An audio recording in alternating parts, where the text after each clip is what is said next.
Hello.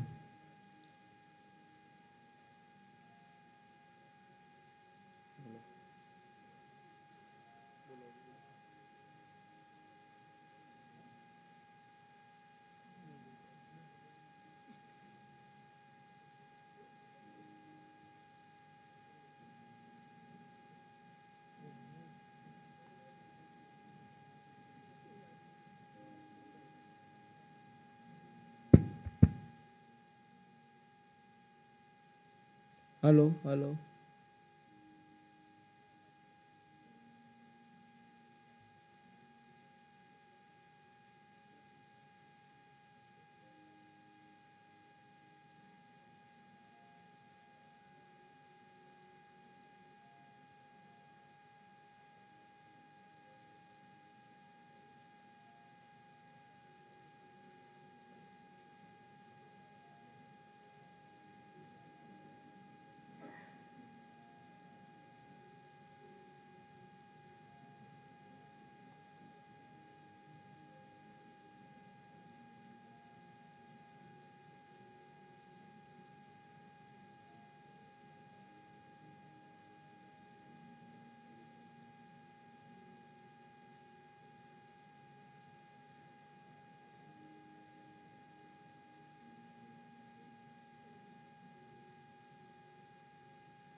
Hello, everyone. Good morning. I welcome all of you to Global Education Forum at Adani University. The event shall begin shortly. Before that, I would like to revise certain fire and safety guidelines in case of emergency during the event. To stay calm, and please do not panic. Do not use the lift. There are 2 exit gates behind you, right side and left side. So exit from there and to assemble in the safety zone, in this premise being the Triangle Garden. Dignitaries and volunteers on stage to exit from back exit gate and to reach safety zone. Thank you.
in some time.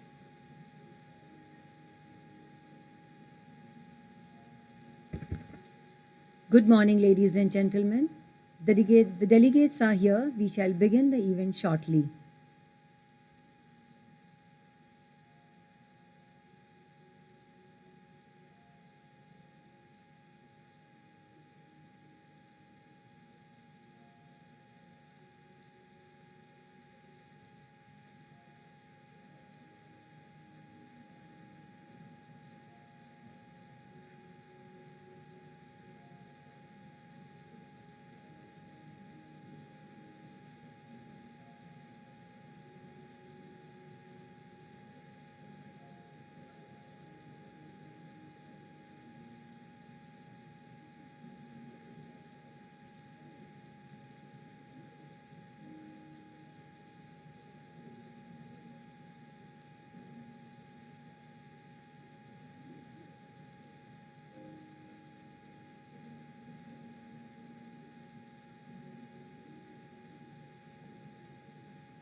Adani has come. Rise.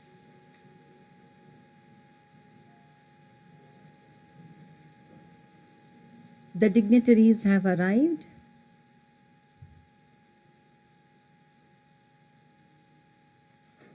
Shit.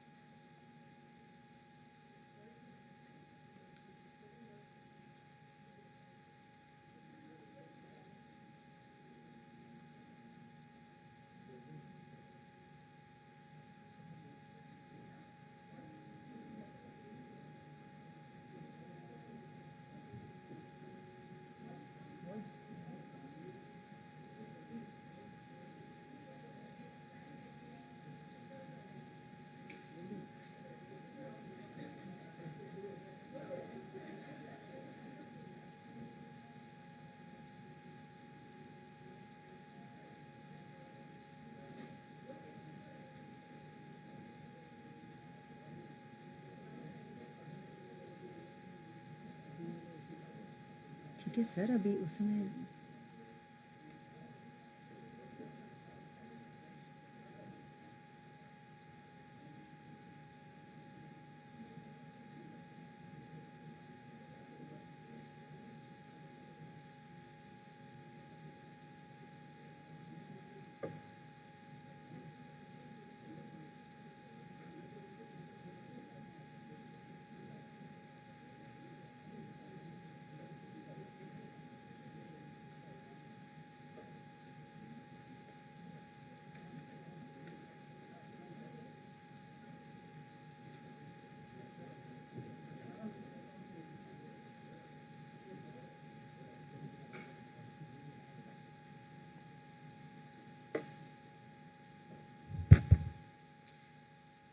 विद्या ददाति विनयम, विनया ददाति पात्रताम, पात्रत्व धनमापनोति, dhanat dharnam tata sukham. The shloka means, through learning one gets humility. Through humility one becomes worthy. Through such deservedness one acquires wealth. Such wealth enables one to perform righteous deeds. And such righteous deeds begets happiness. Good morning, distinguished guests, academicians, dignitaries, ladies and gentlemen. We at Adani University are delighted to welcome you to today's first ever Global Education Forum. Today, we are witnessing an historic and transformative event, the launch of Adani University.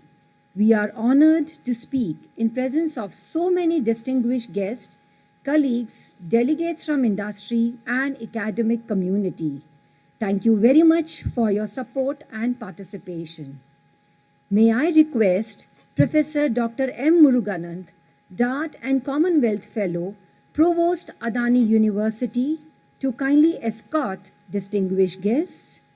We have amongst us Dr. Preeti Adani, President Adani University and Chairperson, Adani Foundation, Professor Dr. Arun Sharma, Vice Chancellor, Adani University, Padma Shri, Padma Vibhushan, Shri Anil Kha Khodkar, Sir, Chancellor, Homi Bhabha National Institute, Chairman, Rajiv Gandhi Science and Technology Commission, former Chairman, Atomic Energy Commission, and Dr. Victoria Gland Muroz, Chief Research and Analysis, UNESCO International Institute for Higher Education in Latin America and the Caribbean.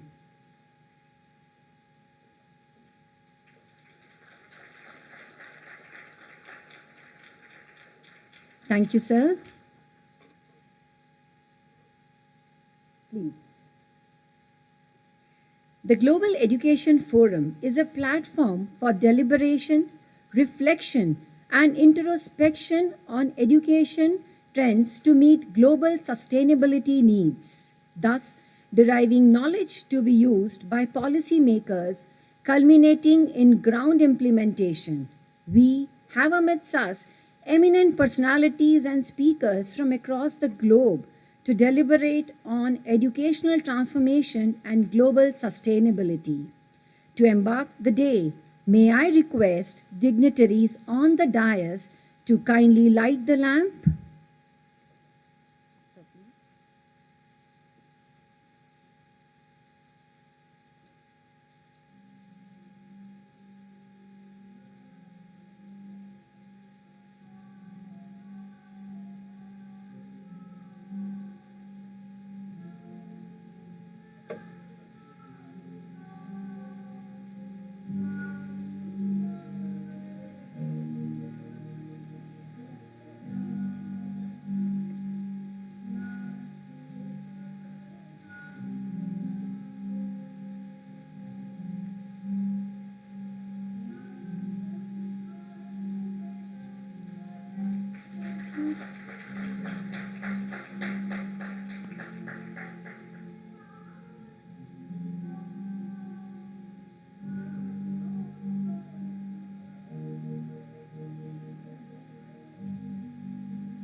Saraswati Vandana signifies to remove the obstacle of ignorance in us, attain light of clarity which is pure and fragrant. We submit to and invoke that aspect of eternal existence. Saraswati, thank you all. The Global Education Development Agenda, as reflected by 2030 Agenda for Sustainable Development, seeks to ensure inclusive and equitable quality education and promote lifelong learning opportunities for all.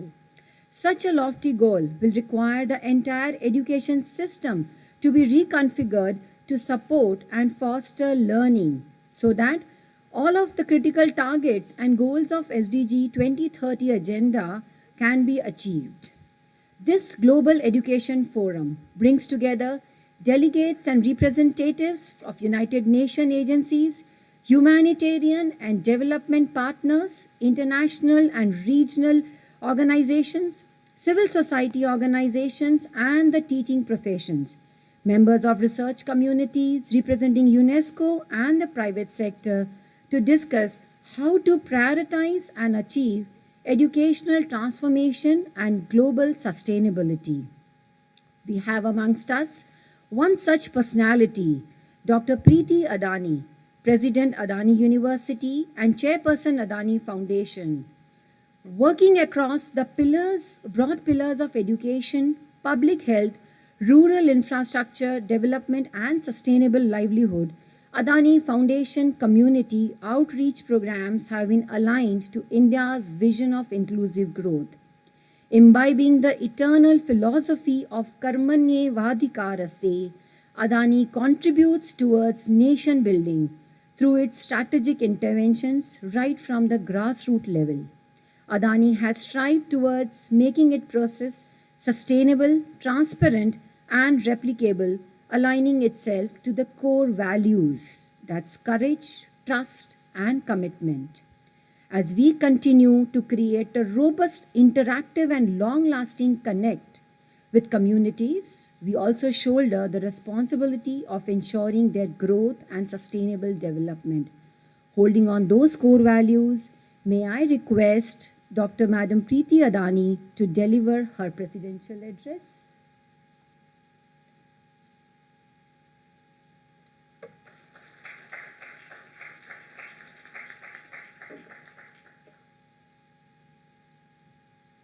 Good morning, everyone. It's with great pleasure that I extend to you a warm welcome to the Global Education Forum, a platform for sharing ideas and initiatives as we begin our journey to establishing the Adani University.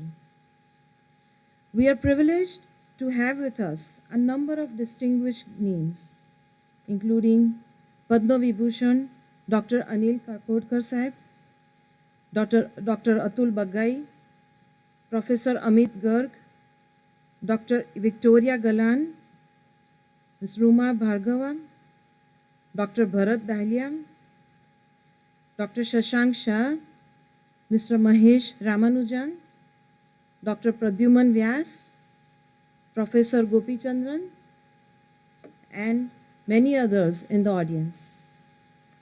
Thank you all for generously taking the time to grace this event. I also welcome and thank the media for being here to cover these proceedings. The natural question to ask is, why Adani University?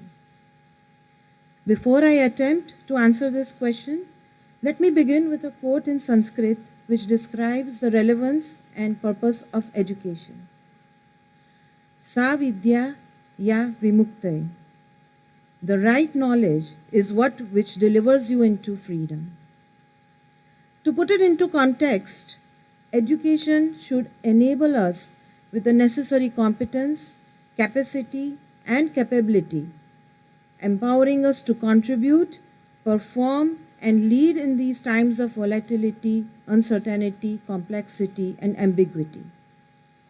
Let me reflect on some of the systemic challenges facing the society that are the causes of this uncertainty, and how they are also a source of opportunity for India. climate change, and sustainability. These will be the defining theme of the 21st century as the whole world deals with the adverse impact of global warming. At the same time, the Indian economy has to grow multiple fold for its people to have a quality of life that they truly deserve. While this growth has to be responsible and sustainable by necessity, it also provides opportunity for India to lead the world in renewable energy and decarbonization solutions. The recurring nature of the pandemics, it is in a highly interconnected and globalized world. It has not only highlighted the need for a robust public health system, but it also exposed the fragility of the global supply chain. We have all experienced the disruption in the last 1.5 years. The changing geopolitical situation. This context adds to its fragility and uncertainty. This again provides an opportunity for India to become a manufacturing hub at the intersection of the global supply chains. Very much in the line of the Prime Minister's vision of Make in India, Make for the World. Rapid technological progresses is creating new opportunities, but at the same time disrupting the way businesses were being done before. It is redefining the professions and the boundaries of what can be done by machines and by humans. However, at the same time, this acceleration in technological growth is also leading to growing inequality. Again, India, with its tech-savvy workforce, has an opportunity to show the world how technology can be an enabler for inclusive growth. However, if India is to take advantage of the opportunities arising out of these systemic challenges, then the single most important requirement will be its ability to educate and scale up the human capital. And we need a new breed of professionals that are resilient, that are entrepreneurial, and they are ready to thrive in a volatile and an uncertain world. The question that I would like you to discuss at this forum is whether higher education is ready to step up to this challenge. Many educators, policymakers, and analysts, they have thought very carefully about the evolving needs and the structures of the society. Many have excellent ideas to resolve the pressing problems, but few are able to turn their ideas and understandings into effectively implementation and transformative programs on the ground. We are at a time when we have a unique opportunity to change the history and redefine the future of our country. And we should do everything in our power to make the most of this chance. Societal expectations are changing. Businesses have to focus on sustainability if they are to continue to have the social license to operate. The youth is very much attuned to the needs of sustainability, and they are expressing their intent by the choice of the organizations that they would like to work for. Graduates who are not conditioned by the silos of discipline, who are creative, who are innovative with the domain expertise, they are already key change agents, and with time they will become essential. We would like to educate such resilient and flexible professionals who have the sustainability mindset. We strongly believe that the most important task of nation building is the development of the human capital. And this capital is the development of this human capital is the ethos behind the establishment of the Adani University. At this juncture, at this critical point in the growth of our nation, I am delighted to announce the beginning of this journey towards excellence, and Adani University will begin to take students from the academic year 2022-2023.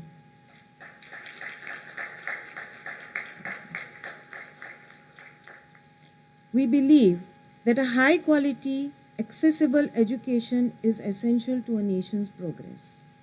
And we want to play our part in shaping generations of young people who will go on to address and confront global challenges, particularly the necessity of making a green and inclusive transition to a sustainable future.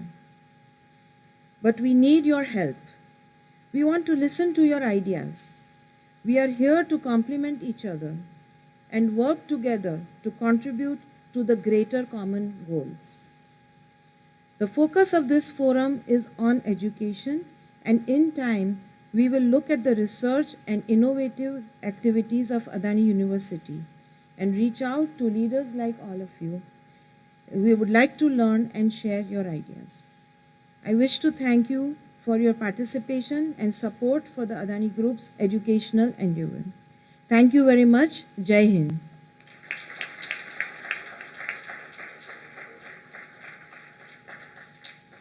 Thank you, ma'am, for that insightful message.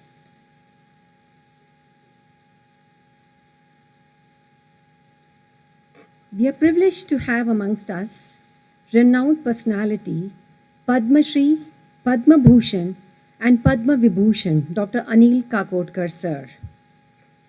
Dr. Anil Kha Khodkar is affiliated to some of the most prestigious organizations like Chancellor with Homi Bhabha National Institute, Chairman Rajiv Gandhi Science and Technology Commission, with more than 3 decades of experience as former Chairman, Atomic Energy Commission and Secretary to the Government of India, Department of Atomic Energy. He today serves as AICT Distinguished Chair Professor. Dr. Anil Kha Khodkar has worked for the development of atomic energy development program in India throughout his professional life. Focus of his work has been on self-reliant development of nuclear reactor systems to address the Indian program requirements. He has created a roadmap for shaping the 3rd stage of India's nuclear power program amid tapping vast energy potential of our thorium resources, not only as a source for electricity production, but also as a source for other forms of energy use. A number of new technology areas such as accelerator-driven systems, high-temperature reactors, materials and recycled technology have been nucleated for this purpose. There's hardly any aspect of India's atomic energy program that has not been a significant impact of Kha Khodkar sir's leadership. It's my proud privilege to introduce such a distinguished and eminent personality on this platform. May I request Dr. Anil Kha Khodkar sir to kindly address the August gathering.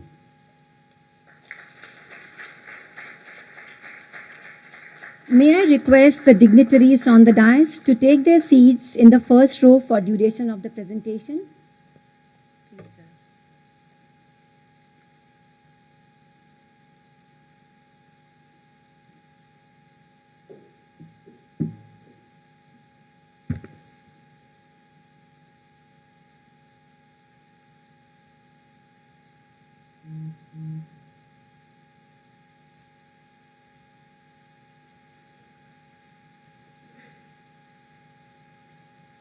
Yeah.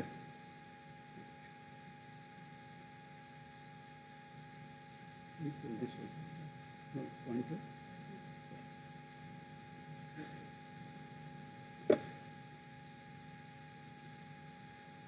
Good morning.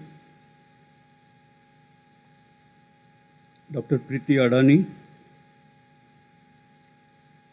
Dr. Arun Sharma, Dr. Muruganand, Dr. Victoria Galan Muroz, distinguished academicians present in the audience, ladies and gentlemen. First of all, let me express my gratitude for this invitation and the opportunity to be here. As you probably know, or as would have been clear from the introduction, I actually spent entire life in the domain of atomic energy. So some of you might wonder, what is this fellow doing here when a new university is being inaugurated? But towards the end of my career, I recognize that developing technologies, developing complex technologies not accessible because of embargoes and all is certainly was a challenge, and I am very proud of it. And I don't want to hide that pride. But having said that, I did also realize that going forward, we can't be remaining with the systems that already exist in this world. And that I realized as, towards the end of my career, as you want to develop new technologies first time anywhere in the world, they will obviously depend on new knowledge created in our knowledge institutions. And that knowledge has to be world class, actually pushing the boundaries of knowledge as they exist to be able to create such new technologies. And then when I asked that question in the context of atomic energy itself, which was my passion, which continues to be my passion, and then I figured out that in spite of our age-old traditions in education, deep insights in education, we are actually not prepared. And that is what really I decided that post-retirement, I will of course continue to take interest in energy issues, which I do, but in addition I will focus on education and also on rural development, because I think that's an integral part of the India story going forward. So it is in that context I got involved with education. We set up Homi Bhabha National Institute, a fairly high ranked in NIRF system in atomic energy. We set up National Institute for Science, Education and Research, essentially on the patterns of ICERs at Bhubaneswar.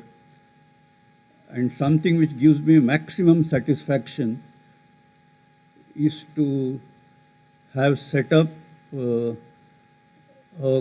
an old university, Mumbai University campus, having set up Center of Excellence for Basic Sciences, which essentially does the same things as the ICER or NICER does.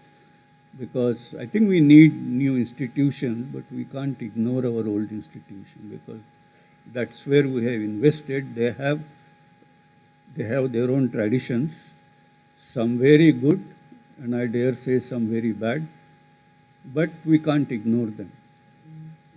So that is how I got into education. Anyway, so when Professor Muruganand sent me that letter, I actually jumped at it. You must have got my reply within 24 hours. And that is because I don't miss such opportunities. What I'm going to talk here by way of this address is to make the case. Preeti ji has already made a wonderful case, so not that you need to make the case again, but let me share my perspectives, and many of the points will actually run parallel from what you said. So let me begin. I have put on this very figure, the first slide itself, one side picture of Harvard, other side picture of Indian Institute of Science, by far the best university in the country.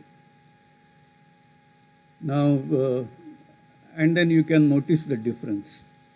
You all know Harvard, where it lies. Year after year, it is somewhere at the top of global ranking, regardless of what ranking system you may choose.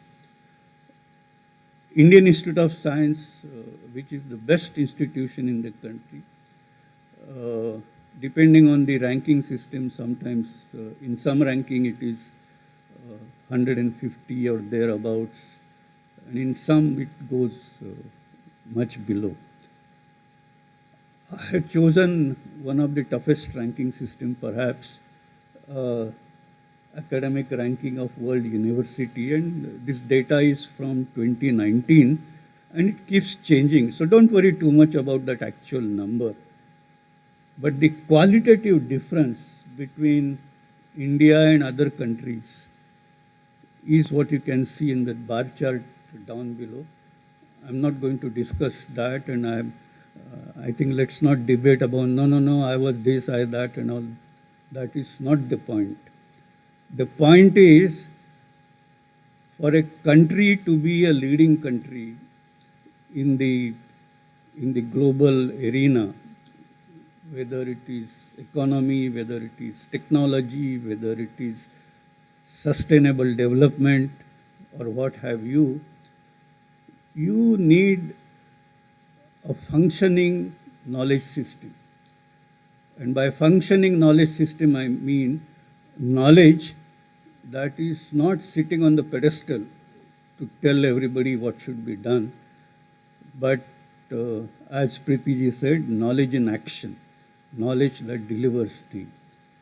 And that is, I think, the main challenge before us. So,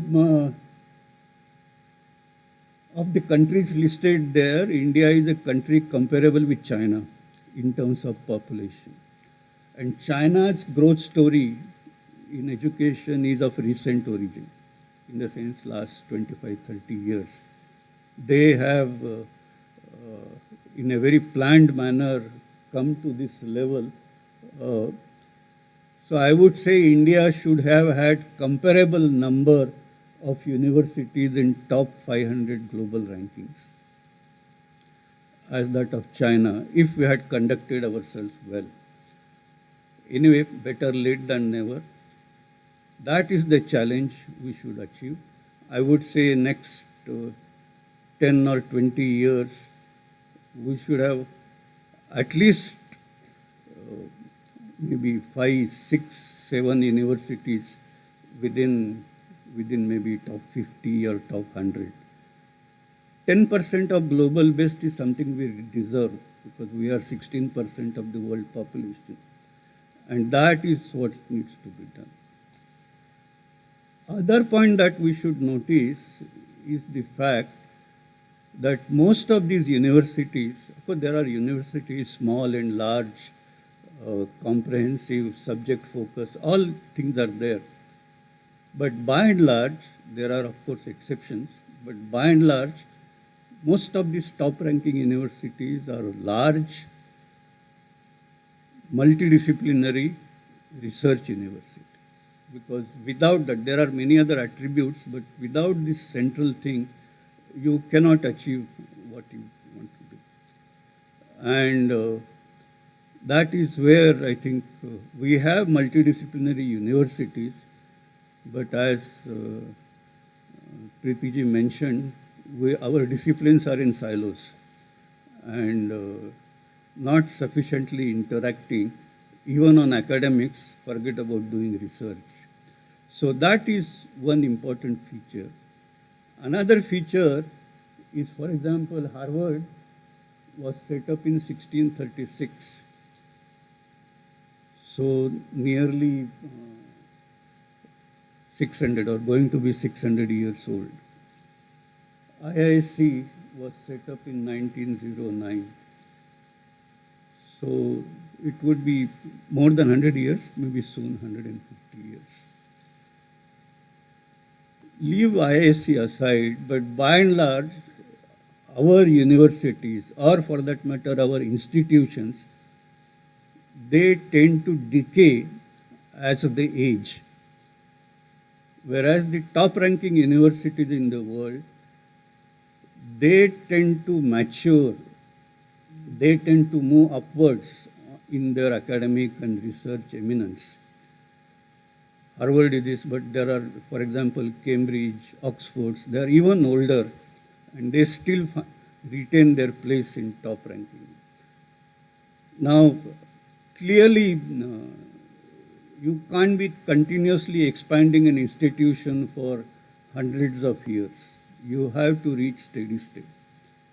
We have seen a lot of excellence in new institutions which are expanding because there are newer opportunities. In terms of administration and organization, the key lies in ensuring and sustaining excellence in steady state when institutions are not expanding. And of course, the kind of excellence we are talking about, it's very hard to achieve in a smaller institution. Although there are exceptions, there are examples like that. But we have to have a concept of a size which should be sufficiently large, which should be comprehensive and solution oriented, but must learn to work in steady state and continuously move upwards in the scale of excellence. So this is a very distinguishing feature of a good university. Now, I want to dive a little deeper into what do we mean by knowledge in action. Now, India has had long and very rich traditions in knowledge era. In fact, we had old universities. Somehow we have lost that. But even today, or for that matter, the entire continuum from that time till today, we have many thought leaders, many people who have been radiating wisdom, and society has recognized them. But somehow it looks to me that that knowledge, I often use the term, that knowledge has been on a pedestal.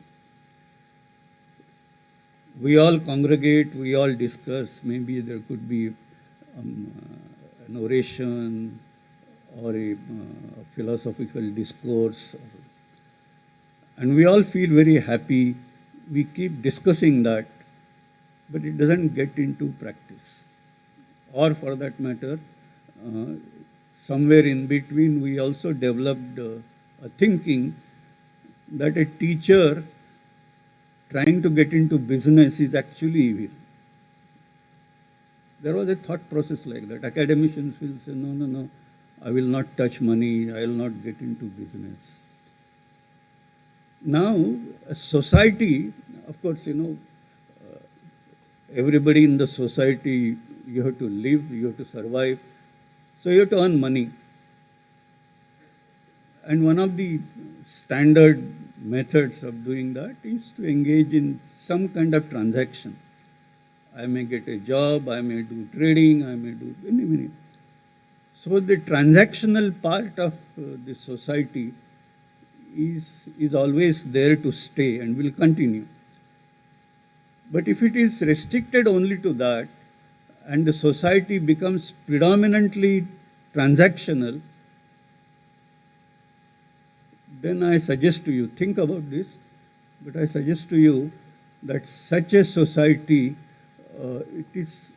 there could be exceptions again, but it is rather hard to get enlightened minds in such a society, because everything you look for, what is my benefit, what is my profit, what do I gain.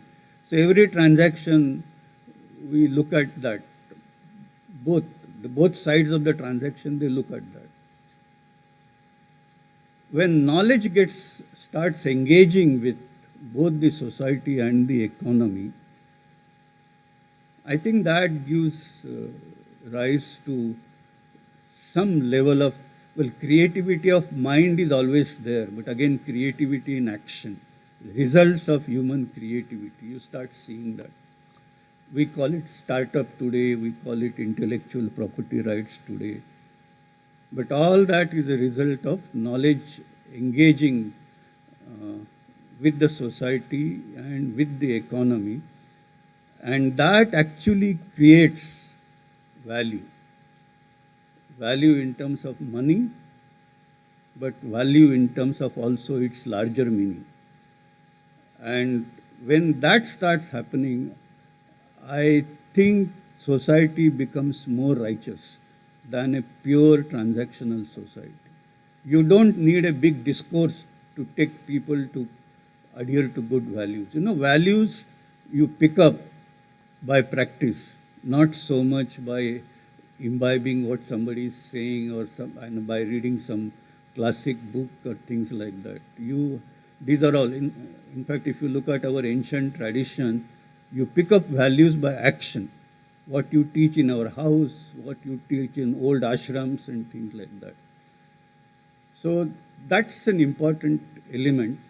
And so if you want the society to move towards entrepreneurship, which is actually new creation, addition of value in the society, I think we need a society where knowledge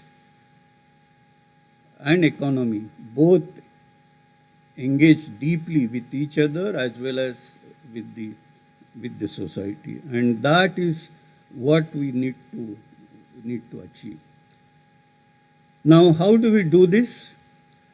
They say that you can judge the level of a nation, or for that matter, level of a society, by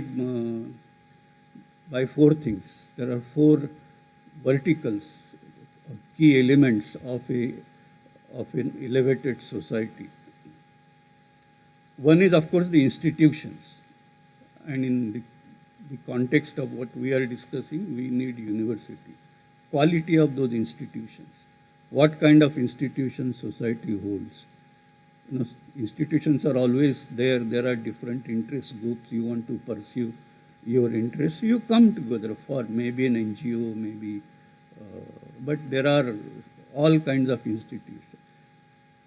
It is the quality, the value system in those institutions, the guidance that institutions provide to society, that is important.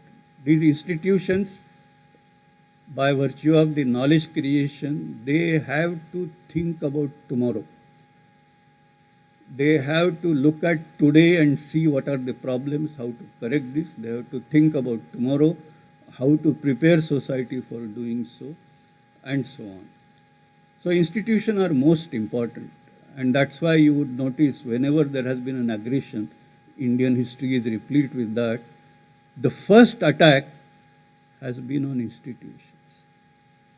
It could be universities, it could be religious places, it could be whatever. But the first attack of, when there is a civilizational clash, the attack is on institutions. And it happens even today. I don't want to go into that. The second important thing is infrastructure.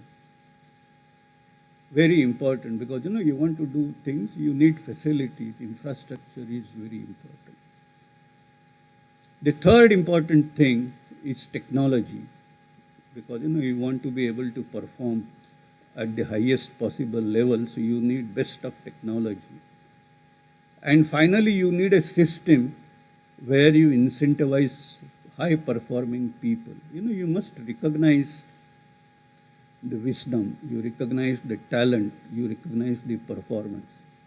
And that has to be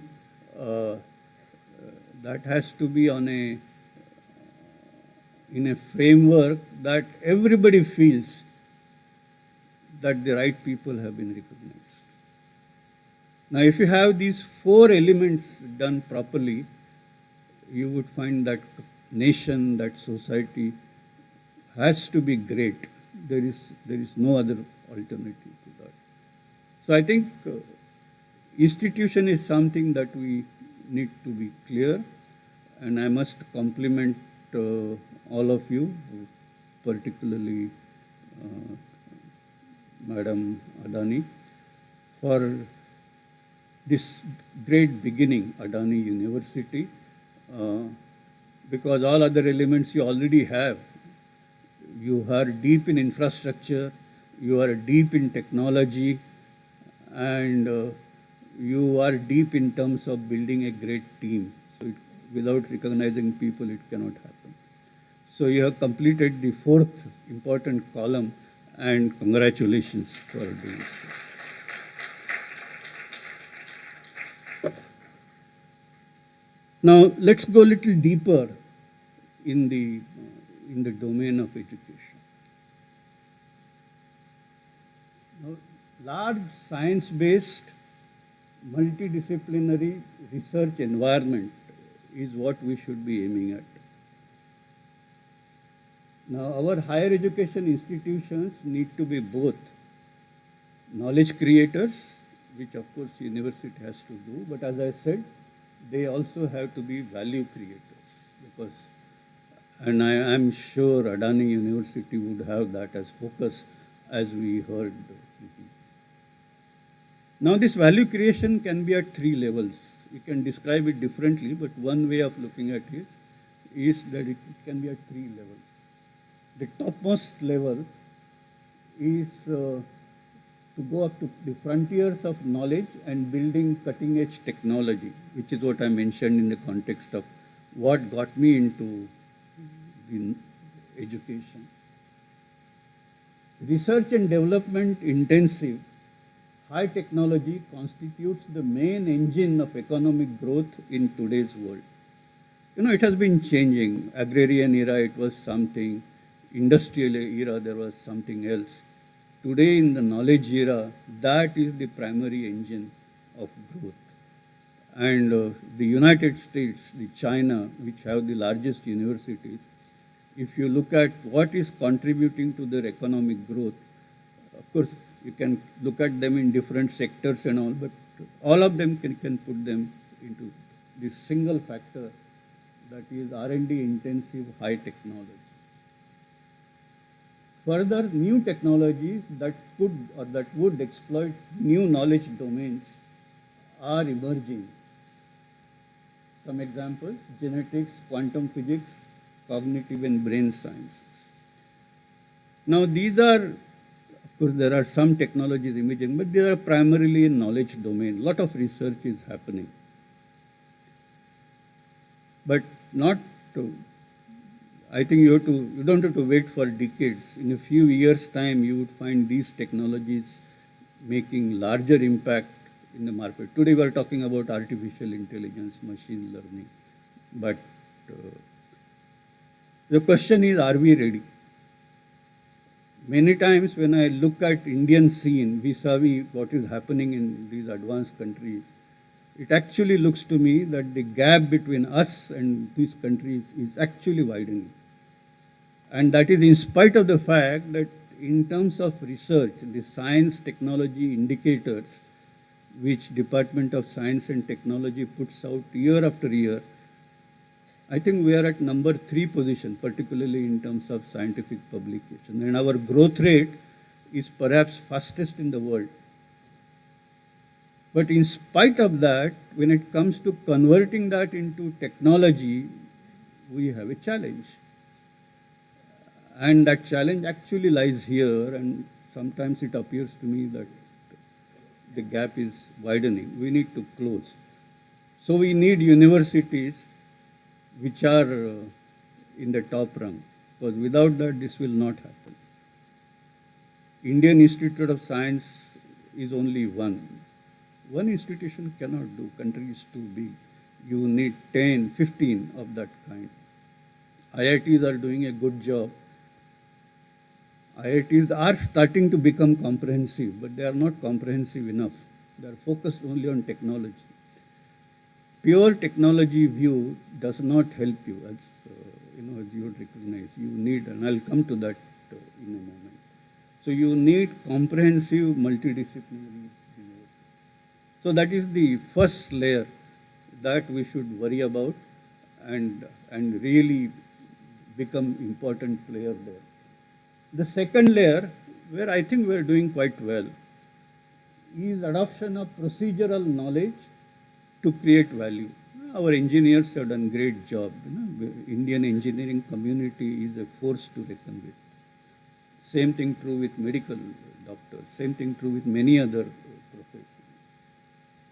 Supporting core economies by muscle and nerve work and marginal brain activity. That is how I would characterize the professionals. And I am also a professional, by the way. My basic training is in engineering. But we understand how a particular technology works. We understand how to carry out the design. Design thinking is a very important thing. But I would say, in terms of the intellectual contribution, that definitely sits at the second layer, not the first layer, which is important. Country cannot progress without that. The wheels of the country actually run on the basis of these professionals. So that's important. In today's context, it contributes. In fact, today it's a main contributor to economy, but I'll still call, in the context of ideal, it is still peripheral. And then finally, the lowest rung is the leveraging of raw resources to pay for imports, raw materials, overseas, and things like that, which I think has been happening traditionally. Now comes the important point. In terms of knowledge intensity, the knowledge intensity is the highest in layer 1 and the lowest in layer 3. Now, simultaneously with knowledge intensity, if you now look at exploitation potential, and I think Preetiji, you referred to this point in your speech, the exploitation potential actually is the highest here. Why Mahatma Gandhi was against technology? He was not against technology. He was against exploitation. He was actually for adoption of appropriate technology in a manner that benefits all, exploits none. And so in the interest of common people, he articulated what he felt right. I also think he was right. And the reason for that is, after all, if I just take, charkha was his symbol. And that same charkha, it began with single spindle, then amber came multiple spindles, then you brought in solar. All that is in Khadi, Gandhian logic. So how can you say that that was against technology? But it was against exploitation. And that, I think, is a characteristic feature. When computers came in the country first time, this was the concern. Today, with artificial intelligence, that is what will happen to the job, what will happen to this. And this is a very genuine fear. And it is for the knowledge institution to apply these develop and apply these technologies in a manner that, again I say, benefits all, exploits none. And don't say that, well, how can that be? That is what is the challenge before all of us. So quality higher education that is accessible to all is actually the key to eliminate disparities. Now, let's go a bit deeper. Knowledge, we know, multiplies power. The differentiating element between human, we are a part of animal kingdom, but the differentiating element between humans and animals is this knowledge, the multiplication that comes because of knowledge. Now, exploitation is a part of animal instinct, survival, I want to be powerful. And all of us have that. Howsoever you may pretend, don't tell me. There is nobody who doesn't have animal instinct. But we have built a human society. We have built human values. We have created a structure around ourselves that is based on welfare, not just individual welfare, but group welfare, societal welfare, and that is a part of human instinct. The question is, when you multiply power or capability, leveraging knowledge, whether you are strengthening animal instincts or you are strengthening human instincts. And I put it to you, the role of a university should be to strengthen those human instincts. We all say, university, we have to do character building, we have to do this. What is the meaning of that? According to me, that is the meaning. That we cannot just focus on technology, we cannot just create professionals, but we have to create professionals who are kind of rightly holding right human values, and that is the key. So inculcating human values through mentoring and practice, and I again emphasize mentoring is required, but just by mentoring you will never get values. It is the practice that is very important, is the key to sustainable welfare societies, even as knowledge becomes the force multiplier for human capability. And so I want to quote Gandhiji's famous statement, there is enough on earth for everybody's need, but not enough for everybody's greed. And that is the sustainability issue. We're all talking about sustainable development goals and all, but unless you correct this, you will never achieve the sustainable development goal. Take it from me. And I think, again, who has to play that important role? It is the universities which have to play that important role. So strengthening human values to eliminate exploitation has to go concurrent with the technological empowerment. Holistic liberal education in tune with individual students' interests for all, that's the key. You may be a technology institution, you may be a management institution, you may be this, that, but unless there is a strong element of rooted liberal education, I think you will not create the right kind of humans. So adoption of appropriate technologies and deployment strategies, that's the second point. First, right individuals. Now there, bridging the human divides, and that means universal access to knowledge, holistic learning environment, principles of compensation based on human justice, not just market principles of demand and supply. I think that, pardon me, there may be many economists here, but I think these principles of economics as they exist, demand-supply driven dynamics, has actually created a lot of harm. And one famous thing I often quote in the context of food and agriculture is you want good food output, important thing is the pollination of crops. Who does that? Without pollination of crops, no food production. Who pays for it? Nobody. Unless you are talking about good environment, unless you are talking about sustainability of environment, how will you get pollination services? So should you not pay for it? If every service has to be paid, pollination service also has to be paid. So I think there is that element of human justice, which of course is a matter in debate today, but that is very important. And then the third point to focus on is the attention to sustainability, and particularly the cliff edges and survival risks. Again, as this disparity takes place, as, the extreme events are what we saw, distress migration post-pandemic when lockdown was announced. Why did it have to take place if our societies were organized well?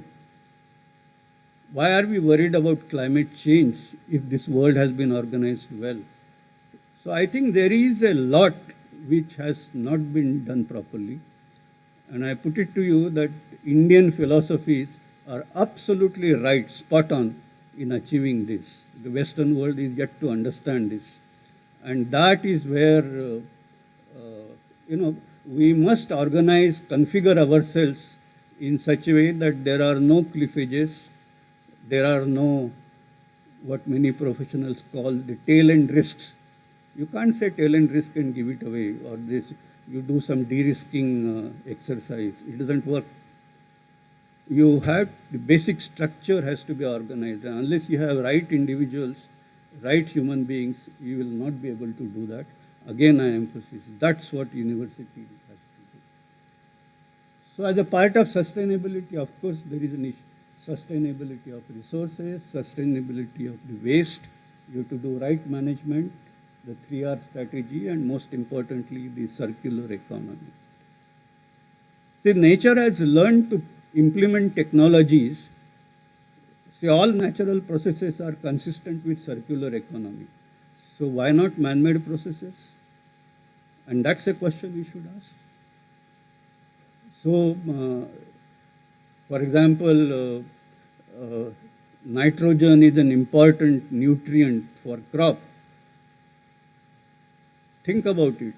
Nature also supplies nitrogen by a variety of means, and I have no intention of going into this. And we have man-made processes of applying fertilizer. Man-made processes leave issues about residues, soil quality, environmental damage. Natural processes don't do that. They also supply nitrogen. So can't we develop technologies? Can't we focus our R&D towards circular economy? It's no good to say that, no, that is not economically viable, because our view about economy is very, very myopic. And we don't look at it in totality, and then we get into the cliff edge effects. So respect for environment and services it provides, which I have already mentioned, and of course, in more comprehensive way, the ecological sustainability. Now, an example, an extreme example of a university's contribution to national development beyond human resources. Creating human resources is, of course, an objective of the university, but beyond that, and there are many. I have just picked up a study which was available from Stanford University. Stanford University has over 2,100 award-winning faculty members, including 19 Nobel laureates, 2 field medalists. Companies such as, and there is a huge name, Google, Cisco, Yahoo, they're all very familiar names. They all have Stanford roots. According to a 2012 study, little dated, since 1930s, Stanford entrepreneurs, faculty and alumni, have started 39,900 companies, which in turn have created 5.4 million jobs. And most importantly, they are generating US $2.7 trillion in revenues annually. One university and $2.7 trillion is equivalent to India's GDP. So one university can contribute that much. How many universities we have in India?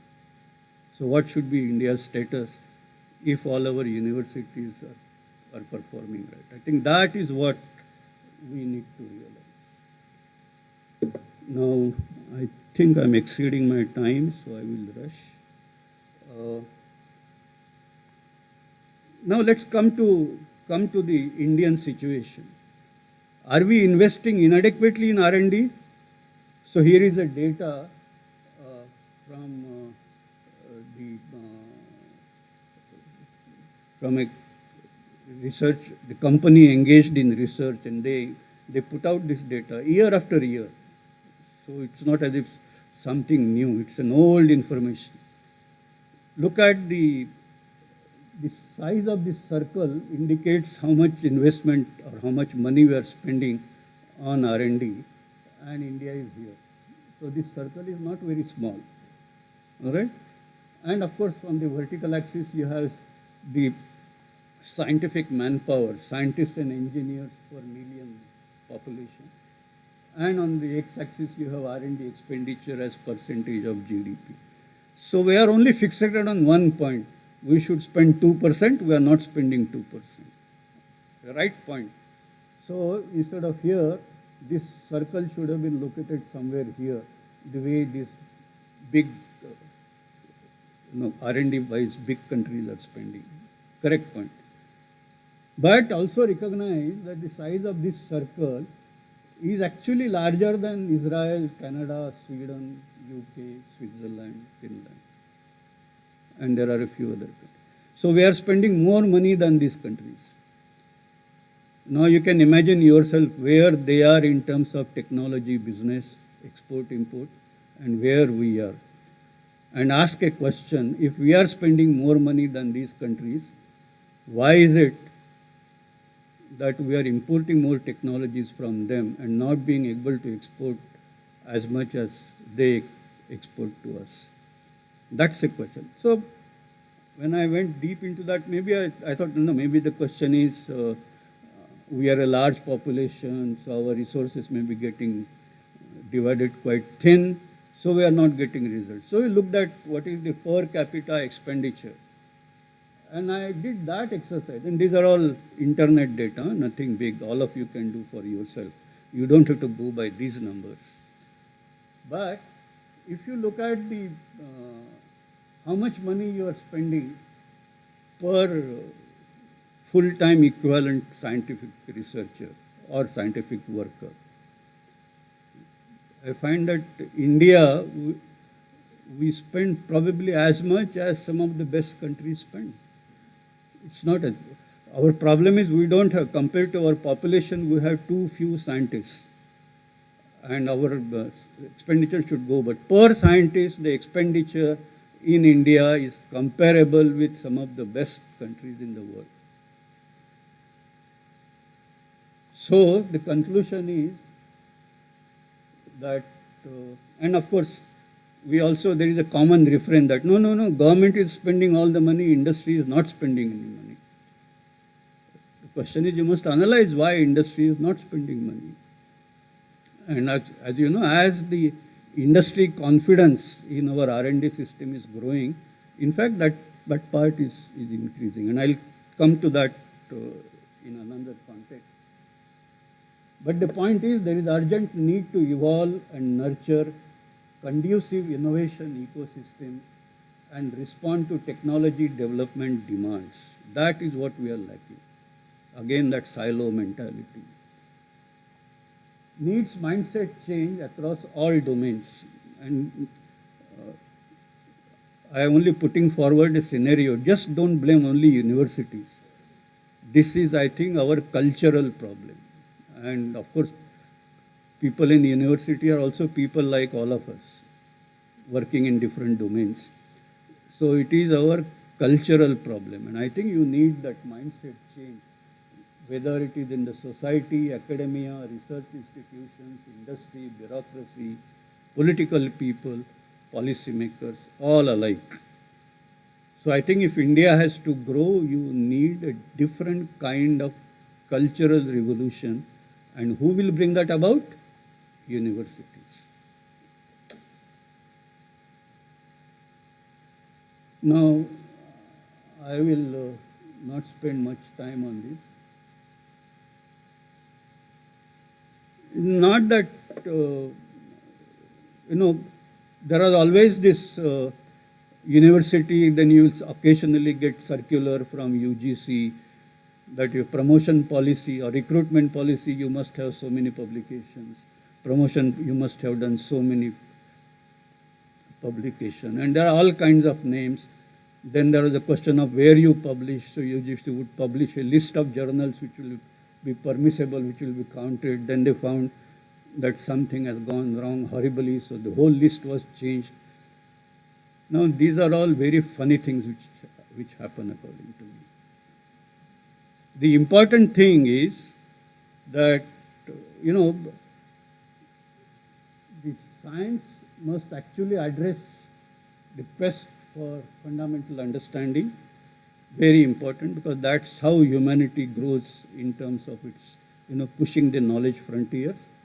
So this is actually from an old paper called pastures quadrant.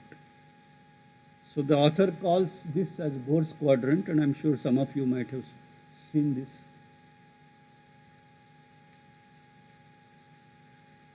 Yeah, 5 minutes, I'll finish. There is also research which is purely applied. Don't worry about the knowledge or something like that, but by brute force, experimental trial and error, I get this. So you have pure applied research. They call it Edison's quadrant, reflecting the kind of research. But the important thing is that these efforts, as well as these efforts, should all converge in what the author calls pastures quadrant, which does both. It's user-inspired basic research. It consists of work that locates at the center of research in an area of basic science, basic scientific ignorance that lies at the heart of a social problem. And that's exactly what Pasteur did. And I think whether you are engaged in pure basic research or pure applied research, we should endeavor to,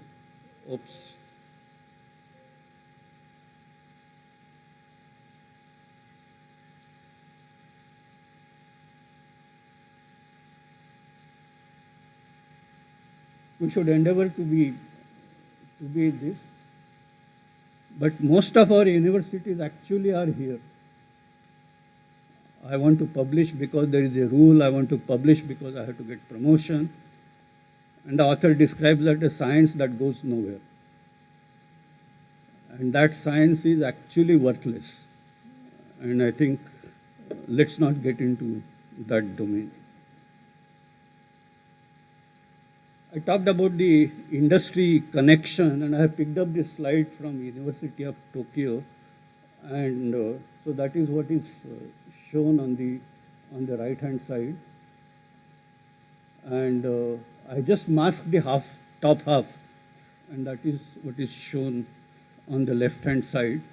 And I put it to you that the picture on the left hand side becomes representative of Indian university, or a typical, there are exceptions, a typical Indian university.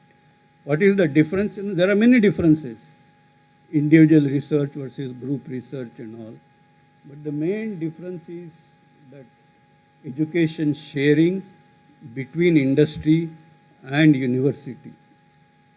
And this university being a part of a large industrial conglomerate, Adani Group, I think you have a great opportunity to do that.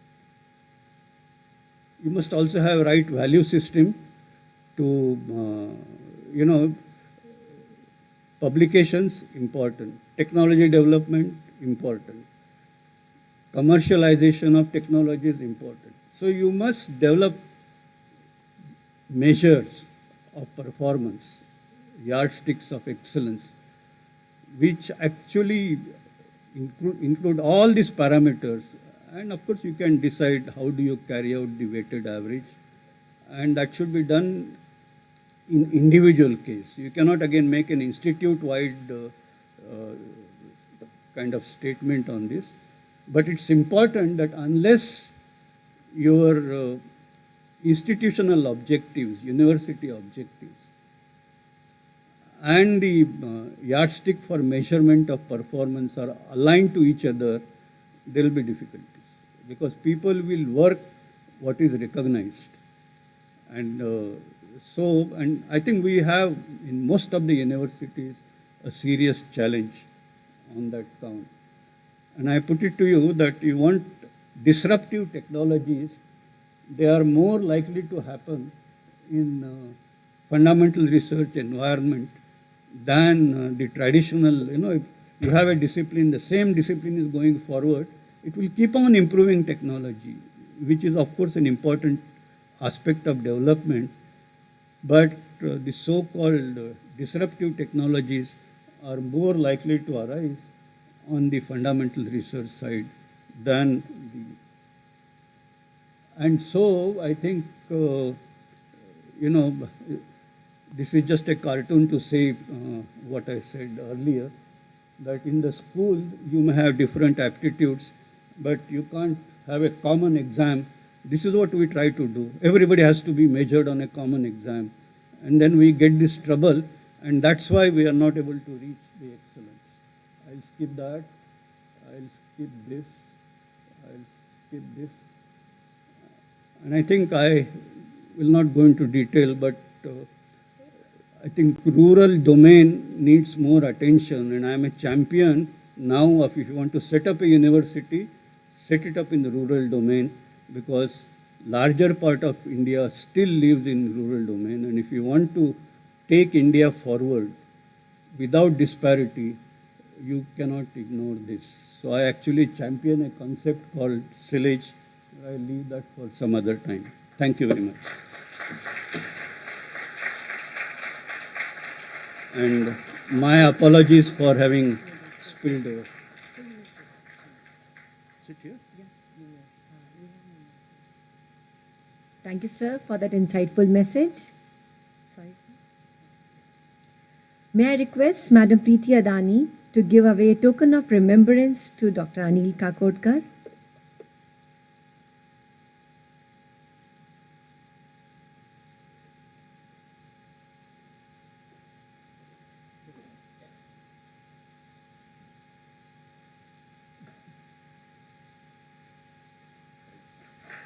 Thank you, ma'am.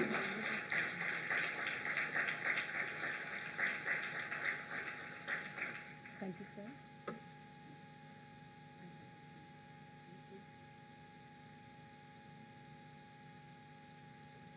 We at Adani are forever embracing change, creating new opportunities, and delivering with impact.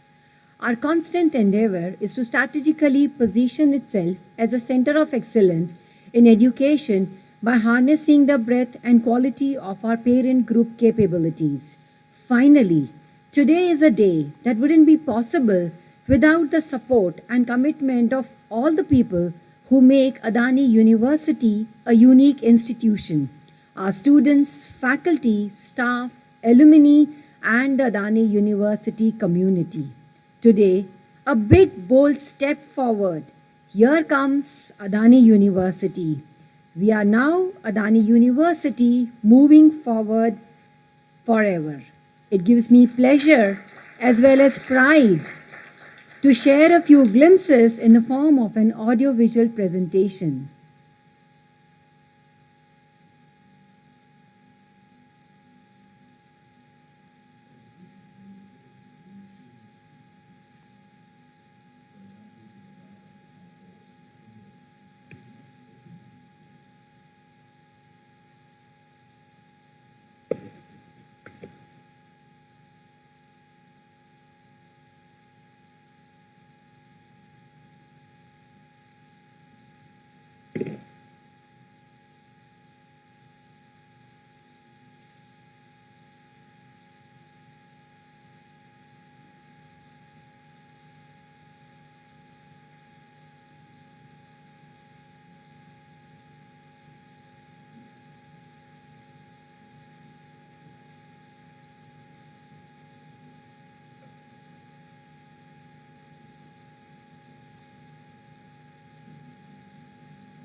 Education plays a pivotal role in shaping the future of the nation. For a country to develop and become a force to reckon with, it must educate its youth.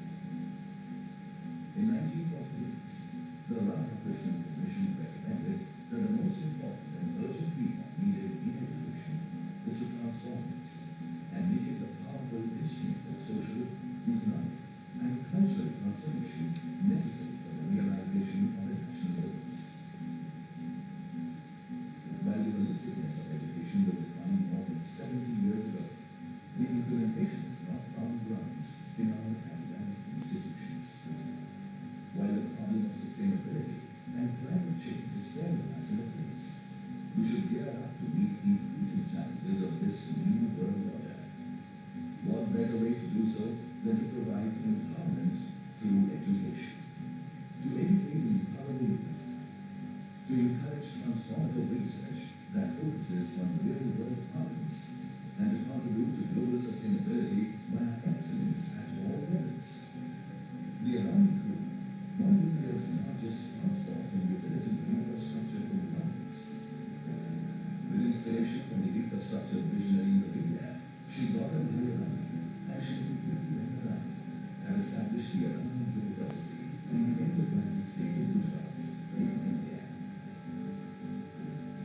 Adani University will be engaged in building state-of-the-art, futuristic institutions for creation of next-generation transformational youth potential, who are adaptable, resilient innovators, solving global problems.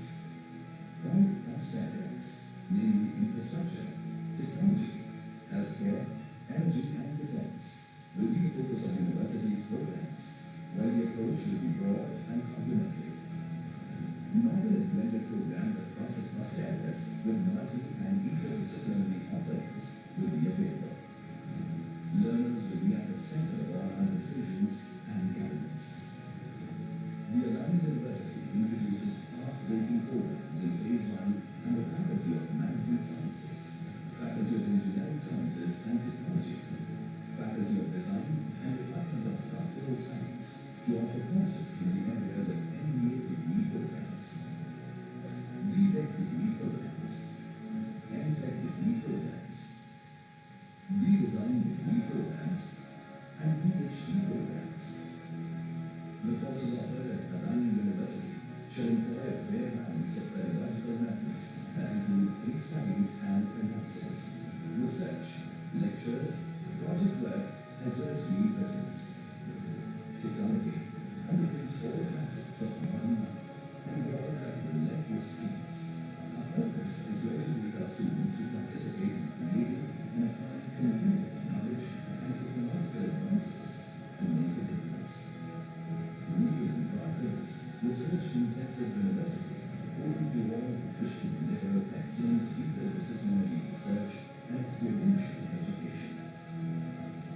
Our vision is further complemented by our faculty who are excited about research, teaching, and consultancy, and have the courage to reach out to the practitioners and collaborate with the corporate world to take our practical and relevant teaching methodology.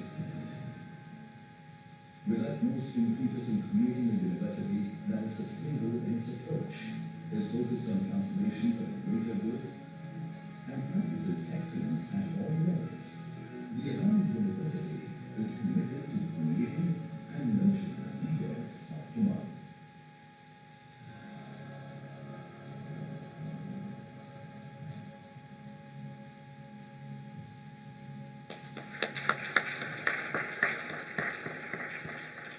Thank you, IT team. It was a wonderful video. So we come to an end of the inaugural ceremony of Global Education Forum part. Thank you all for being present. We shall now begin in some time with the session track 1 for Education for Transformation.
Ladies and gentlemen, we shall begin with the session track 1.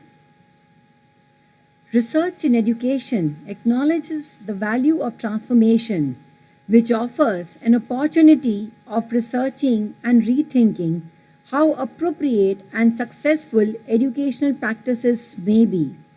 However, despite the role of transformation in higher education and particularly in sustainability, Learning Global Education Forum can be the first step towards creating value-driven education system. With that backdrop, we have an audio-visual presentation for session track 1. May I request the IT team to play the audio-visual presentation? Reskilling, upskilling. All are a matter of capability to improve one's capacity and competence. But is that what the world requires today? For years now, India has been working towards establishing its place in the global market, making a well-informed professional with the need of the hour. But the times have changed. The future demands more holistic professionals who are agile problem solvers. Professionals who will stand as an asset to any organization. Hence, it is time we refocus our education from information to the transformation of the learners.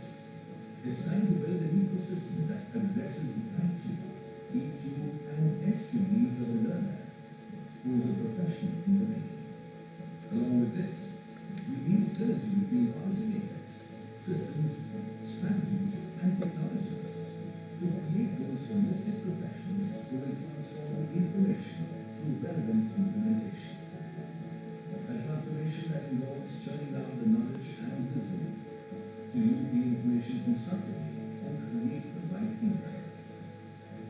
A right impact that requires changing the way professions learn and in turn changing their professional future. So let's invite Professor Dr. Arun Sharma on stage to begin the session track on education for transformation. We shall wait for a couple of minutes, let the dignitaries come.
To deliberate on theme of education for transformation, I invite Dr. Arun Kurmar Sharma, Vice Chancellor Adani University, for setting the tone of session track 1. I feel privileged to introduce Sir. Dr. Arun Kurmar Sharma is an advisor to the Chairman of Adani Board and the group and leads the group sustainability function. He is a distinguished professor emeritus at the Queensland University of Technology, Chair of the Council for QIMR Berkforker Medical Research Institute. Dr. Sharma has contributed quietly to the success of Queensland University, but very importantly has impeccable credentials as an academic and diplomat. Dr. Sharma has been instrumental in developing and executing the strategy to deliver one of the fastest growth in the research trajectory of any Australian university. The plan that differentiated QUT from its significantly older competitors by taking advantage of real-world linkages, by building deep disciplinary depth in selected areas such as robotics, mathematics, big data, material sciences, additive manufacturing, and by promoting an interdisciplinary approach to solving problems for areas such as agriculture, resources, health, environment, and infrastructure. He is on an advisory board of various prestigious universities in various capacities. Advisory to Chairman Adani Group, Member of Board Adani Abbott Point Terminal, Deputy Vice Chancellor and Vice President Research and Innovation at Queensland University. Dr. Arun Sharma is recipient of several prestigious awards, to name a few: Lifetime Achievement Award at the 2018 Australian India Business and Community Centre, Knowledge Nation 100 list published by Australian Office of the Chief Scientist, Premier of Queensland Special Award, the 2010 Queensland Export Awards, and the list goes on and on. May I request Dr. Arun Sharma, sir, to kindly enlighten us about the session track 1.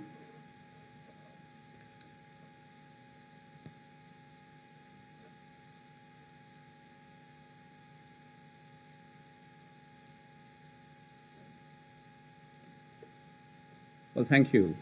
It's a privilege to be here and to serve an organization in its infancy. First, let me just say a few words. And I think thank Mrs. Adani and Dr. Kha Khodkar for their insightful speeches. I think the nation-building theme of the chairman of the group and Mrs. Adani's humanity and the focus on corporate social responsibility, it's something that we need more of, not just in India, but around the world. So my sort of role here is to set the scene for discussion. And I thought I'll talk about something else, but I decided I'll talk about some of the threats that emerge from Dr. Kha Khodkar and Mrs. Adani's discussions, but to encourage you to go beyond what you're thinking. So I will actually do 3 things.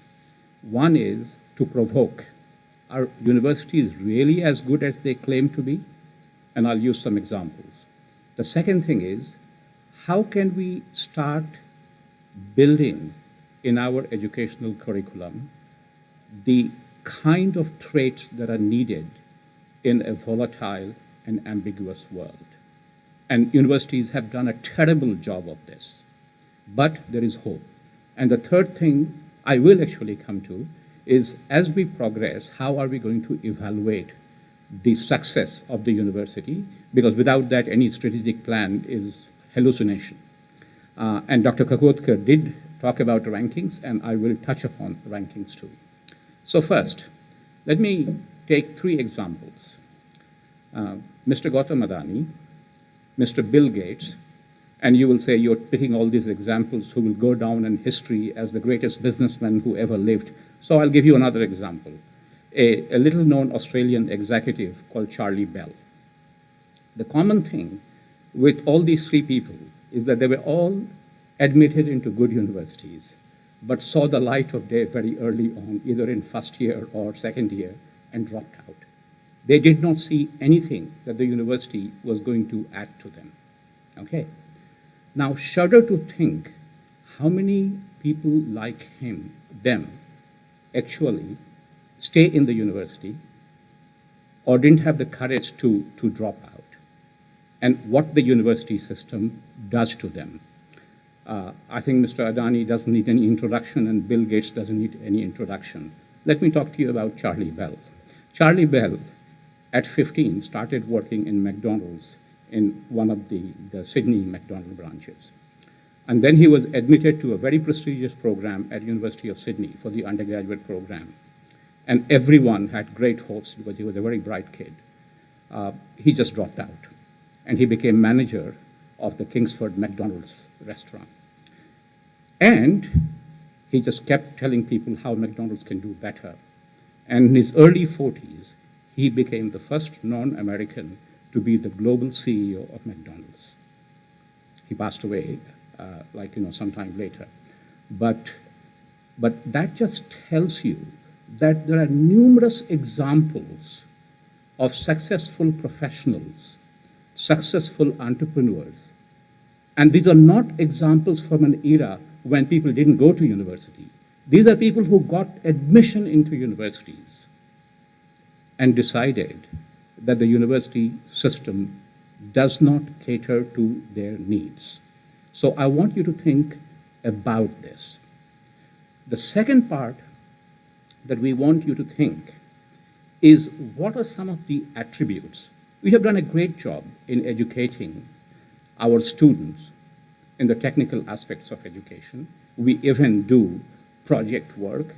where we notionally try to tell them about teamwork. We even bring everything together at the end in capstone projects. We are working hard. We might actually provide some startup opportunities by creating a space for startups, providing some little amount of money. But is that really making any difference?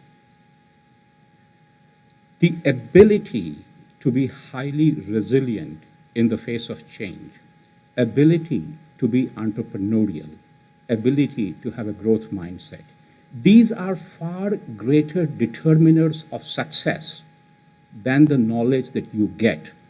Your prestige of the university where you got degree might get you an opening, but what makes you successful are some of these traits.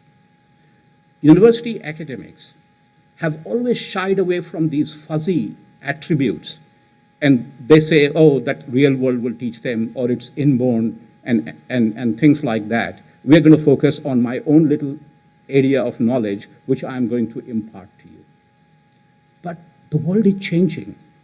There are academics themselves who are doing significant research on these things, and they are now preparing the foundation, the rigorous foundation of what these traits are. The most celebrated was Carol Dweck from Stanford University, who came up with the idea of growth mindset and the fixed mindset. And she said most academics are actually of fixed mindset. They do not think that you actually can change yourself.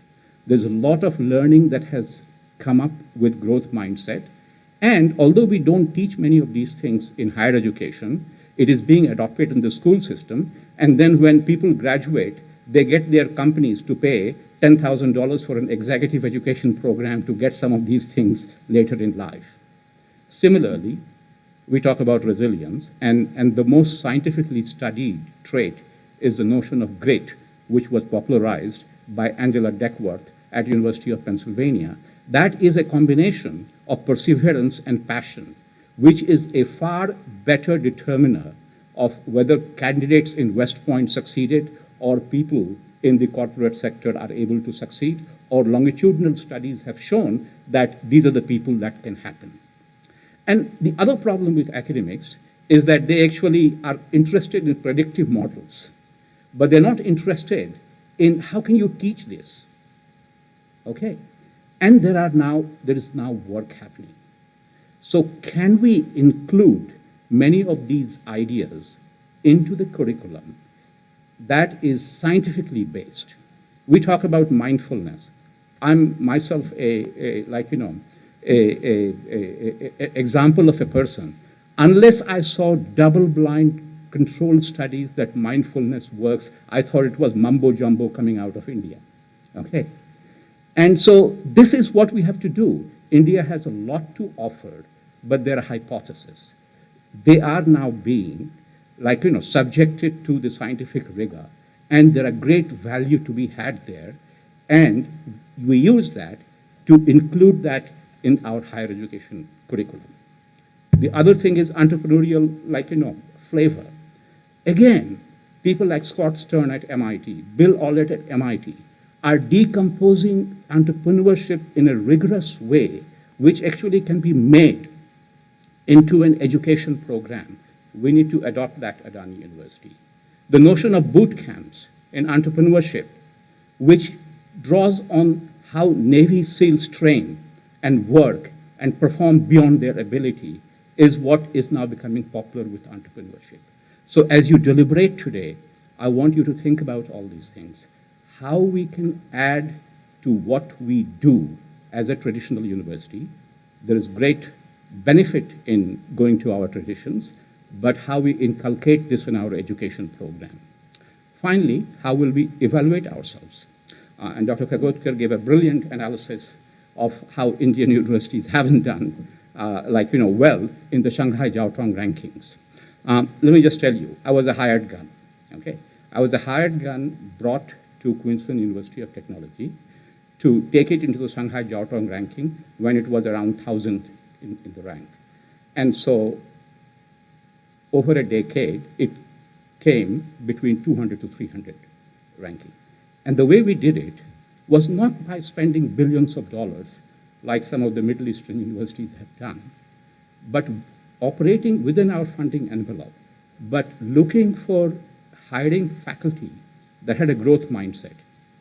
They worked across disciplinary silos, and they were prepared to work with industry. We adopted the principle of use-inspired research that Dr. Kha Khodkar did. We influenced government policy to incentivize university-industry collaboration, and that was how we were able to get that. Now, I think India's biggest challenge in this is not that we have quality, it's hyper-specialization. To get into the Shanghai Jiaotong academic ranking of world universities, you need to be comprehensive and be research intensive. Most of our comprehensive universities do not have a research culture, and the ones that have are hyper narrow focused. So, a very simple thing. The university that I worked at was basically combined an engineering college, an arts college, a commerce college, and a humanities and social science college to form a university. And by the time I came, the university was already ready. All I had to do is to increase the research, okay, to get into ranking. So if we had IIT Delhi, All India Institute of Medical Sciences, and Delhi School of Economics in one form, we will have a top-ranking university today in India. Indian Institute of Sciences realized that without life sciences and medical research, you cannot get into Shanghai Jiaotong top 100. So they are now establishing a graduate medical research program, and I think they will get there. But we also have to influence rankings. And one of the things, because the university that I was at was established in 1989, there's no way we could compete with universities several hundred years older. So we worked with rankings agency to create young university ranking under 50 years of age. And there was more a marketing ploy because we were suddenly ranked like, 20 or something like that. But the most important, the satisfying ranking role that I sort of was involved in, which could be quite relevant to us, is working with Times Higher Education to assess the impact of universities on each of the 17 UN Sustainable Development Goals. We began this in a conference in Hong Kong 4.5 years ago, and now it is going great guns. I will be the first critic to tell you that the rigor of the ranking still leaves a lot to be desired, but that is a step in the right direction. And so in the initial stages, for our education program, for our research program, how we position Adani University to do well against the UN Sustainable Goals will be our driving mission.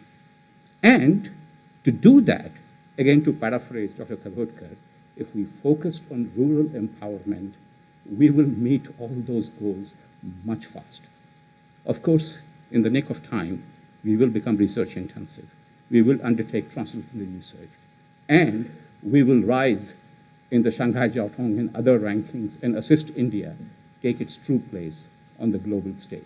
So with those words, I'm challenging you today to be in the discussion, and I'll be asking a lot of questions, but this is an exciting journey, and look forward to the discussion following. Thank you.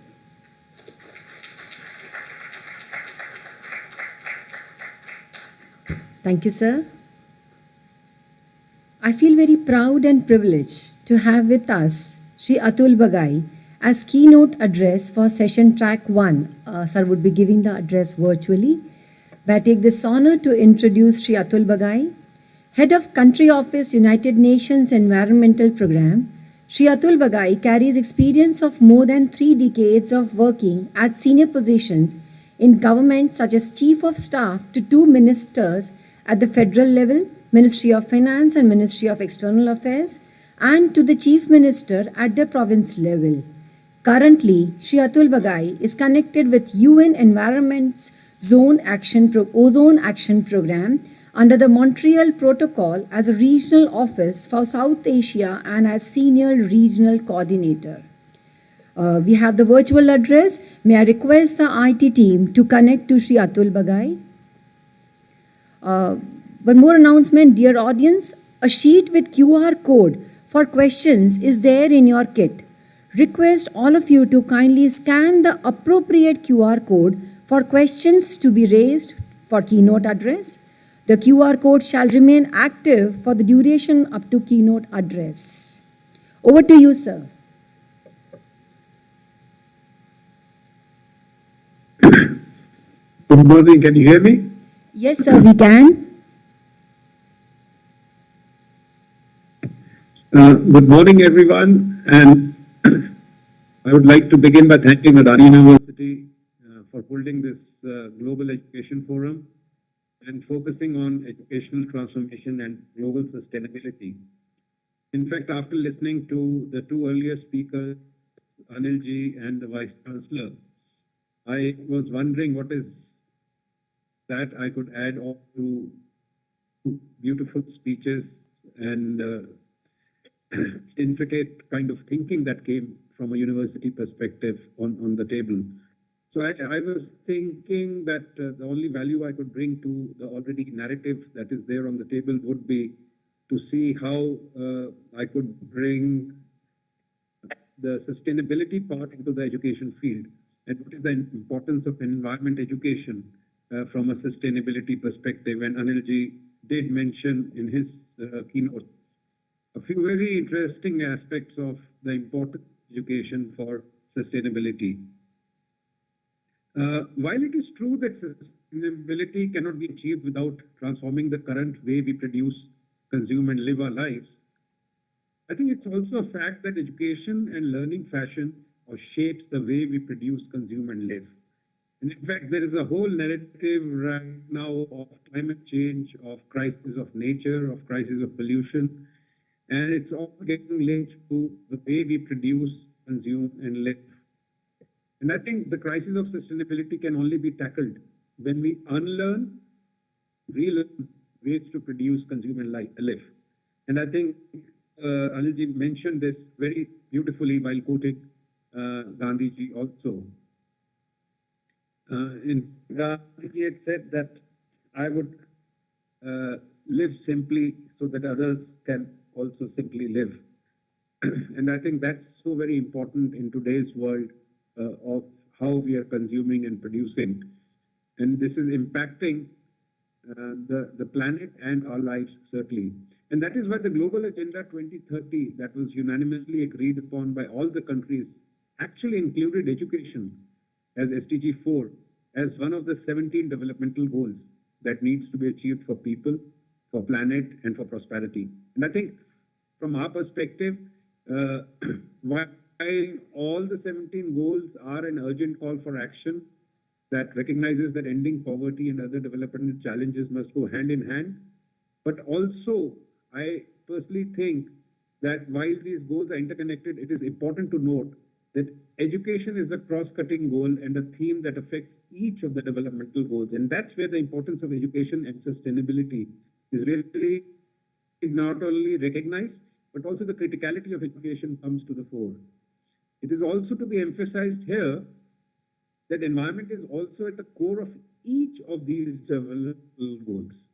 People depend on nature for a wide range of products and services, and the increasing pressure on natural resources affects the millions of people who directly depend on them for their livelihoods. I think here I would like to quote Fritjof Capra, the scientist and the system theorist and ecologist, and he said, "In today's world, we belong to many different communities, but we share two communities to which we all belong. We are all members of humanity, and we all belong to the global biosphere." And I think this is such a telling remark of how we as human beings need to understand our positioning on this Mother Earth. We are all members of what is called the Earth household, and we should behave as the other members of the household behave, the plants, the animals, and the microorganisms that form the vast network of relationships that we call the web of life. And that understanding of web of life through education is so very important from a sustainability perspective. I'll talk about the urgency that is for action that is needed. Education needs to play that critical role, that while only more years are left to meet the target date of 2030, it is time actually to ask ourselves, where do we stand? The Vice Chancellor gave a very telling example of where do Indian universities stand in terms of global rankings. I'm looking at a much larger standpoint of where do we stand with the target date of 2030, and how far are we from achieving these goals? If the world needs to pick up the pace and put greater efforts in finding better solutions, and if we really want to transform our societies, which is the theme of this forum, who or what should we focus on that will help us leapfrog? Would innovation in technology, financing proven solutions alone help us to get there? I don't think that would be sufficient, because I think investing in our youth and in environment education can certainly help bridge the gap and iron out the creases. I'll again quote Professor David Orr, the famous environmentalist, environment educator, and professor of ecological design, said, no matter what discipline you pursue, all education is environment education. Quite often, by what we include or exclude in our teaching, we teach our students to be either a part or a part of the natural world. And I think that is where the whole value of environment education and sustainability and the much broader field of education becomes so very important. I need not emphasize on the importance of the youth, whether at a global level or in India, who are a very important segment of the population. That's where today's forum, the university which is being set up, and the universities in India have such an important role to play, because approximately 37.4 million youth are enrolled in higher education programs in India. And certainly, previous speakers have mentioned this very emphatically, and there is no doubt that universities have been agents of change, catalysts for social and political action, in addition to being centers of learning. And certainly, global higher education institutions have played such a prominent role in educating the current and next generation leaders. I think given their role in the society, universities also have a critical role to play in preparing future generations to participate responsibility in green economy. And that's the connect sustainability and education. And they can be engines for delivering the much needed transformational sustainability towards delivering the goals of sustainable development. In fact, if I summarize the key importance of the universities when it comes to sustainability, the universities can act as living laboratories, as they can contribute both to theory and practice. I would like to also emphasize that while our universities do not encourage systems thinking, and there was reference to this in the previous speakers, and when the Vice Chancellor was talking of how Delhi School of Economics, Indian Institute of Science, IITs could together, and you already have a global university of a very high ranking. I think that is an area where we also need to encourage systems thinking. And as Professor David Orr, whom I've quoted before, said, that myth of higher education is that we can adequately restore that which we have dismantled. In the modern curriculum, we have fragmented the world into bits and pieces called disciplines and sub-disciplines. As a result, after 12 or 16 or 20 years of education, most would graduate without any broad integrated sense of unity of things. And that is so very important if we are looking at the criticality of education and sustainability. The consequences for their personhood and for planets are large. For example, we routinely produce economists who lack the most rudimentary knowledge of ecology. This explains why our national accounting systems do not subtract the costs of biotech impoverishment, or soil erosion, or pollutants in the air or water, and resource depletion from gross national product. The GDP approach is just an economic approach and doesn't take ecology or environmental sustainability into account, which is so very important. And if the systems thinking approach can be put at our campuses, then sustainability can be integrated, and the students can be given such an important feedback into nature to how to make it practical and useful rather than just making it preachy. need to get out of the mindset that sustainability needs to be included into courses more out of political concern or correctness. It needs to be an integral part of the university setup. And I'm emphasizing this because today we are also starting such a huge institution. And I think at this stage, with the thinking that Anil brought on the table and what Vice Chancellor was saying, I think we need to see how this university can be a bedrock for such kind of system thinking and taking this whole sustainability narrative forward from a holistic point of view. I would like to conclude now by basically focusing a little bit on what is the role of universities and what is happening in India and how United Nations Environment Programme, who started to do a little bit on this, can work with your institution and with other universities. I would like to highlight that many universities signed declarations pledging support from sustainability initiatives, but sad to say that most of them fall short when it comes to implementation. Those that fail to embed sustainability into their universities often cite lack of leadership or knowledge or incentives or resources to implement new programs.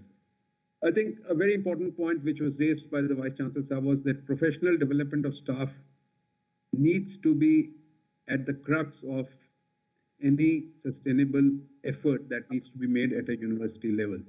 And it's not only including sustainability as a course, which I mentioned before, but also whether the whole institution is sustainable, whether it is following the principles of environmental mitigation that they are preaching or teaching in various courses. And I think that's where UNEP can also work very closely with the higher educational institutions, because it requires a lot of careful thought and framework. I'll just specifically mention the Youth and Education Alliance unit at UNEP, which works with both higher education and youth networks from around the world to increase environmental awareness and education among students and young people to accelerate environmental change. To cite just a few other efforts in India, we are in the process of now initiating the India Green University Network with a vision to enable higher education institutions to become key enablers in India's sustainability journey. And I would very much welcome and urge Adani University to become a part of that. During 2020, UNEP came out with a publication, Little Book of Green Nudges, with an aim to inspire up to 200 million students around the globe to adopt environmentally friendly habits and a greener lifestyle. And I would be very happy if Adani University could adopt this Little Book of Green Nudges as a first primary step of making the university more sustainable. In fact, over 29 campuses from India have signed up for piloting these nudges in their campuses. Of course, COVID has had an impact on it and the work was slow, but we are now hoping that we will really pick this up with all your support. We've also actively involved in implementing programs to address the issue of plastic pollution and landing up in our rivers and in our seas through a non-formal initiative called Tide Turners Plastic Challenge.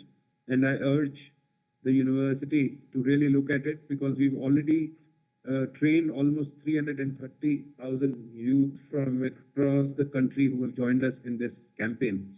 And the championship stories from colleges and campuses across the country have really been very, very inspiring. I'll conclude by just mentioning that the new education policy of doing away with siloed approaches of academic disciplines, providing for a vibrant multidisciplinary institution for teaching and research, or providing more institutional autonomy, skilling youth for the future, vocational courses could be great opportunity to address gaps and work towards embedding a strong culture and a multi and interdisciplinary curriculum aimed at promoting environment and sustainability in our education establishments. And this is what we are working with the Ministry of Human Resource Development, of how we can bring sustainability into the new education policy. I think I belong to a generation which has messed up with our nature, but already youth are well ahead of elders when it comes to protecting the planet today. And the current pandemic has only strengthened their resolve. And I think let us play our role as elders, stand by and support them. I thank Adani University for giving us this opportunity. Thank you very much.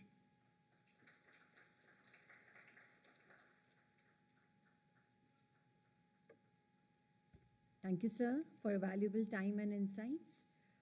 Due to time constraints, we have received some questions, but then there will be the answers would be emailed to a registered email ID. So it's time now to begin with the panel discussion for session track 1. I now request the moderator, Professor Dr. M. Muruganand, Provost Adani University, along with the panel members to come on dais for panel discussion. We have panel members as Dr. Victoria Glan-Muras, Chief Research and Analysis, UNESCO International Institute for Higher Education in Latin America and the Caribbean, Dr. Shashank Shah, Director Niti Aayog, Government of India, Faculty Chair, Learning and Development Programs, Larsen and Toubro, India, Professor Dr. Bharat Daya, Director, Research Center for Integrated Sustainable Development, College of Interdisciplinary Studies, Thammasat University, Bangkok, Thailand. Professor Dr. R. Gopichandran, Professor, NTPC School of Business, India, former Senior Consultant, Montreal Protocol and Climate Change, former Head Vigyan Parisar, DST, Government of India. Thank you all. Professor M. Muruganand is a Commonwealth and Art Fellow, a doctorate from University of Cambridge, UK. With more than 2 decades of experience, Professor Muruganand is a strong proponent of integrated and multidisciplinary education. He has demonstrated experience in the implementation of STEAM, science, technology, engineering, arts, and management education model to inculcate the multidisciplinary approach, creating transdisciplinary impact. He advocates a human values approach to secular education, whereby every professional is sensitive to the needs of the organization, society, and nature, which he defines as inclusiveness. Professor Muruganand is a material scientist with several novel materials to his innovation credit. He has successfully led cross-cultural and cross-functional teams across several domains in several countries. He has been invited to several forums for keynote, plenary, and as panelist to deliberate on education and its outcomes. An administrator, academician, researcher, and an institutional builder rolled into one. He is a situational leader and is driven by outcomes steered towards excellence at all levels. He remains as a series chairman of one of the largest material congresses, FIMPART, attended by scientists from 67 countries. FIMPART has been acknowledged to helping solve issues related to affordable and clean energy under UN SDG 7. He has instituted Dr. Baldev Raj Gold Award for scientists who are contributing through transformational research. It is worthy to mention here that he was the youngest chair professor in the history of his chair position by the Ministry of Steel and Mines, Government of India, a befitting reward for his sustained and positive contribution to education, research, and industry alike. Sir was selected for the laureate of the honorary award of Professor Frederick Staub Golden Owl by World Academy of Materials and Manufacturing Engineering, Poland. He is an advisory for Manthan Projects, Office of Principal Scientific Advisor, Government of India, fellow member GCCI Education Task Force, Gujarat, fellow member AIMA Vice Chancellor's Council. May I request Professor Dr. Muruganand to lead the panel discussion? Thank you. Am I audible? Thank you. Sir, just a minute. QR code for questions is there in your kit. Request you all to kindly scan the appropriate QR code for questions raised for session track 1. The QR code shall remain active during the time of panel discussion, please. Over to you, sir. Thank you, Dr. Manju. A very good noon. We are getting into the afternoon now, and a very invigorating discussions are yet to follow. A lot of meaningful and direction-oriented insights have come from distinguished distinguished luminaries here. Let me start by thanking our Honorable Chief Guest, Padma Vibhushan Anil Kha Khodkar ji, for honoring us by being here. The promoters, Vikram Adani, Preeti ji, for making this happen as a university now. Tremendous amount of work has gone through. Professor Arun Sharma, our Vice Chancellor, who set the tone for the session. And all of you here who are here to encourage us, listen, learn, and we learn from you. So it's a symbiotic relation. It's very interesting that at this point in time, when we call ourselves developed, at this point in time, when we talk about advancements, we are also facing this question of sustainability. If everything was right, then sustainability wouldn't be a question, is itself a question, right? So everybody wanted to do something. Now, I'll just read you a small story and then start by requesting our panelists to introduce themselves, and then we'll get to there. Now, the story's title is That's Not My Job, right? This is a story about 4 people named everybody, somebody, anybody, and nobody. These are the 4 people. So everybody, somebody, anybody, and nobody. So there was an important job to be done. Let's say it's sustainability and addressing sustainability as the important job, all right? And everybody was sure somebody would do it. Anybody could have done it, but nobody did it. Somebody got angry about that because it was everybody's job. And everybody thought anybody could do it, but nobody realized that everybody wouldn't do it. It ended up that everybody blamed somebody when nobody did what anybody could have done. And then we have the sustainability question, right? And the question prevails over for education as well. Now, this nation of ours, India, has prided over for education for centuries, but yet a systemic way of, or organized way of education never prevailed. And then came the intermediate dark times, and then we are into a time where we have a system. We can give credit to the human era that possibly went through a century, and we are now with the question of sustainability. We have a lot of keywords to ponder on: holisticness, resilient individuals, individuals who can be innovators, co-creators, so many terms that we keep using now. And the demystification of these itself is taking a toll with respect to the student, the learning community, as well as the teaching fraternity. How do we address all this? What kind of transformation should education bring about or possibly facilitate? Where should this transformation start? There's so many looming questions which we would like to deliberate on. But before getting into or seeding the questions further, I would now welcome the panelists who have accepted to be here in spite of their busy schedule, so that we can get on this deliberation or possibly debate, and make it interesting to see how we can get some outcomes. So where do I start? Okay, let me start with Professor Gopi with a small introduction and the relevance to the theme, please. Murphy loves me a lot. I was, it says always expect the unexpected.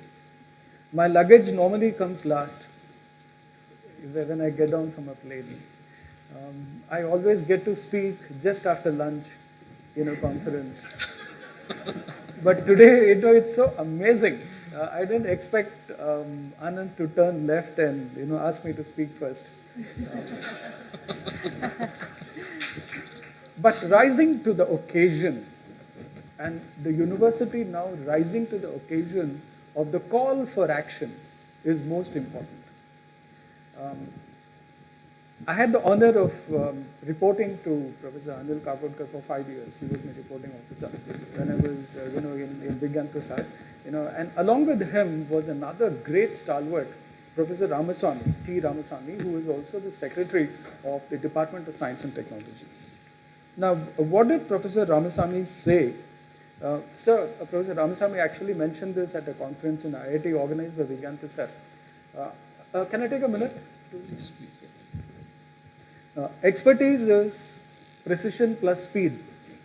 And that's precisely why I asked him. I wouldn't want to speak beyond the time you give me, and I'll stop before you ask me to. He said, nationhood demands emotionally connected citizens. I quote, unquote, Professor Ramaswamy.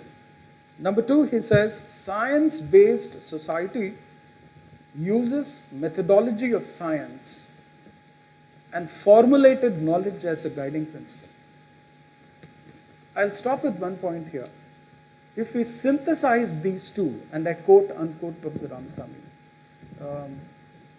the university, as I had mentioned earlier, should in fact, and I think this will be the first initiative of any university in the country, and I'm inspired by what Atul just mentioned a couple of minutes ago.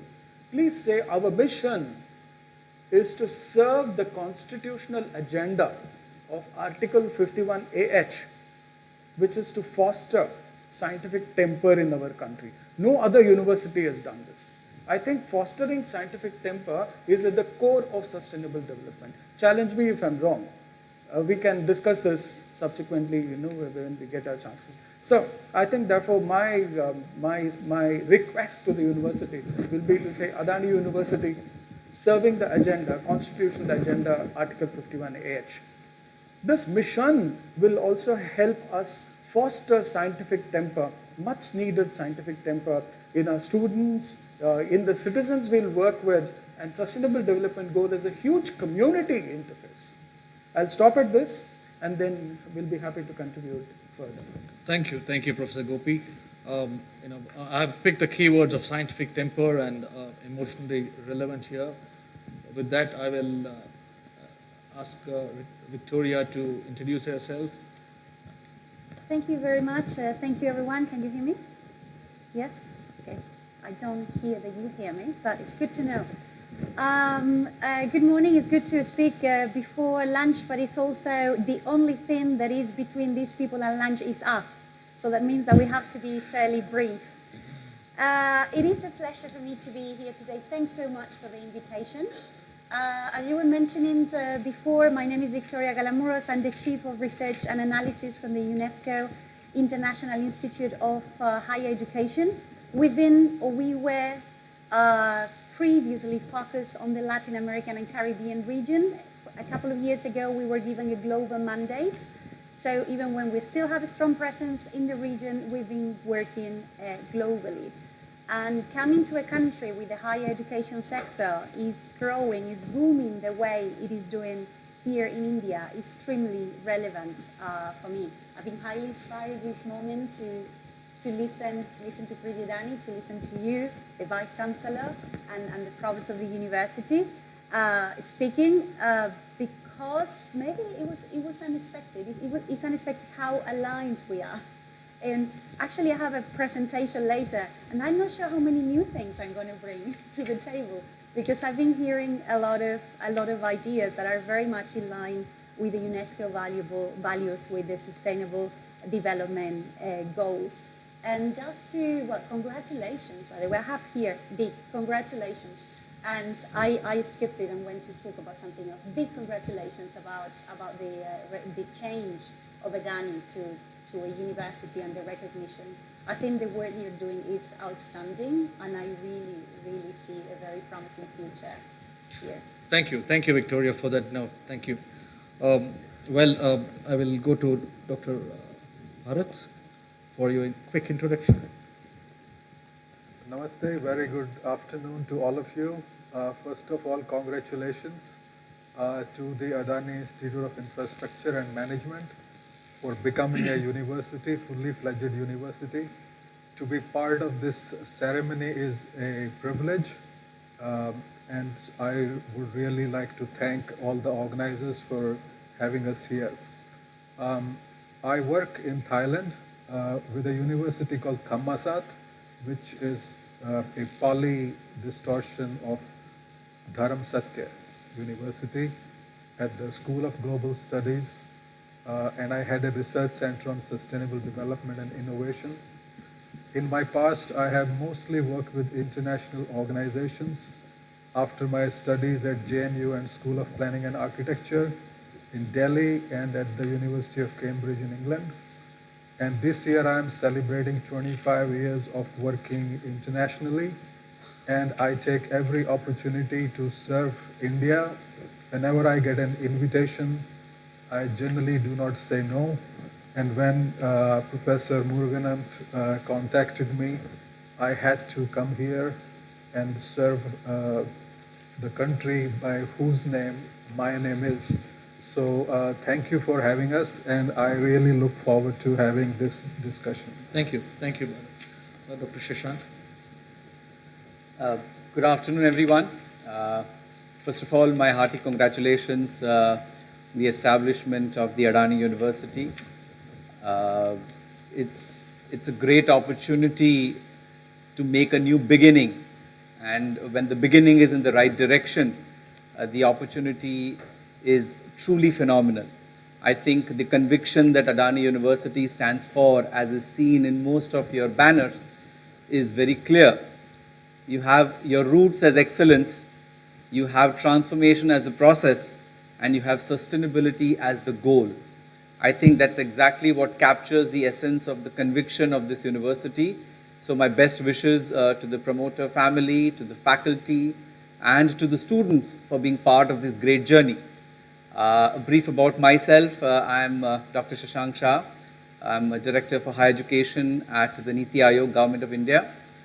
Before that, I have been a visiting scholar at the Harvard Business School and Copenhagen Business School. I also held a joint appointment as a fellow and project director at the Harvard South Asia Institute. I'm a national best-selling author. I've been consulting editor with the leading Indian business magazine. I've been on the board of several institutions. I've authored several hundred papers, case studies, and notes, and my interests are very varied. But my core focus is on the role of business, government, and society working together as joint stakeholders in the successful journey of India in the 21st century. And I think that's what should be and can be the focus of every institution, irrespective of which vertex they fall into, because only when we join hands will we truly be able to make a difference. I would encourage all the students who are here to make the most of the opportunity today, because it's not about us on the stage. Some of us halfway through our journey, some of us in the last lap of our journey, but it's about each one of you, because you are beginning your journey now. So all that you can gain and all that you can assimilate is what will determine how you traverse this journey. So I wish that you make the most of these opportunities and wish all of you very well for a wonderful future ahead as we discuss several nuances of the role of education in the journey of transformation. Thank you. Thank you, Shashank. That was very succinct and put very nicely. Now, thanks, gentlemen and lady, for the quick introduction. Now, see, when we talk about education, even as a phrase, education as a root or etymology, it comes from this word called educare or educare or educatum, to bring out, to draw out, or to manifest. You know, when this word itself stands for something that has to be facilitated, where are we playing the roles? Now, that's the question which I've been pondering on. What does this word education mean to us, and you know, what is the understanding of education as it stands? If you any takers, I'm not going to pinpoint anyone. Any takers? Yeah, if you want, I can probably start a little bit backward from more of a historical perspective, because we are all looking at the future.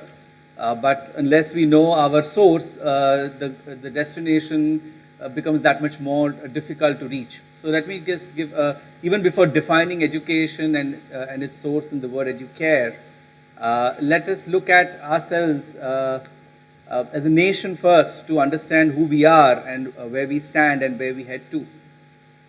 Let me quote a conversation between Thoreau and Emerson, two brilliant philosophers from Harvard who were having a conversation among themselves.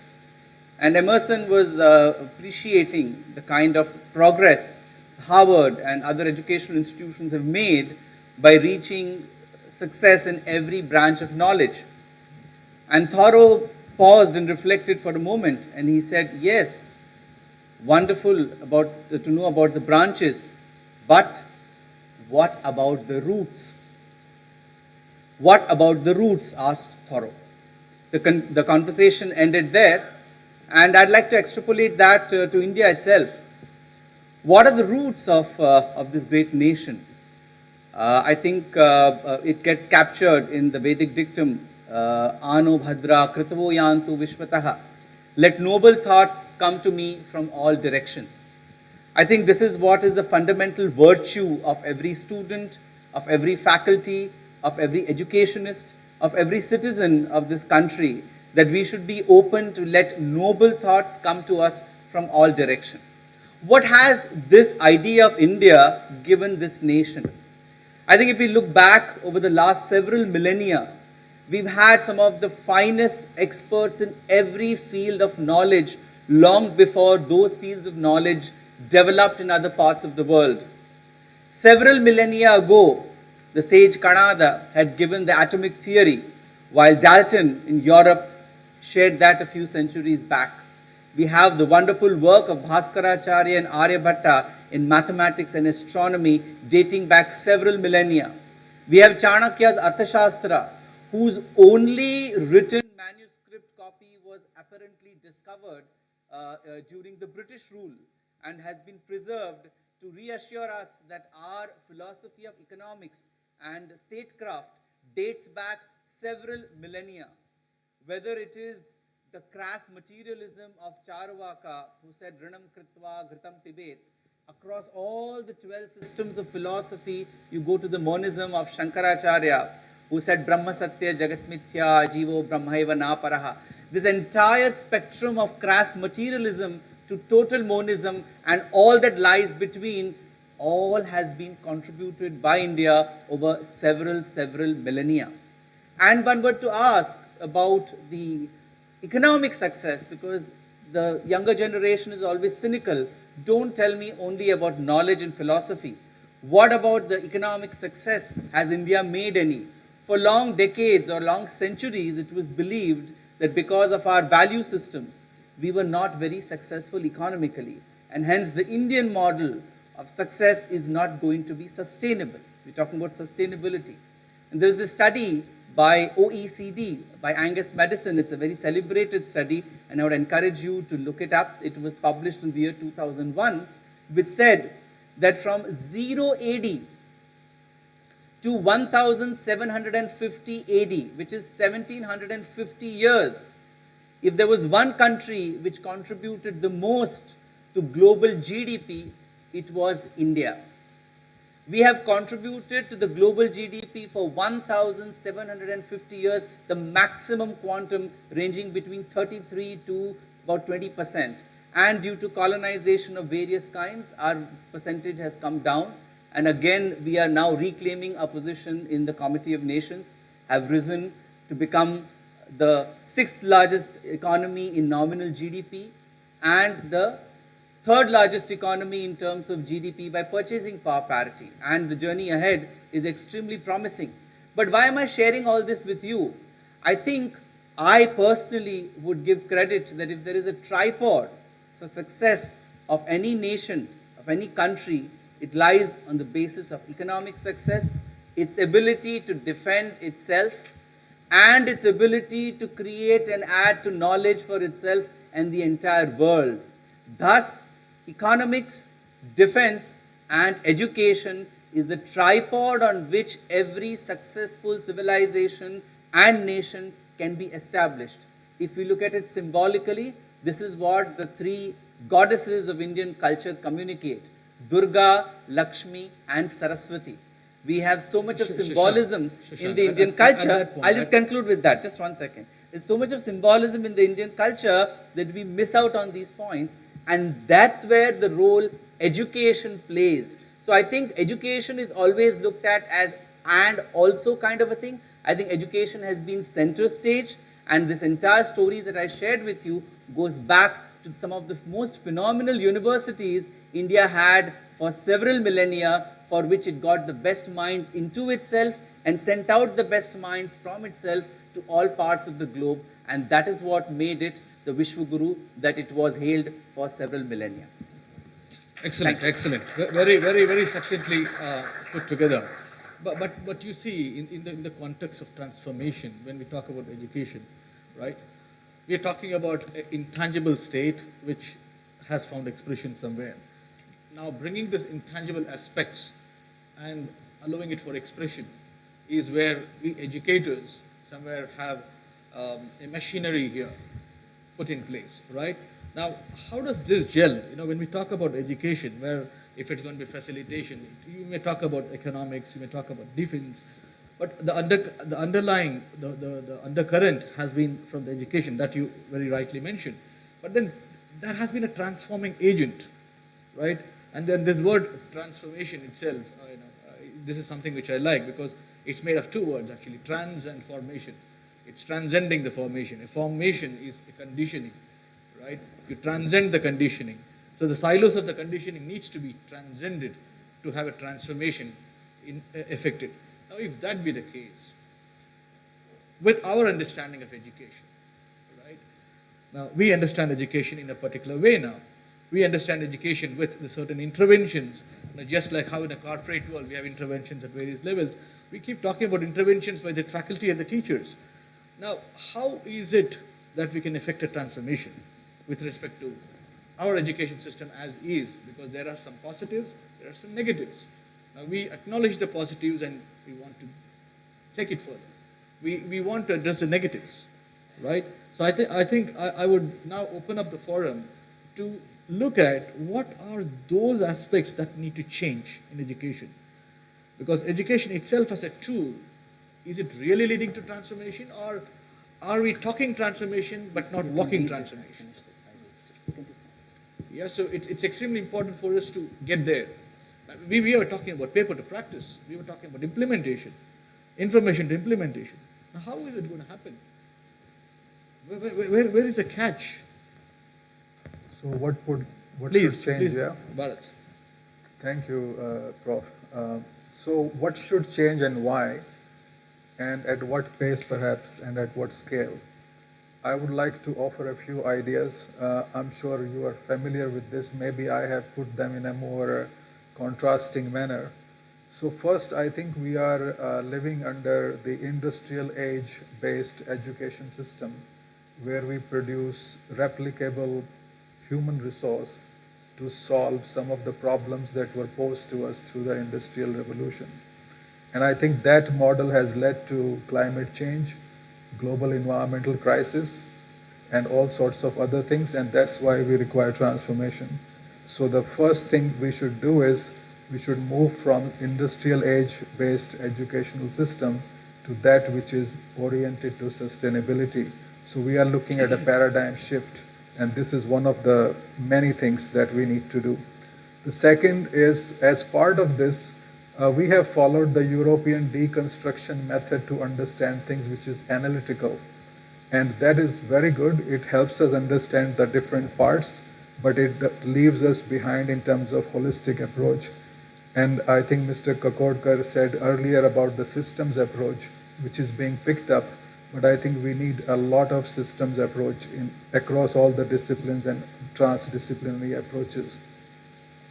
The third dimension here is about moving from analysis to synthesis. So once we understand the parts, we have specializations, and I go to dentist every few months, and I have different doctors they check the gums, they check the teeth, there is one for filling, there is one for root canal, there is one for the capping the tooth, And so in one dental hospital, you have 5 specializations, and there is not a single person in that hospital who can tell me how should I keep up my teeth from decaying. They all just fix the problem. So we really have to have something that synthesizes all this knowledge and helps us move forward. The fourth dimension of paradigm shift is from theory building to problem solving. And I think some of the previous speakers mentioned this. I think this industrial age system, which was started in late 19th century, is always finding generalized principles, which of course that time were not researched, neither researched nor documented. And I think we have spent more than 1 century of intellectual inputs in this. And we need to really move forward and try to find solutions to the problems. For example, I'll just give you 2-3 examples. One is that you have, if there is a drain going in a city which is completely polluted, and next to the drain is a university which has an environmental and sustainability department which never understands what is happening in the drain. You have agricultural department, agriculture and development department, and all the villages around that university have a low per capita income, and they are having suicides and they are using chemical fertilizers. So I wonder why this university education, which is based on global principles, does not solve the problems of the adjacent localities and human beings that live in its own ambit. The fifth dimension to change is to move from the modern industrial age and so on to which basically relies on only some of the modern sources of knowledge. And what I mean here is that you need to bring traditional knowledge, indigenous knowledge, tribal that is being focused these days in our country, as well as the modern knowledge. And until we do that, and all these knowledges, why were they discarded? They were discarded during the colonial times. So unless we bring them back into the spectrum, it's not going to work. And the last one, which is easy, although not so easy, is to move from intradisciplinary knowledge systems to interdisciplinary and transdisciplinary. And unless we do that, I mean, that's actually the vehicle for doing the other paradigm shift dimensions. Thank you. Thank you, Bharat, for that. In fact, the point which caught my attention more was a drainage which is flowing next to the university and nobody did it, right? Did anything about it. Now, that speaks volumes of what our education system, or is it a system, or are we having the right approach, and what are we competing against? Where is this global race, and where is the local progress, right? So these are some questions that need to be asked. If social problems are not going to be solved, if industry age problems alone are going to be solved, now are we going to address the problem of sustainability in any fashion? And is it, or does it deem to be called transformation, right? So with that note, I'm going to read a phrase from the Berlin Declaration of Education for Sustainable Development, which has set its target for 2030. Right? Now it mentions, so I'm just quoting, promoting individual behavioral change for sustainable development, equality and respect for human rights, as well as fundamental structural and cultural changes at the systemic level of economies and societies. Right? I'm just quoting this, but then I would now invite comments on this, because this somewhere links to the transformation that we're talking about. Right? Victoria, you want to take that? I might. So I think what UNESCO has been calling for a while is about the concept of integral education. So we're not at the university to educate just experts or professionals on a specific topic. We have in our hands the most well-educated human capital of a society. And that means they're not going to be very professional and expert on their topics, but also good citizens and good human beings are going to be probably the next leaders of our societies and universities. actually take care of them. However, this is very easy to say, it's not that easy to be done. There is still not clear, common, acceptable ways about how to do it. Universities are very good at teaching disciplinary knowledge, but when it's about teaching transversal skills, how do we do it, and who does it? And sometimes we forget about something that is very important. It's been mentioned before, and it's part of the transformation, which is the training of the academics. Those are the people between university managers and the students. Those are the people that are in direct contact with the students. Those are the face of the university to students. And it seems that we've assumed that because we're selecting people that were good students and then we welcome them into the university or that are good researchers, we assume that first they know how to teach, and second, even more difficult, they know how to integrate transversal skills and values within education. That's usually not the case. I mean, in university, I still teach at different universities, and I was just thrown to teach and assume that, oh, you're smart enough, you'll figure it out. Well, I would have appreciated some help, and we are advocating for more and better teacher training, so then these people can really have the more direct impact into these students. The only good thing that I would highlight probably is technology. So technology has actually allowed us to teach. Okay? Is that better? Yes? Okay. The last point was that technology is actually a very useful tool to do things that we didn't know how to do before, which is how to teach transversal skills, how to evaluate transversal skills. Using virtual reality, using gamification, we are assessing now things that we couldn't address in the past with an exam. Yeah. Are you able to hear what Victoria is speaking? Is it audible? Yeah. That's okay. She's audible. She's audible. Yeah, it's okay. So, I know it was. Yeah, use of technology. It's opening lots of doors for us to be able to teach what we weren't able to teach and to measure what we weren't able to measure before, which are all these skills and all these values around the professional that is going to make that person, this human being, not only very capable in terms of knowledge, but also of skills and values. Beautiful, beautiful. Thank you. In fact, you had summed up, in a way, the holisticness of what the outcome should be, and you're talking about a teacher training program. I would want to use this phrase, faculty transformation program rather than a faculty development program. Yeah, if faculty transformation programs are truly transforming the faculty, then we talk about the transformation that can be effected further. Now, the example which I commonly share with my colleagues is about a magnet. A magnet does not go and announce to an iron that I'm a magnet and get attracted. It just, by the virtue of the magnetism, has an induction process. Now, that's something which we talk about to be and to affect the change. Now, when that be the case, one more phrase, Victoria, and the panelists, other panelists can take as well. See, this is again from the ESD of Berlin Declaration. Development trajectories are not exclusively oriented towards economic growth to the detriment of the planet, but towards the well-being of all within the planetary boundaries. This is exactly where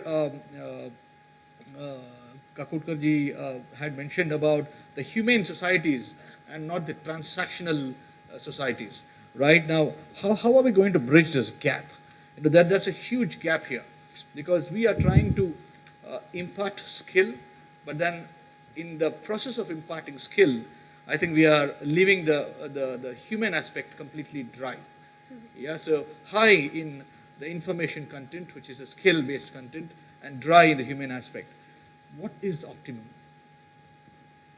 Where do we draw the Pareto, or how do we go about?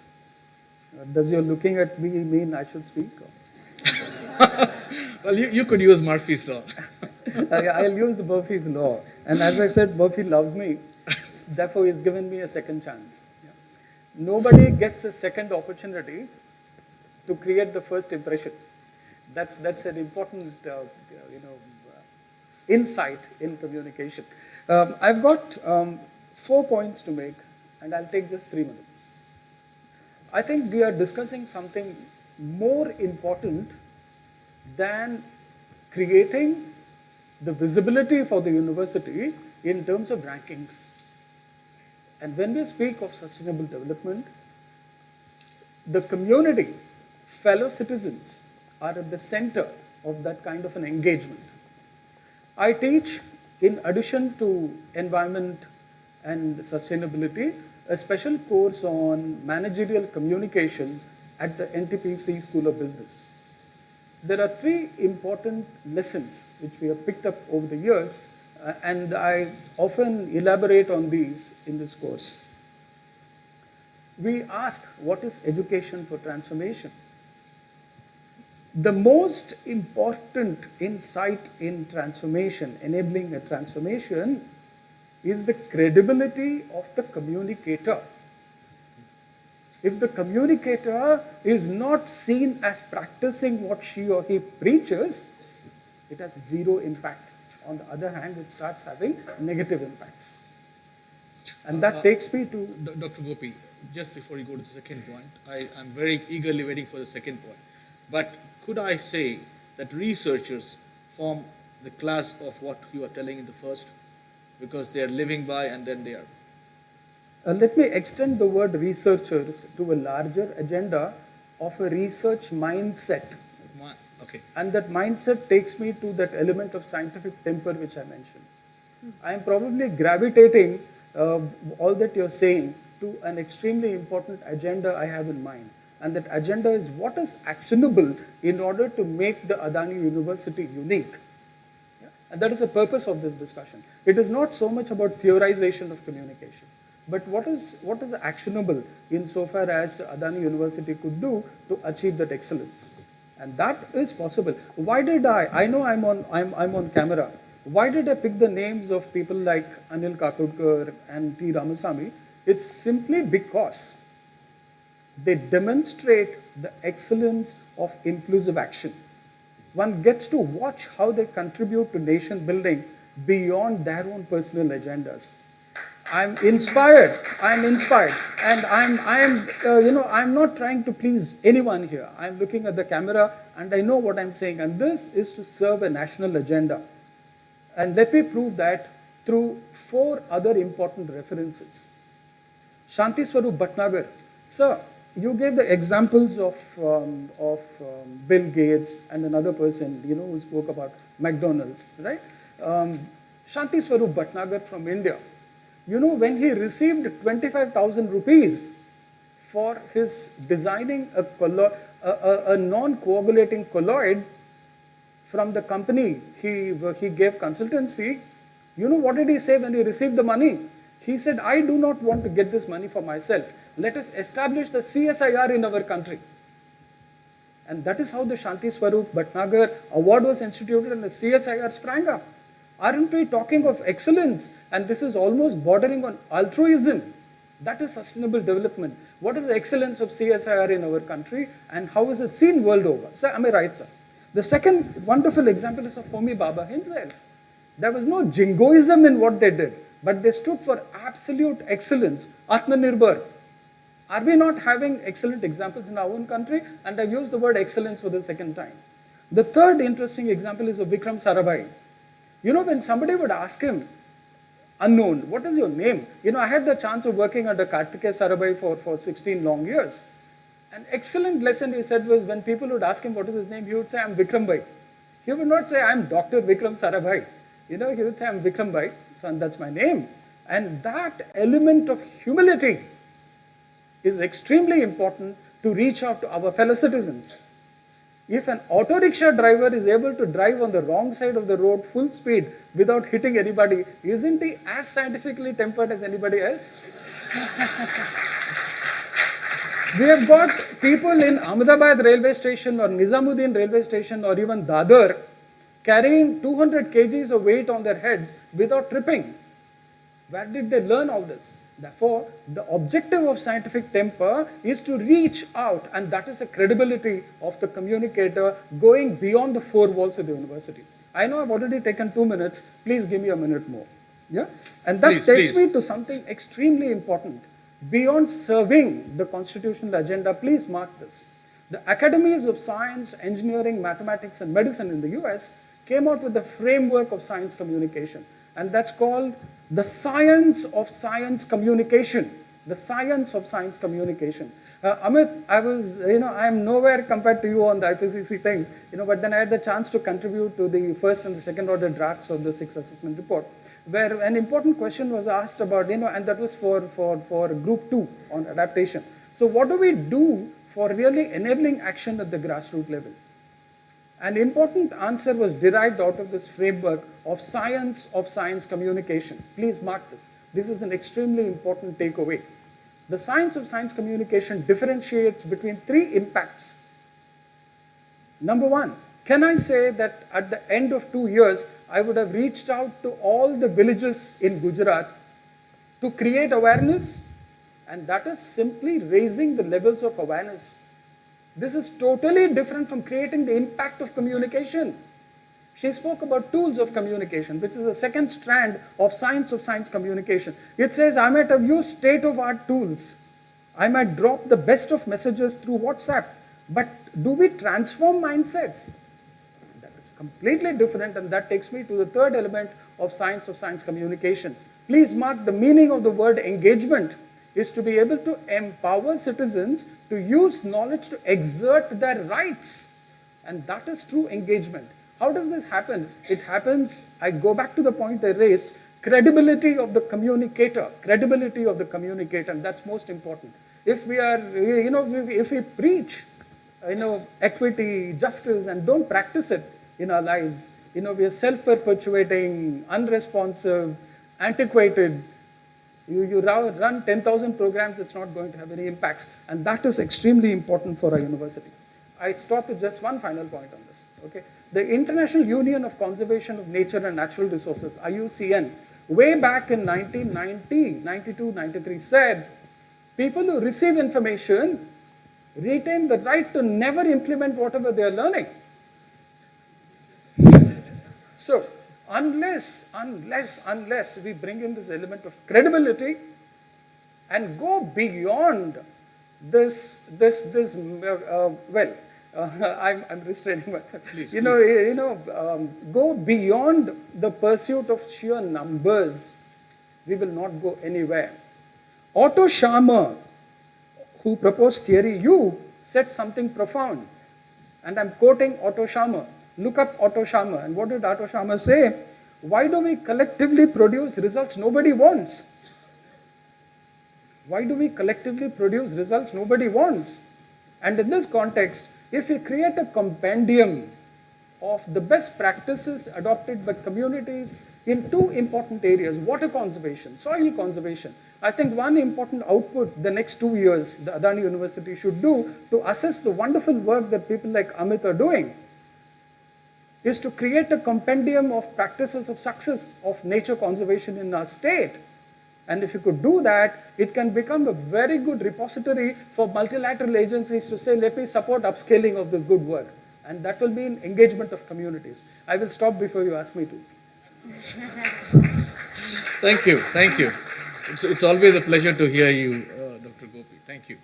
Well, you see, the phrases that I picked up, larger purpose, credibility, and the science of science communication. Most importantly, beyond rhetoric. Beyond rhetoric, yes. And also the inclusive aspect of how you function. Now, these phrases are all that relate not to the attributable skill or accruable skill, right? Now, this is where the challenge is. The challenge lies right there as to how are we going to facilitate credible action and credible communication. So be the change. Be the change. Absolutely. Right? Now that's a takeaway for the teachers. Be the change. Now, being the change needs a fundamental, I'm very consciously not wanting to use this phrase mindset because we are already setting the mind. So the fundamental change in the minds, right? How they relate, what the purpose of it, and how it finds expression, which is an action, right?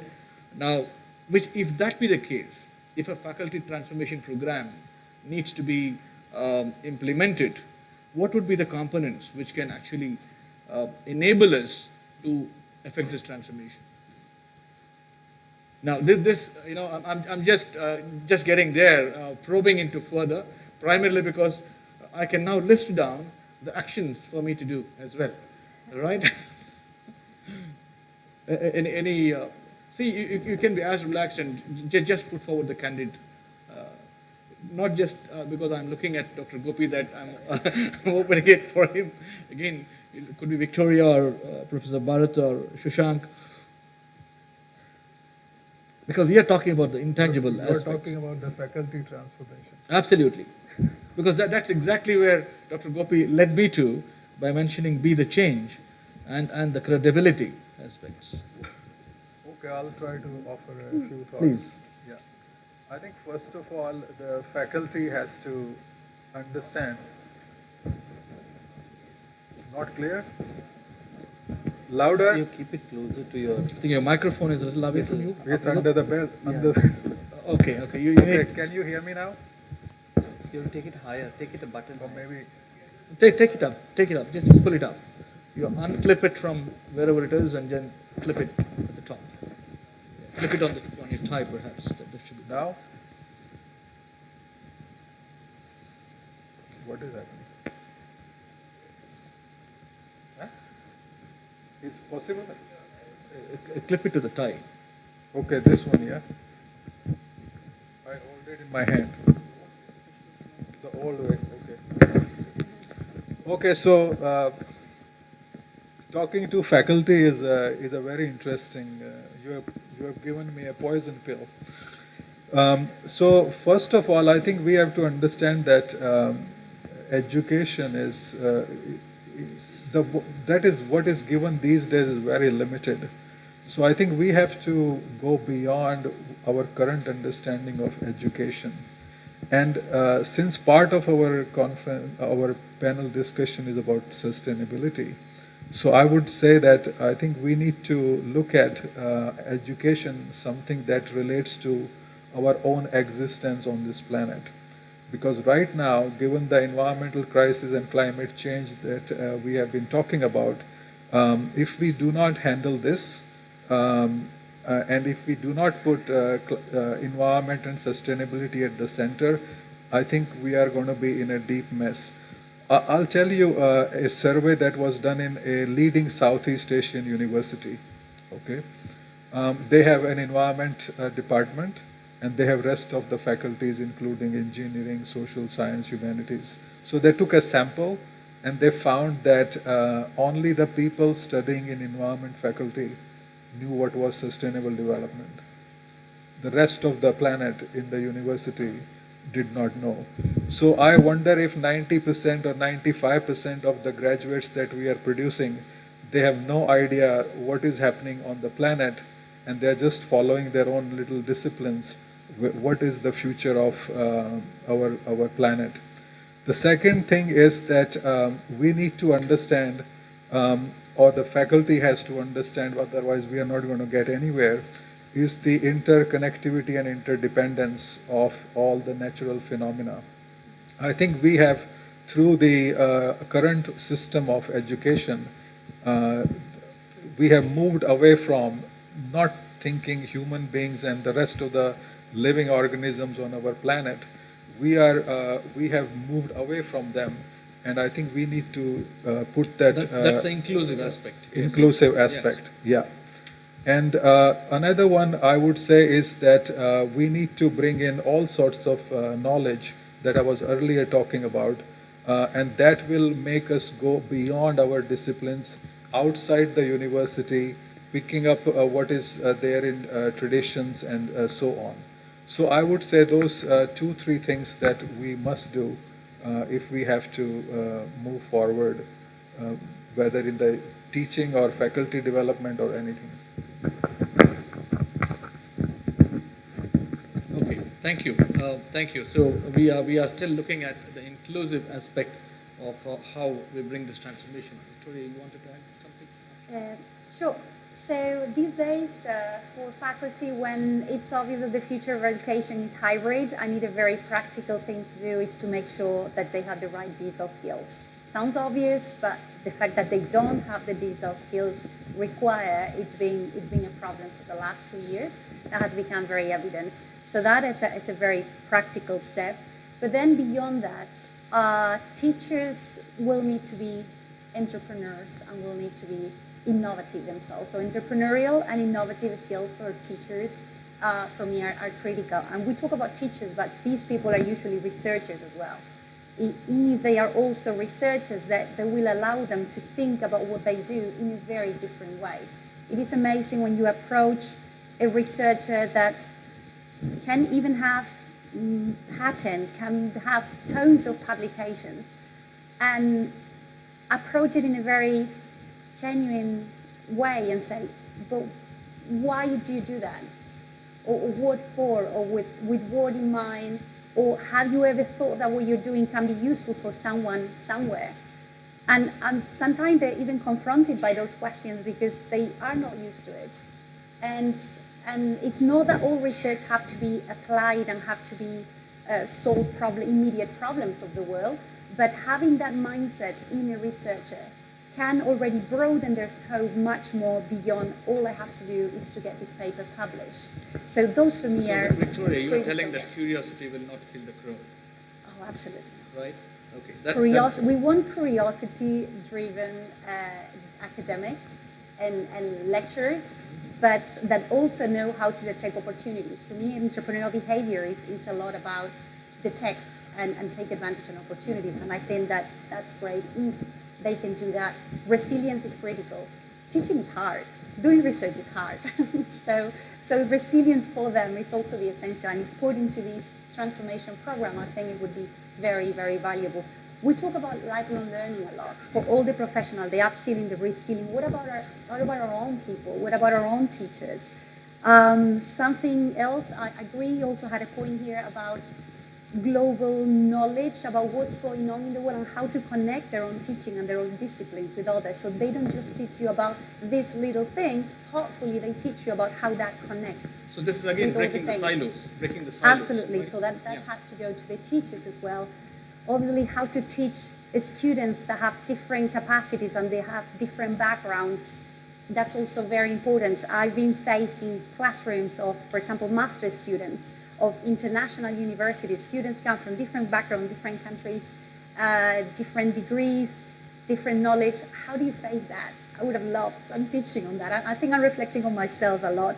And then also about how to open up their curriculum and say, let's co-design this together with society, with industry, with government, to invite them, to listen to them. And of course, that's the ultimate academic freedom that is up to them to decide what to teach and how to do it. But to be, I guess, humble enough and open enough to say, yeah, I'm a teacher of this, an assistant professor, even a professor, but I don't know everything. So please come and tell me what's going on, and then I will decide. Excellent, excellent. So the teacher already is out of the silos, out of the conditioning, so that the teacher is willing to learn on the go with his learners as well, right? And listen, Yep. absolutely. And the teacher is also a researcher, right? Which is the curiosity-driven exploration. Great. Yeah. Now, we are I have a quick point. Yeah. I think a lot of load has been placed on the head of the teacher as to all that he or she has to do in order to enable the university or the education system to achieve its goals. I think it's very important for the education system and for universities and their administration to understand that the faculty is the heart of the institution. I think the importance given to the faculty is the vital success secret in order to ensure what distinguishes one university from the other. We often get into the mindset of considering faculty as a cost center. Faculty are not cost centers. Faculty are investment centers. When you have good faculty, you will be able to attract the best of the students. When you have good faculty, you will be able to attract the best of the research collaborations. When you have good faculty, you will be able to have the best brand as an institution. When you have good faculty, you will be able to collaborate with the organizations, whether in the corporate world or in the government ecosystem, in order to translate your knowledge into implementable projects. So the faculty need to be treated as the heart of any university, and they need to be nurtured. So I think it's a partnership between the university and the faculty to groom the students, but also to contribute to the nation and to the society. It is only and only then that the university will be able to succeed in the long term. Super, super. You have already addressed my next point, which was a natural progression there. So we take that. Now, see, when we're talking about, okay, I'm already pressed for time. Now I have to open the session for questions, right? So we are already shooting 15 minutes off, right? So, okay, quickly, 1 point, please. I'll extend it to 15 minutes, 30 seconds. Being scientifically tempered, which includes all of this, manifests itself in 5 important. That's not. Please go ahead. Manifests itself in 5 important elements, and I'll take just 30 seconds. Number 1 is to be able to differentiate. If I say that I've been through the faculty evolution development program, will I be rational enough to differentiate natural variations versus artificially induced variations? Scientifically tempered. Number 2, am I clear about the newer frontiers of knowledge by which what I know today is obsolete, and therefore have the humility to say, yes, I do not know enough? A third important one is no hidden agenda. Being truly scientific means I do not have a hidden agenda. And the fourth is, I stand up and say, these are the limits and limitations of the models I use. These are the limits and limitations of my knowledge systems. And I'm not saying that I know everything. And the final one is to work for community good, for nation's good. These are 5 important elements of being scientifically tempered, which I think can be a hallmark of excellence of the Adani University. The final point is, the name of the game is harmonization and not homogenization. It's harmonization and not homogenization. Thank you. Thank you, Dr. Gopi. I have to open the session now for questions. So let me see if we have some questions before I summarize. I would like to make 1 point before you summarize. Professor Anand. Yeah. Yes, Professor. Excellent discussion. I actually want to pick up the subject of transformation. Transformation is the pointy end of culture change. And culture change is hard. And faculty are no different. The same things work for them that work for other organizations. And I think the only way you can transform is to understand what you are trying to transform them actually is something that they care about. They at least have to have belief that what you are trying to transform them or encourage the transformation is worth transforming. But still, that is not enough. Then you have to create the right incentives. You have to celebrate successes. You have to provide resources. And you have to remove roadblocks. And if any of these things are not happening, the transformation will be a tool for a university administrator to say something I did so they can get another promotion in another university. And I have seen so many of these programs fail. So it is, they must believe in what you are asking them to transform to. Then you provide the incentive. So for example, transdisciplinary research. Unless you tell them they get more funding if a technology professor is collaborating with a law professor and an MBA professor in supervising a PhD student, they get more, okay? So those are the kind of things you have to celebrate that you have to do. The subject of scientific temper is actually quite interesting. And I think this is a very important part of the rigor.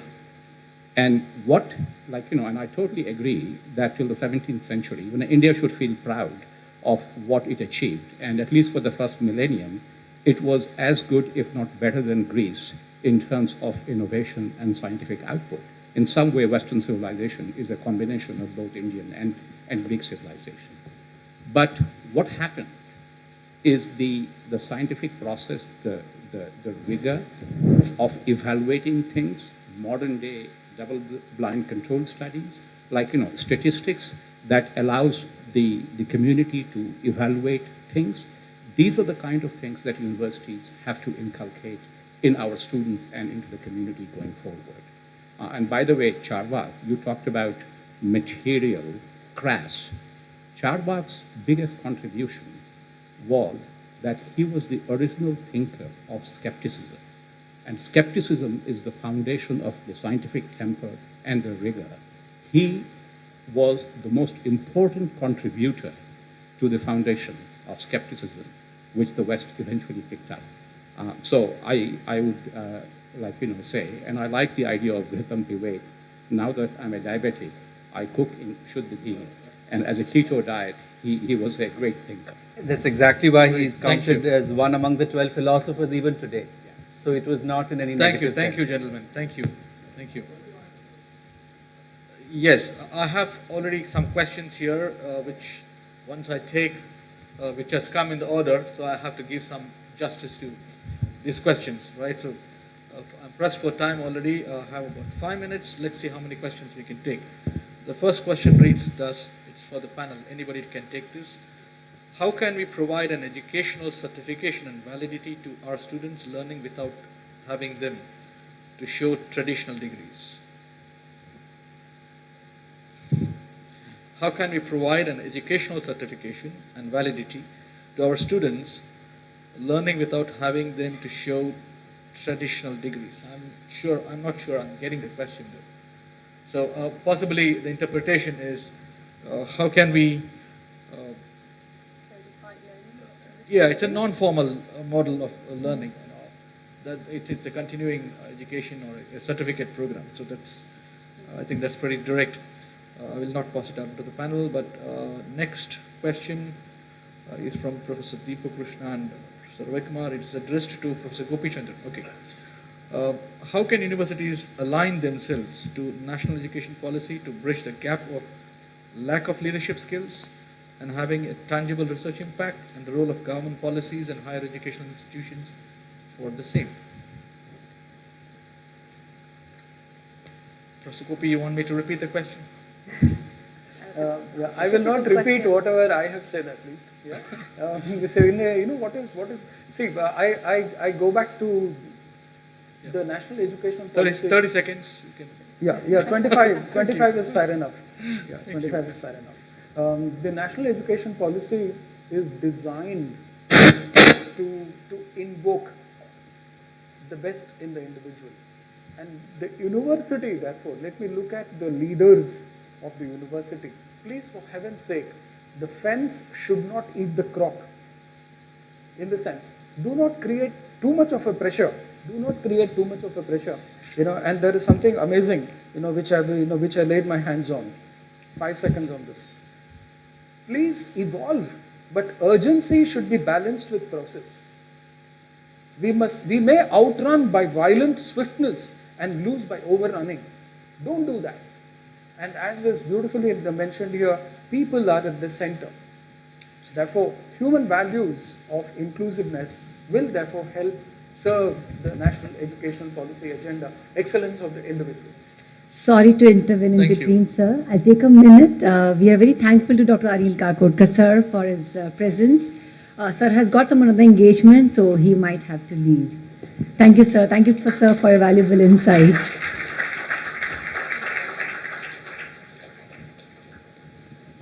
We shall begin with the question and answer, sir. Okay, does that answer Professor Deepak Krishna and Professor Ravi Kumar's question? Are they here?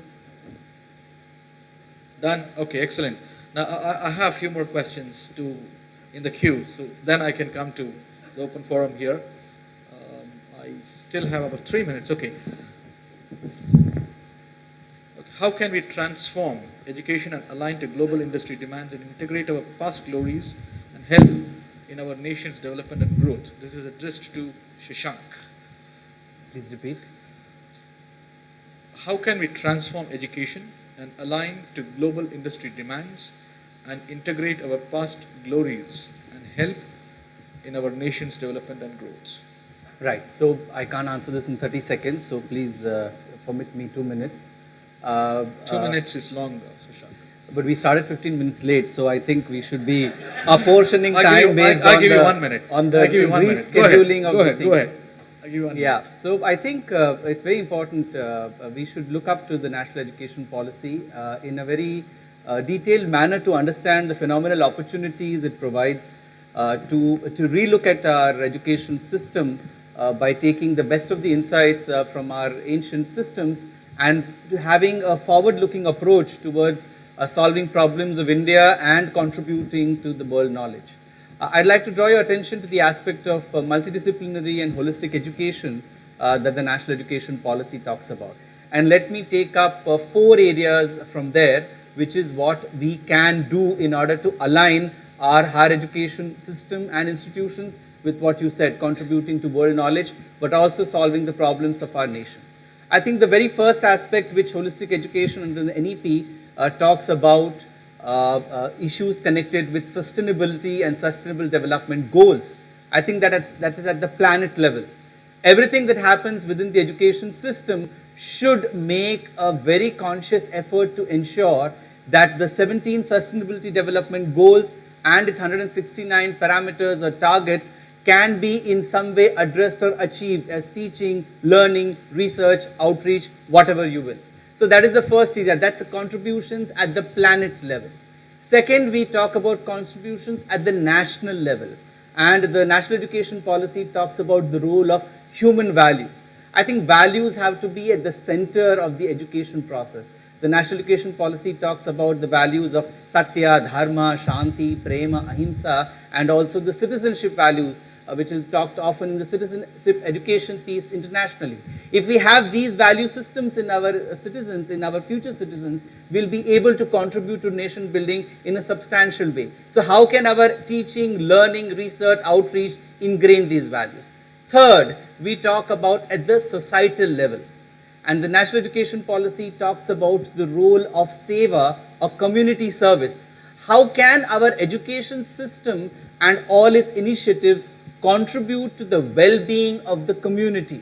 When the Honorable Prime Minister addressed the first batch of chairmen of IITs in 2014 at the Rashtrapati Bhavan, he spoke about the role of, just give me a minute, he spoke about the role of how educational institutions can link their projects, their internships in order to transform the local community and society.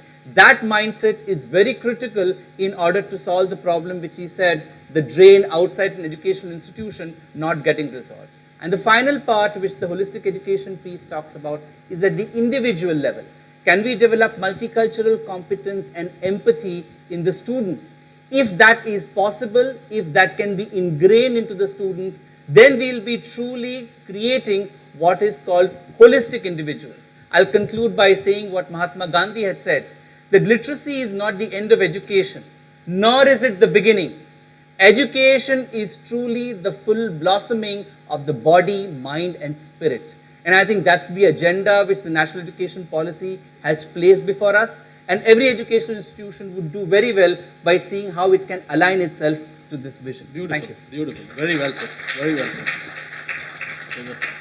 So the transformation is holistic then. Excellent. Now I'm already pressed for time, but I have one question now. Only one I can take. I may not be able to open the forum, but you can always email us the questions and we'll get back. And all this will also be addressed via email. But Dr. Gopi, you're not packing up as yet because there's one question addressed to you. Right, so I'm sorry, but let's take this in quick, another 30 seconds, right? Oops. Okay, what are the real challenges in Indian education system in the present context of sustainable learning, where internet has both positive and negative influence? No, there's a microphone behind you. It has been served to you. Well, I'll only be pretending to give an intelligent answer. But that takes me to one very interesting phenomenon in science communication. I had referred to this earlier, when I spoke here. The The framework is called agnotology. Agnotology. It is making and unmaking of ignorance. The making and unmaking of ignorance. Internet is simply a medium that delivers, simply a courier, a postman. But we need the wisdom to be able to look at what information is right or wrong and not flip on the wrong side of ignorance. Please remember this interesting terminology in public policy related to communities capacity building. It's called agnotology, the making and unmaking of ignorance. Thank you. Thank you so much, Professor Gopi. And I think I should call it a session at this point. Else we'll be delayed for this post-noon session, right? But we welcome more discussions. Each of you who have the QR codes, it will still be open. Keep pumping your questions, and we would love to keep the interaction open, right?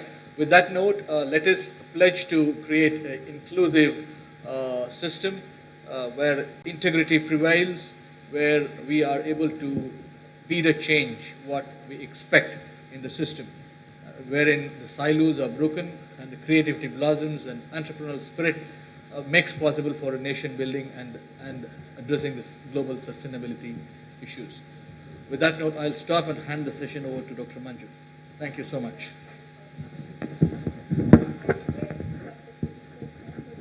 To kindly give away a token of remembrance to our esteemed panel speakers. So that's for thanking.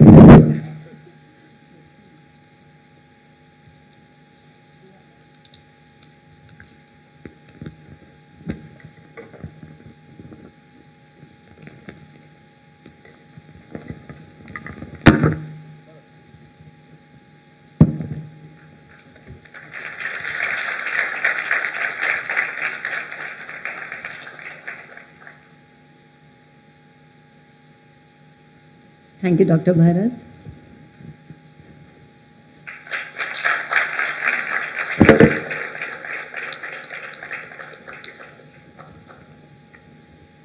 Thank you, Dr. Shashank Shah.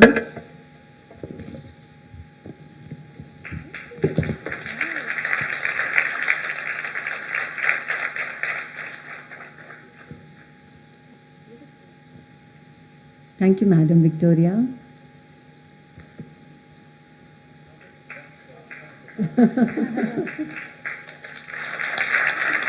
Thank you, Gopi Chandran, sir.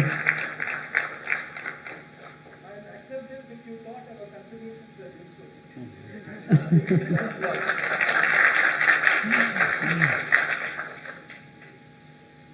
That brings to the end of panel discussion. May I now request Dr. Astha Agarwala, Associate Professor, Faculty of Management Sciences, with us here on stage.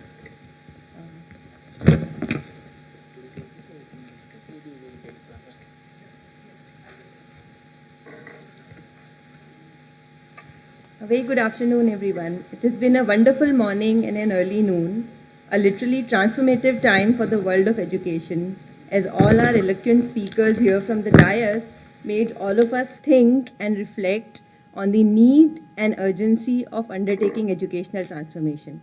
A lot has been said and discussed thoroughly on what has to change and how. But as they say, action speaks louder than words. Or in Sanskrit, there's a phrase which is one of my favorites, Asmakam karyani asman savidhi karishyanti, which exactly means only our actions define us. So it is now time for some action. We put forth here in this August gathering on the platform of Global Education Forum in the auspicious presence of all of you, our learned experts and curious listeners, a resolution to transform ourselves. As Professor Anand said, we have to be the change. There's a resolution here for ourselves to change. While I read the resolution text, the QR code for resolution 1 given in the QR code sheet in your registration kits, it will take you to the form where you can register your response to the resolution. Because we have to influence the youth, the younger lot, and they like gamification. So we have resorted to this way of registering your responses and showing them here. Please allow me to read the resolution before you respond. We commit ourselves to self-transformation. We, within our individual capacities, commit ourselves to be curious, reflective, creative, and mindful of the needs of those around us, and to become inclusive in our thoughts, words, and deeds. As champions of transformation at our respective workplaces, we commit ourselves to supporting an environment of peace, inclusivity, and compassion. And at the institutional level, we commit ourselves to promoting holistic development of our learners and facilitators, to enhance their capabilities, to transform them into beings who are sensitive towards nature and needs of other fellow beings. Now I request you to take out the QR sheet and scan using the cameras on your phone. You can easily scan the QR code for resolution 1 and please respond to the question there, and let us have a look at the answers as they appear, as they pour in. It will be interesting to see how people are taking part in the resolution exercise.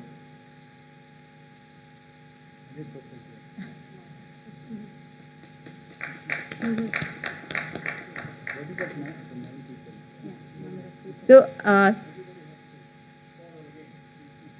yes, so it's like a motion, a yes or no question. Everyone has to, I request everyone to please take a minute to take out the QR sheet, and we still have time, you can still send in your responses. But as of now, we have 100% of the respondents saying they support this resolution wholeheartedly. And I like to be very candid here. We were discussing and debating about doing this and the usefulness of this. And Professor Anand said that, in every organization, there is this X percentage of people who already believe in transformation. But we do not know what is the threshold of people required to take the organization to the realization of transformation actually. So we do not need know the delta X. If this exercise here results in creation of few more individuals into that delta X pool, which would be people who are willing to take the transformation exercise from words to actions, our job would be done here on the Global Education Forum, and we would look forward to taking these practices in the future ahead by deliberations on this forum continuously, by inviting you here more frequently and meeting again. Thank you so much. Thank you, ma'am. With that note, the forenoon session, Track Education for Transformation, has now concluded. The August gathering is requested to kindly join for lunch. We shall start the post-noon session track at 2:30 p.m. sharp for session track 2, Transformation for Sustainability. I may request the dignitaries to leave the auditorium first and the audience to wait after them.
Philip mic.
Sir mic पे mic पे काही test करू जरा की camera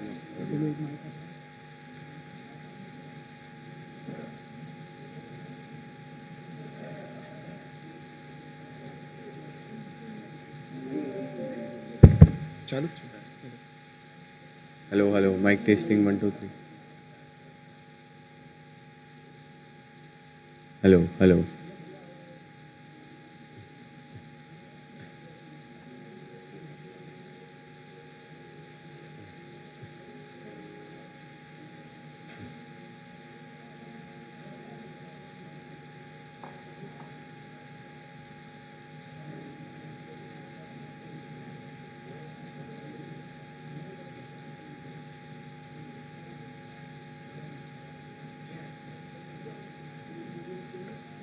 hello mic testing 1 2 3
Hello, check, check.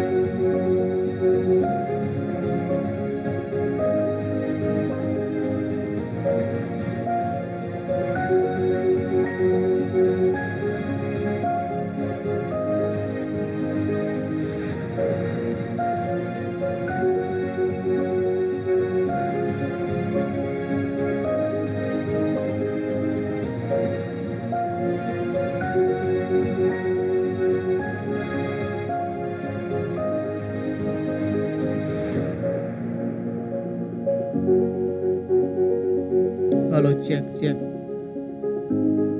Hello, hello.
Hello, hello.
hello, one.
26,11,111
1.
Good afternoon, ladies and gentlemen.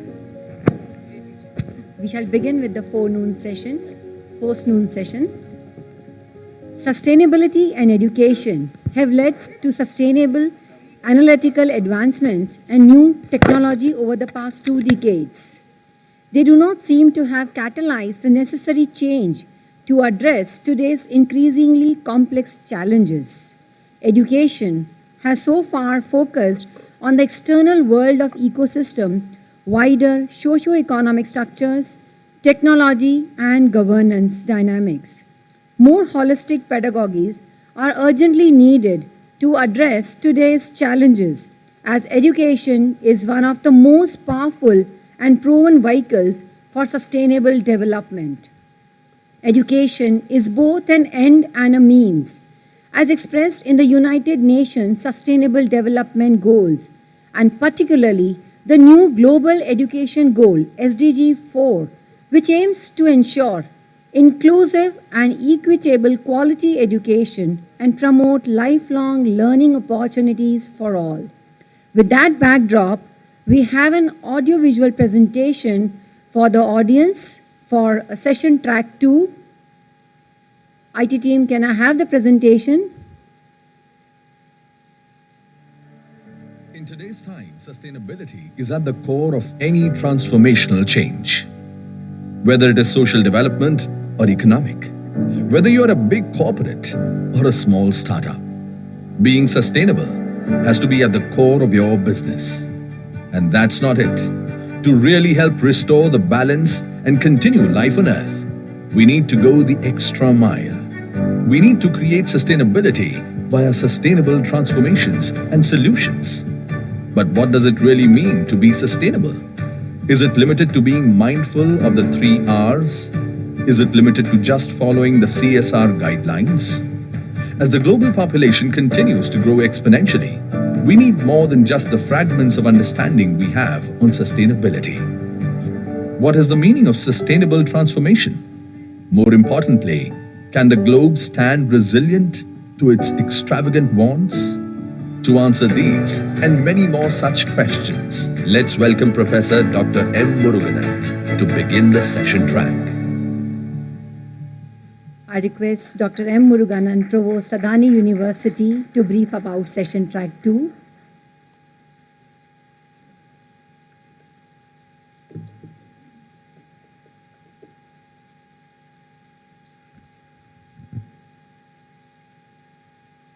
A very good afternoon. I know it's post-noon, but yet Dr. Manju fumbled by saying it's forenoon. That's the load of what we had outside the auditorium, right? So I hope that doesn't carry over on the stage. We'll be able to sustain during the panel discussion, and we are really looking forward to this eminent panel to start deliberating on transformation for sustainability. To set the tone, in the forenoon we had education for transformation, and post-noon we have transformation for sustainability. On a second thought, I was just wondering, possibly it should be the other way. We should first discuss transformation for sustainability and then start discussing education for transformation, because the goals would have been set and then we would have aligned the educational system for that purpose. Now, the second thought came much after we first drafted the concept note, and so we left it as is. But then I thought I should mention it here for your thought as well. So, education and transformation. We have a list of transformation we expect from the graduates. They should be resilient, they should be creative, they should be curious, and they should be holistic. You have n number of lists. In all the transformation that education is able to bring about and effect, what are those transformations which is really worthy looking at, which actually is aligned to the cause of sustainability? That's what this session is about. For me, sustainability is synonymous to sensitivity. Sustainability cannot happen without sensitivity at all levels. Individual, organization, nation, and we as one planet. If I may choose the phrase that let's all call ourselves Earth citizens, while we are stuck in the jargons of the current times, are we ready to decode and demystify and go to the fundamentals of it and address it at the level of the individual, so that just as a brick in a mansion matters for the quality of the mansion, we need to start looking at the individual behavioral transformation. And this is also where I would like to quote the ESD in the Berlin Declaration, where it very categorically mentions about the individual behavioral change, which needs to take priority for effecting a change towards sustainability. The globe has recognized it, but then in those matrices of intertwined transformational outcomes that we define in education, what are those which are going to be picked up so that we can address sustainability? How are we going to not crawl at pace and scale, rapidly rush towards addressing the sustainability needs? With that open question, I would leave it for the panel to keep pouring their points and have more provocative questions.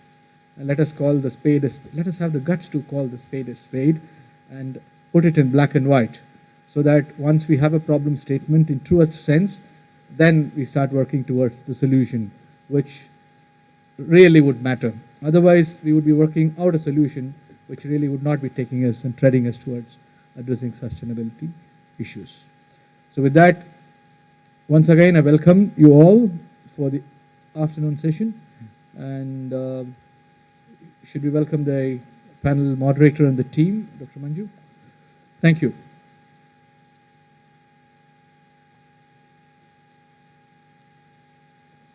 I now request the moderator, Professor Dr. R. Gopichandran, Professor NTPC School of Business India, and panel members to kindly join the dais for panel discussion.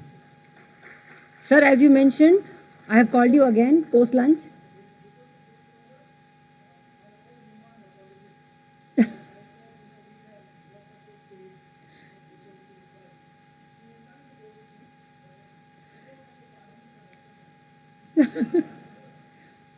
Sir, I have to say one thing. As you mentioned, I've called you again post-lunch for a bigger role to play. So we have amidst us panel members as Dr. Ruma Bhargav, Project Lead India 4th Industrial Revolution for Health World Economic Forum, Professor Dr. Amit Garg, Professor Indian Institute of Management, Ahmedabad, former Senior Economist, UNEP, Riser Center, Technical University of Denmark, Professor Dr. Pradyumna Vyas, Board Member, World Design Organization, Board of Directors, Titan Kiloskar Brothers, Dynamite Technologies, and Senior Advisor, Design Confederation of Indian Industries. Mr. Mahesh Ramanujan, former President and CEO, US Green Building Council, Washington District of Columbia. Thank you all.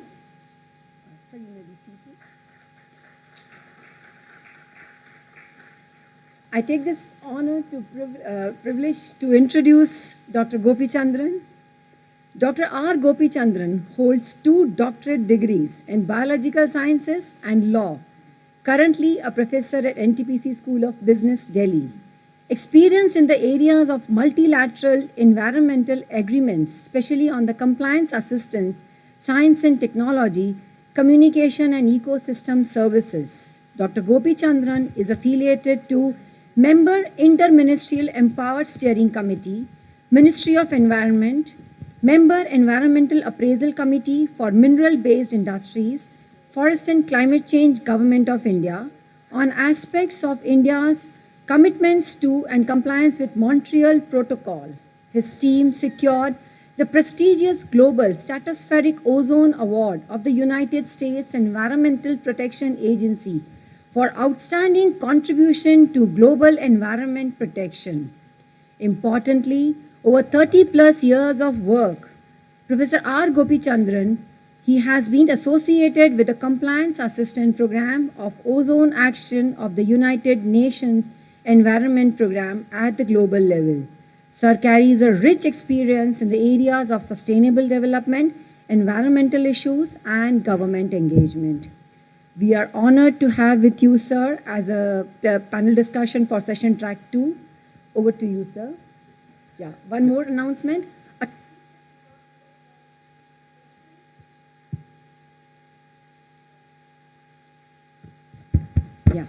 A sheet for QR code for questions is there in your kit. Request all of you to scan the appropriate QR code for raising for session track 2. The QR code shall remain active until the panel discussions is over. Thank you. Over to you, sir. Namaskar and welcome to all of you.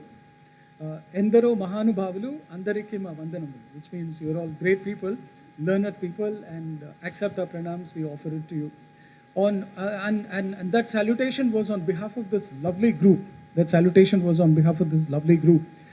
Thanks, Pradyumna, for saying that I should be louder and clearer. I put the mic closer to my mouth. And yeah.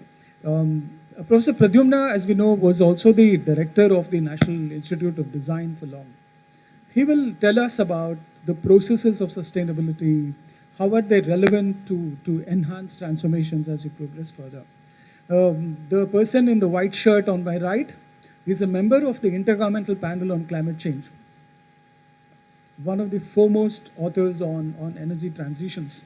Imagine the city of Ahmedabad, having a person like him. I think the university should derive the best out of collaborating with such people. You know what he said when he walked up on the stage?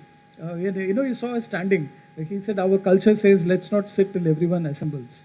So, these are people who actually practice these values. Fantastic. Amit, thank you very much. I learned the words backcasting, microcasting from him, when I went from the NTPC School of Business about a couple of years ago. And then Ruma, of course, is a health professional. She will tell us how, the centrality of health issues, hold the dynamics of sustainable development and growth as we progress further. And our dear brother, he's been with the Green Buildings Council. Mark Ginsburg of the US Department of Energy has visited this city nearly half a dozen times. And, and has, been to the CEPT University, which is one of the foremost institutions working on alternative refrigeration and other systems. There was a huge irony when one of the building ratings initiatives started in India way back in the mid-2000s. They went to what is called the Center for Environment Education and gave it a 4-star rating instead of 5. You know why? They said, we can't give you 5 because you don't have an AC system for us to evaluate.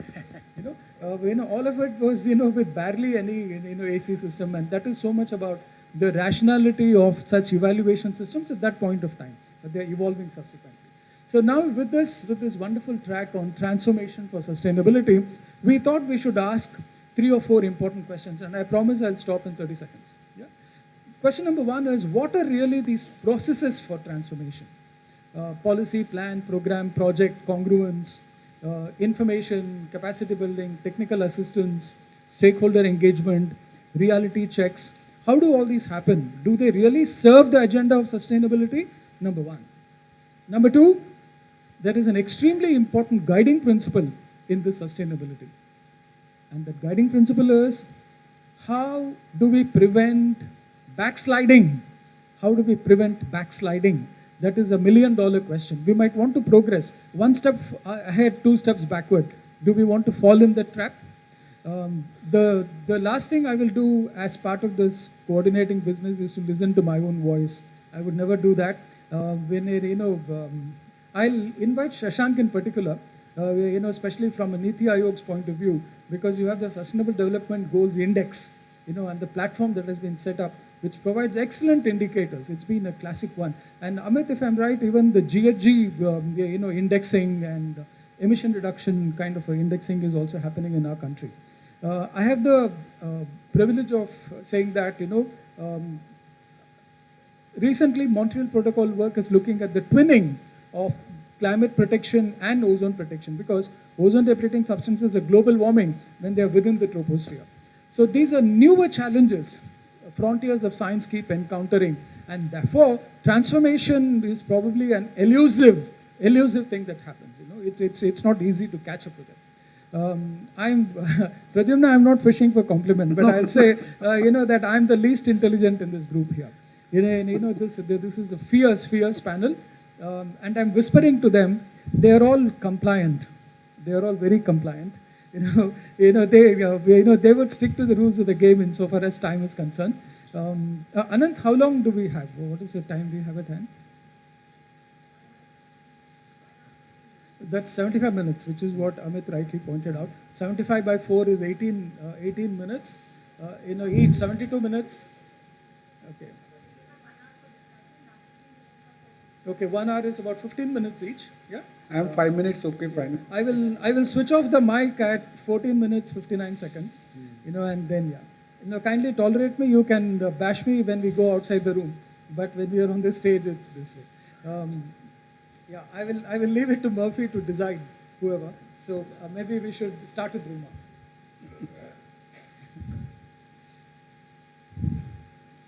You might have forgotten the questions by now, which I raised, but then, they will raise it and speak.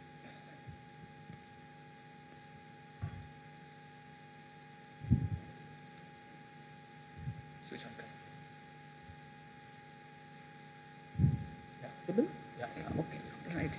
Thank you. So, good afternoon, everyone. It is a pleasure to be amongst the illustrious gathering. But unfortunately, I'm the first speaker after lunch, so I will have to bear the brunt that I must not set a wrong precedent so that the hall numbers keep dwindling. And I was also sharing with Professor Gopi that since he's in my panel, I should also keep his standards at level, but I would not be able to match the jargons and the philosophical quotes which you had mentioned. I'll be talking more about the ground level experiences, what I have. So giving a brief introduction about myself, I lead the healthcare vertical at the World Economic Forum India. Besides, I also work a lot in education. I have my NGO and we work for health and education and sustainability in government schools in rural and tribal India. So approximately 120 schools, and those are the experiences what I would like to share more about, because I feel my fellow panelists would be subject matter experts in sustainability, designs, and the other topics which you would like to hear. But I would be talking about what the other part of India needs if we just flip the side of this auditorium which is well lit. There is an India which sits in the dark, which needs the practical solutions, and those solutions need to be designed by the young minds which I see and by the eminent faculty which would guide them. So that's the introduction from my side. Good afternoon, everyone. I requested Mr. Gopi, Dr. Gopi, to give me about 10 minutes to talk about a key message that I wanted to share. So I'm just going to stand up and talk about it because it'll make both of our lives easier. I won't go to sleep, you won't go to sleep after a nice lunch. So with that, very quickly. So she will get to speak again about what she wants to. So you can choose to introduce and speak, or introduce and come back and speak later. No, I'll just finish it that way. Yeah, 9 minutes, 50 seconds. I'll do my best. It's a good afternoon. Thank you, Dr. Anant, for the opportunity to join this important and timely event. And I think it's an important conversation we are having here in Adani on the launch of its university. And I think we didn't recognize the staff who put a great deal of work into making this event a reality. Thank you from the bottom of my heart, because it's an important conversation. I advocate for this around the world. You're doing the right thing. Your interest, passion, and leadership will be a critical component in India's role in the movement toward greater global sustainability efforts. Now, having said that, the questions posed by Dr. Anant in the concept note for this forum undoubtedly needs deeper reflection. And after the persistent and devastating effects of COVID, I thought I would attempt to answer at least two of his questions. I can't do justice to all of it today, but I'll try to do the two. First is, what is sustainability all about? That's a tall order, that question. Academically, of course, we can talk about the numbers. Everyone here has some sense of what it means. But this is as much about personal inquiry for me than I think we can typically describe it to be. After all, no one single person has the same story as where they came from, how they got here, and why sustainability matters to them. So I will start with my story. Everyone here knows in India that more than 70% of people live under the poverty line. This was as true for my childhood as it is for children across this country today. For us, sustainability is not a buzzword. It's a simple fact of life. Though I was too young to understand the term as a young boy, I was old enough to know that my parents were teaching me the tenets of conservation, of surviving with only what was necessary. Having a meal 3 times a day was a luxury. Even with almost no income, my parents somehow managed to pay for my education and support for my brother and my education. Living with little to spare forever colors your perspective. But no matter how bad we had it, my parents made sure we understood there were others who had it worse.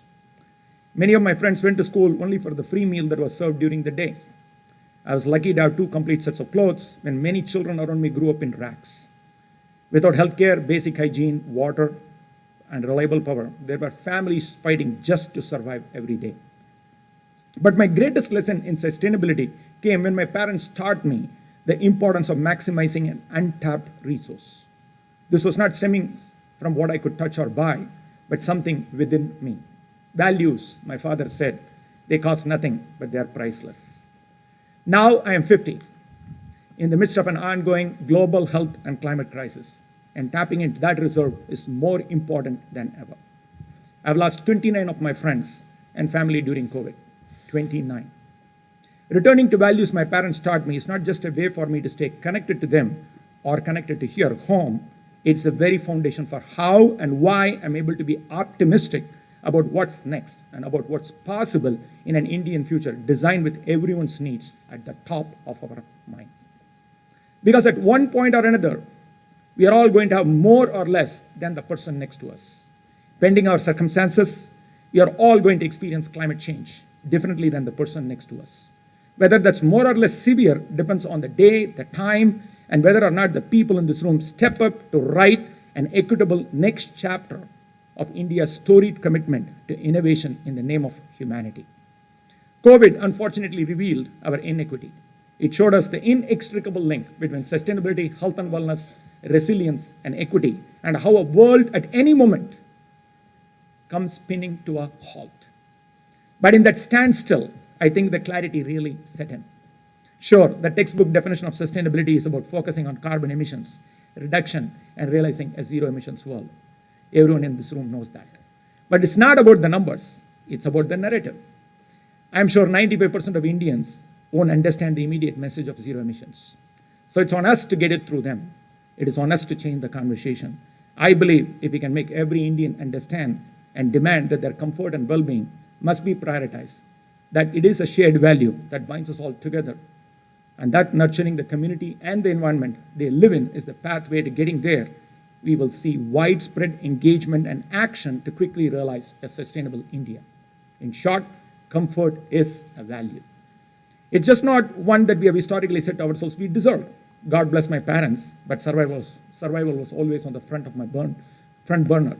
And with good reason, comfort was a luxury, not a reality. But it doesn't have to be that way forever. If you look around, you will understand what I mean. Many times I feel we Indians are addicted to the hardships endured. That somehow pain is how we are defined in our personhood. And that in that stubbornness and willingness to conform to a habit, we become ignorant that there could be an alternate way of living, a kind of life that is worth of our own dreams and that of our parents. And how about the second question posed by Dr. Anant? What needs to transform? I have a long answer, but I'll keep it short. The first and foremost, I like to quote Mr. Adani's recent speech in the Bloomberg India Economic Forum. I loved what he said. Mr. Adani said, we build infrastructure that enables flow, and all that flows will need to be green and clean, be it the flow of energy, the flow of goods, the flow of people, or the flow of data. And here I like to add that all of this is also to transform how we value comfort, that we need to drive our efforts to creating a flow of comfort. Now, a couple of things. First, we need free access to electricity. Second, we need access to clean water.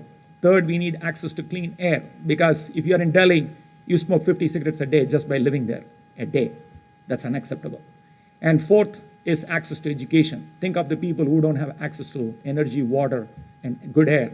Do you think they would have good access to education? I don't think so. And finally, last but not the least, access to data. Again, I'm pleased to see that Mr. Adani spoke about that. And I want to draw your attention to a story, which is a green building story. We have 4,000 green buildings in India. 257 kilometers from here in Surat, we have a beautiful green building called the SRK Empire. And this building was certified to LEED 5 years ago. And it was certified to gold, to the LEED Green Building Rating System, the world-renowned rating system of the world, the best standard. And then it was subsequently certified to platinum. Then eventually, it implemented a data-driven mechanism to measure energy, water, waste, transportation, and human experience. And currently now it is cruising almost close to zero. What does it mean? It could generate more electricity than it uses, it saves more water than it consumes, and most importantly, it removes more carbon than it can produce. All of that to say that it'll have a positive impact of the people inside those buildings and around. It's the most important lesson. Dr. Nirav Mandir, who is in the audience today, made it very clear to his team and to his organization that measurement and management of data is important. Through that you realize continuous improvement. And eventually, he will set the record of being the first net zero building, hopefully, in the near future in India. So that's the data story, and that's why I personally care more about data as much as I care about electricity and water and good air.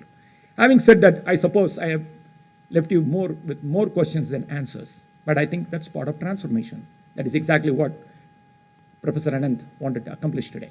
That's part of sustainability, perpetual curiosity, perpetual compassion, perpetual purpose.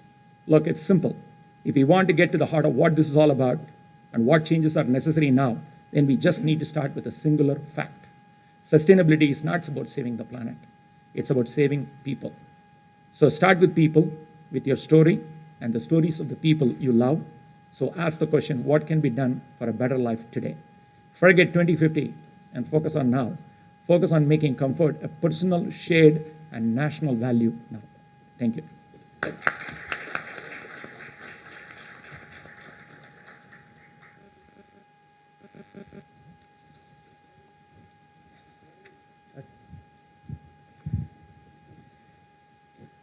Thank you for a very nice opening, I would say. You have set the tone and you have made my job easier. So I'll start by saying that in 2015, we had two big global conventions, the global agreement. One was on Sustainable Development Goals, New York, and then another was Paris Climate Change Agreement, of course, in Paris. So these two seem to be so detached and we have to do this, but our assessment says if we are able to meet our commitments made at Paris, we will meet 50% of our SDG. And other way around, if we are able to meet 50% of able to meet our SDGs, we'll gladly meet more than 50% of Paris. So they are linked.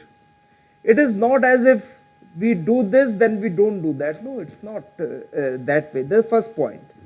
And as I think, as you said, despite so many commitments, we are talking and writing. Even then, why do we have dirty air? Why don't have water? Why do we have resource depletion? Why? I think the basic thing is we don't synchronize what we think, what we talk and what we do. We don't synchronize. Like in Sanskrit they say manasa, vacha, karmana, then all three have to have the same gati. We don't synchronize. And that is a very interesting point also you have raised. People, planet and profit. These are the three things. People talk about people, planet and profit. I think the word and we, particularly, I cannot blame the word, but we have lost the sense of priority, sequencing that is, and the sense of proportion. We have lost in this thing. So we are putting profit as the biggest one and first. So we should be profitable, sustainable and all those things from profit angle, numbers angle. That is, and then we may put people and then planet. So the direction is where we are. Our actions are taking us. We will keep on going in this line until we take. Now I am not criticizing any war is bad, but if we say the present war, any energy comes out to be better than no energy. Any energy, it may be coal. Austria is going back to coal. They have opened up a new plant. They have opened up a closed plant. And maybe if Russian energy is not going to Europe, maybe some other source of energy will go, fossil energy. So any energy is better than no energy. We have to be careful in what we do, what we take. So I think why has this happened? You are saying process of transformation and backsliding. I'll take you forward and then take backsliding from there. So forward is, there is a profit focus, of course. There are owners versus managers. We know the economic debate there.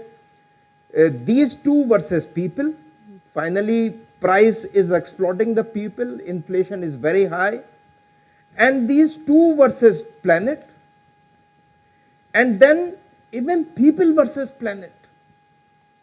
So this is one dynamics which is happening. Second is consumerism and consumption. We every day in and out, whenever you open TV or somewhere, digital marketing, you will see buy this, buy that, this is good, this is that. And then I see, I'm not very fond of doing that, but lot of marketing, we buy many products. Let me buy, oh, do you need this? No, I can return it tomorrow. So if I don't like it. Now this is something wrong. We should be very clear if we want it. When you bring something new in your wardrobe or your house, what would happen to the already existing thing? So to take something in, something has to go out. We are not depending. Recycle, reuse was the mantra for our country. We have forgotten. Just buy, bring, just use that. So I think we have to be very clear on this. And I think Pradyumn will talk about it. Design thinking is grossly missing everywhere. I read a book, Factor of 4, which says anything which you design can be designed by 25% of material. We are wasting 75% of resources. A car, if it is 800 kilos, can be made by 200, 250 kilos weight. We can do that. So this thing is lacking all round, I will say. Maybe Pradyumna will talk in more detail. Then next is externalities are not internalized. No? The process, what we are talking about, greenhouse gas emissions, local pollution, externality, it has become a public cost generated by a private use.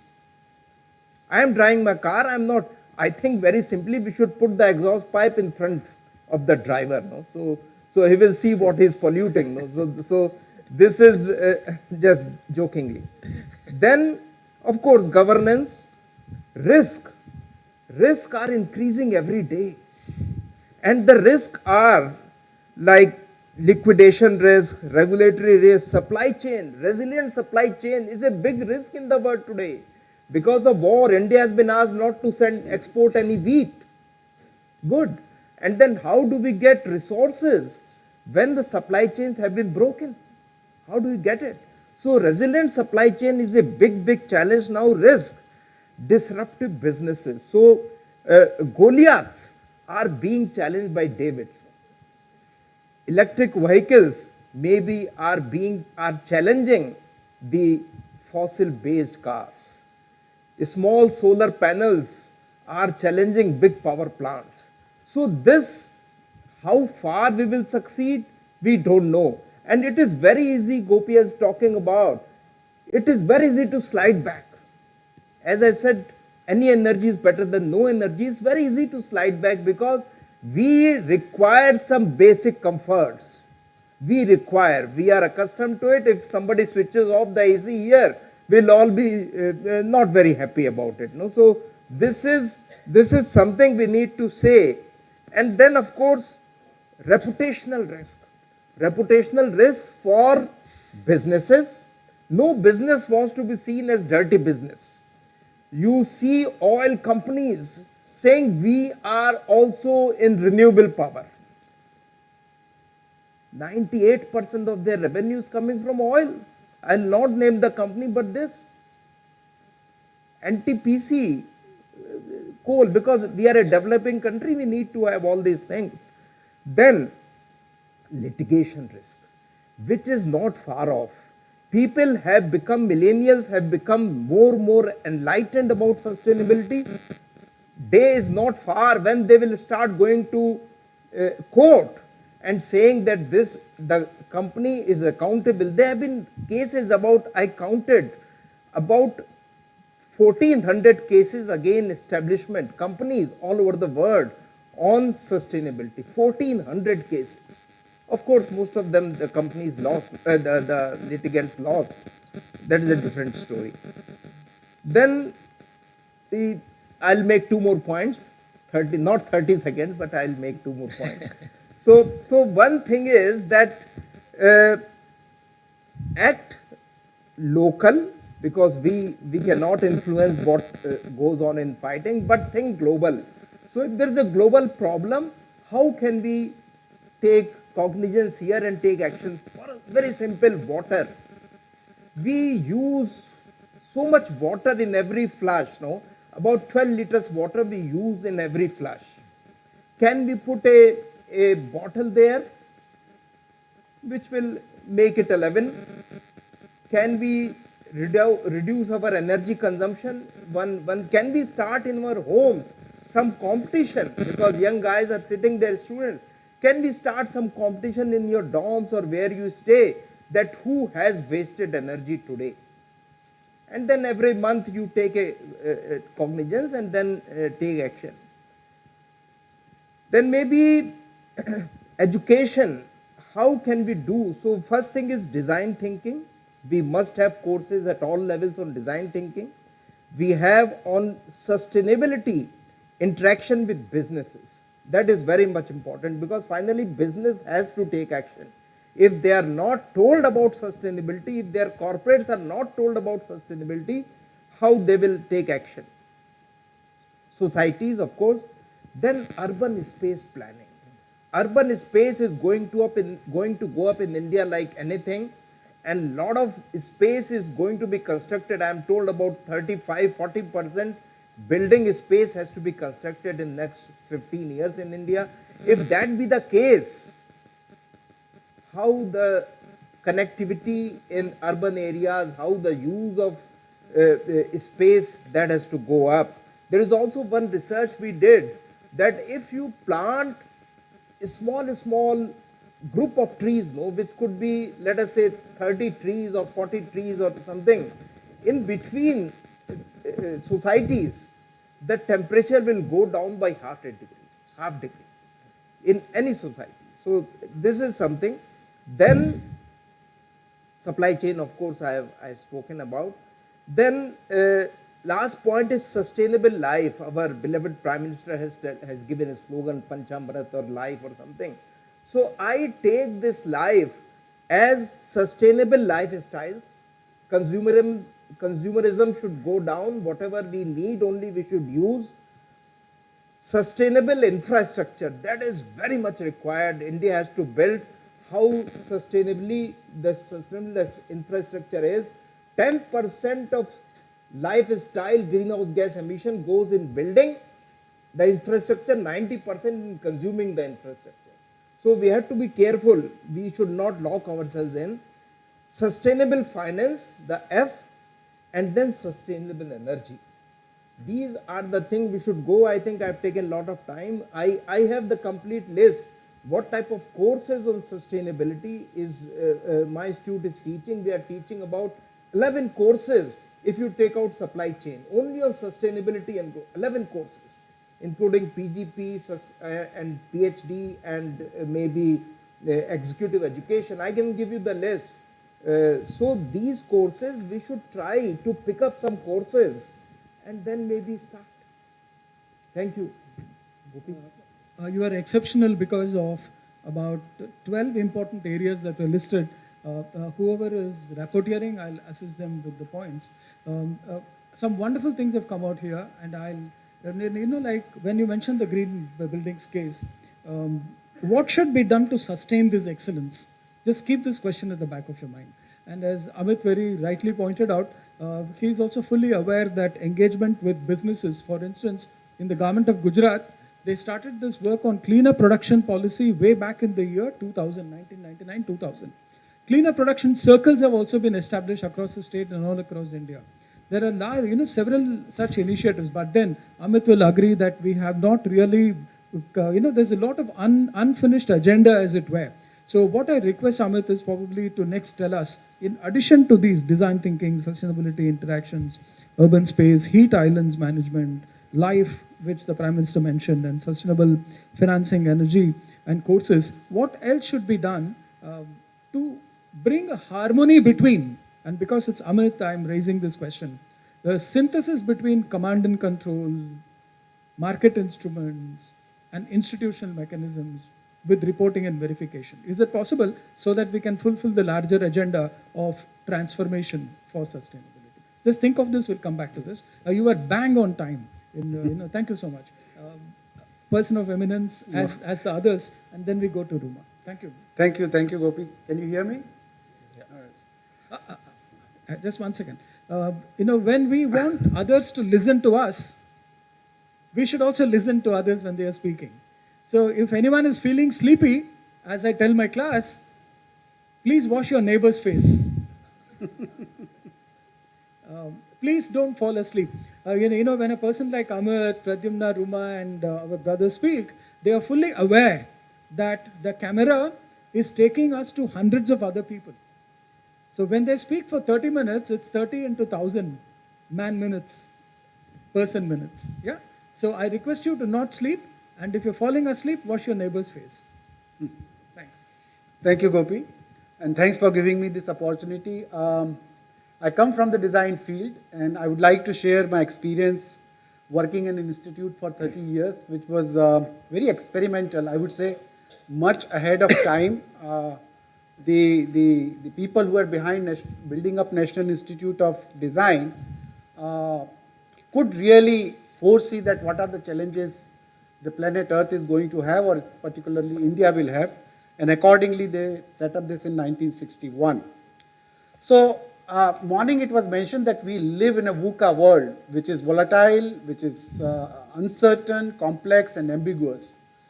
And this uncertainty and ambiguity actually, that where we are going to go, which is not clear, and that's why the design thinking comes very much in context, and we feel that not to create wicked problem, take this as very important, that we are trying to solve some problem and we are creating 100 other problem, and that is what is the wicked problem, and that is creating a total mess of environment which we can look into.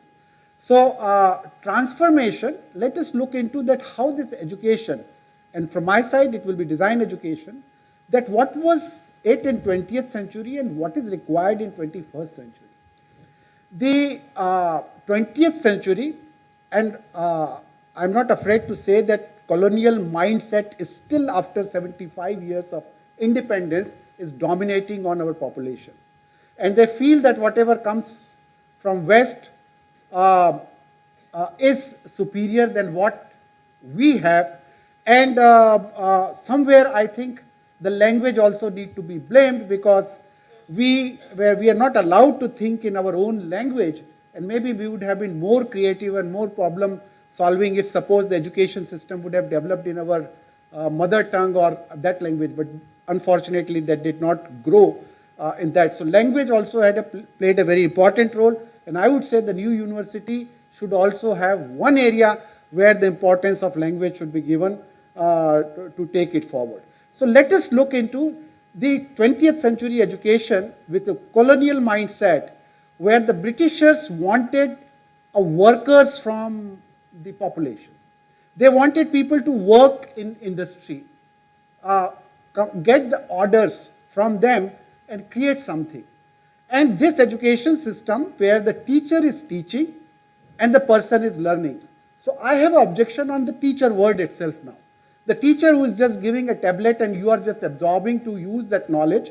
But I think from teaching to learning, this transformation in education is very important, that how as a faculty I facilitate the student to have that student his or her own point of view. I think this is tremendously missing in our education system, to see that students have their own point of view and I really allow him to commit mistake or take it forward. This experimentation somehow has not taken place in this whole colonized education system which has developed and which we are struggling in 21st century. The second bigger challenge in India is that inequality. After South Africa is number 1, India is number 2, between the gap between the rich and poor. And it is a wicked problem. The poor are very poor, rich are very poor, rich, and this gap to minimize with the what you call knowledge capital is a big challenge which one has to really look into. And sometimes our education systems of a design, meaning that the excellence education institutions, they may be not comfortable in the challenges which are there in the country and going abroad and remaining education which is working out. They are not comfortable in dealing with these wicked problems which are there. So we are also losing this, the intellectual capital going out, which we need to bring back. So these are some of the major wicked problems. So what is there in 21st century which we have to look into? from teaching-centric to learning-centric, allowing students to have their own point of view, and more on experimentation, not all the time talking about the rocket technology, but giving problem of the Sunday market, or going to really make that sabji wale ka thela, how will you do turning of the thela, to see this is what sometimes it will give such a major challenge to students that, and they can see and they can visualize that. So how these small businesses, how this micro, small and medium enterprises in this country, which is the second highest employer in this country, what are we doing for their upliftment, whether it is a technological, whether it is a marketing, whether it is whatever things are there. The small business is a huge area where institutions are not really interacting because they are not going in the field and working with these industries. NID, I would say, you will be surprised to know there is no examination system. There is no, there is only learning by doing and learning from the field, and each student has been evaluated on their own strength and they have not been compared with each other. So each person is intelligent, and that is the way you have to really nurture and take it forward. Another point I would like to make it in education, that it is not that education can be considered as a business, because the number game will never bring quality in research, never bring quality in problem solving approach, never bring any transformation, change in the society if we are talking about numbers. I asked this question to the founding people of National Institute of Design, that why NID has so little number of students and why there is a faculty ratio of 10 to 1, 10 student to 1 or 7 student to 1 there. And the answer which had come was that we are not here to develop the followers. We want to make the thought leader. If we create one thought leader, that person is going to bring transformation in the society. And I think this is what, as a major, is the step one has to really look into, how to create thought leaders. The thought leaders are basically that who can think independently, and this transformation need to come in. Now, design education has come into the second industrial revolution, when the electric power was developed and mass production was order of the day. And GDP is also depending on that use and throw, more you use, more you produce, and it goes. And that is the way I think 20th century has worked, that more you consume, better the employability and better the, what you call, GDP of the country will go. But that model is not really sustainable, and most of the people have talked about. So what are we really looking into? The second industrial revolution also said this thing, that mass consumption, and which has also loss of culture, because this homogeneity has come in. I will go to Calcutta to see the Calcutta. I will go to Bangalore to see the Bangalore. What is happening today?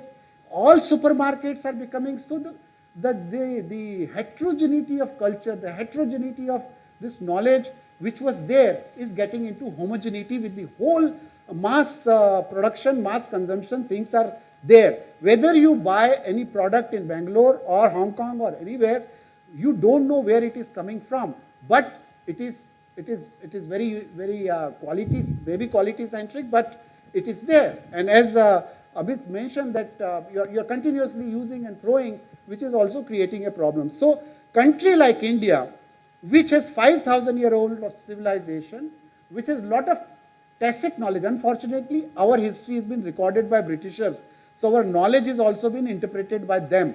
So I think what one has to really look into, that if you want to become a global leader, you can become global leader on your own strength and not on borrowed strength. Don't look outside to get the knowledge. You can learn, but you have to see the context. So eventually the definition of design is the contextual use of technology is design, or humanizing technology is design. So one is context, another one is human. These two aspects, I think, we continuously have to look into. Our education system has gone overboard on technological innovation, technology. Technology is only enabler, but context is important. If you want to know the context, you have to go into the field. You understand what is the context, and based on that, because The external technology may not fit in our context. We will have to develop our own contextual use of technology and take it forward. That gives us opportunity in fourth industrial revolution, where the physical, digital, biological boundaries are merging. And that gives our labs a tremendous, possibility of research to empower the people who are not so privileged.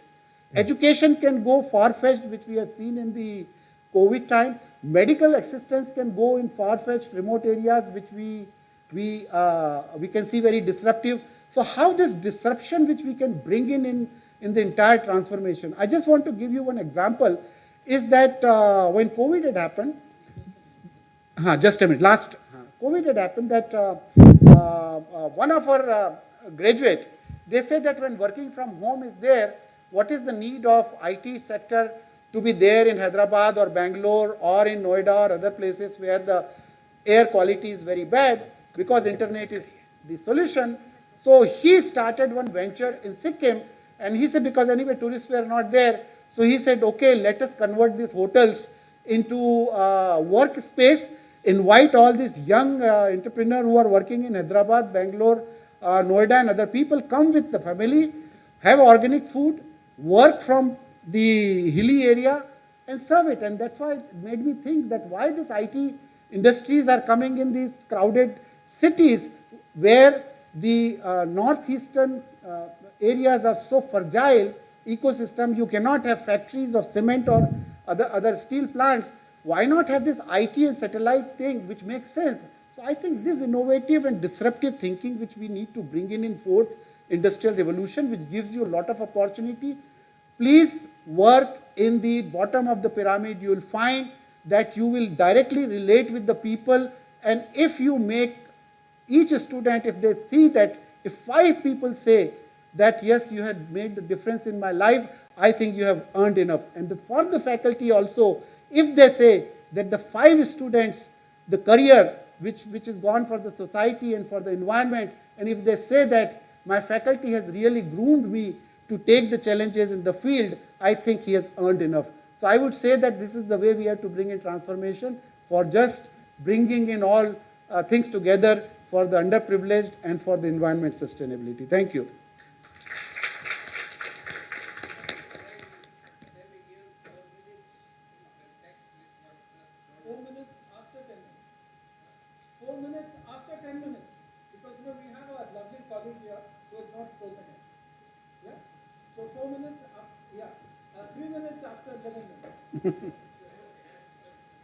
No, but apologies, Gopi, for breaking the No, that's flow perfect. of the session. So, I'm not audible. You can use the second mic as a safety net. I think it is audible now. Yeah, that's perfect. All right. Okay. I'll keep it shorter than that to accommodate for the gentleman, of course. So, yes, so Gopi began by asking me what are the externalities in health, because of course, like I work in health, and what are the parameters of health affecting sustainability? I would link it to education, of course. If we talk about clean drinking water, and if we talk about, and linking it with education, I would say every 2 minutes there is a death due to pneumonia and diarrhea of children under 5 years of age. 1.6 million deaths occur every year due to air pollution. And of course, if we talk about economic sustainability, as Amit mentioned, it costs 0.3 to 0.6% of our GDP annually.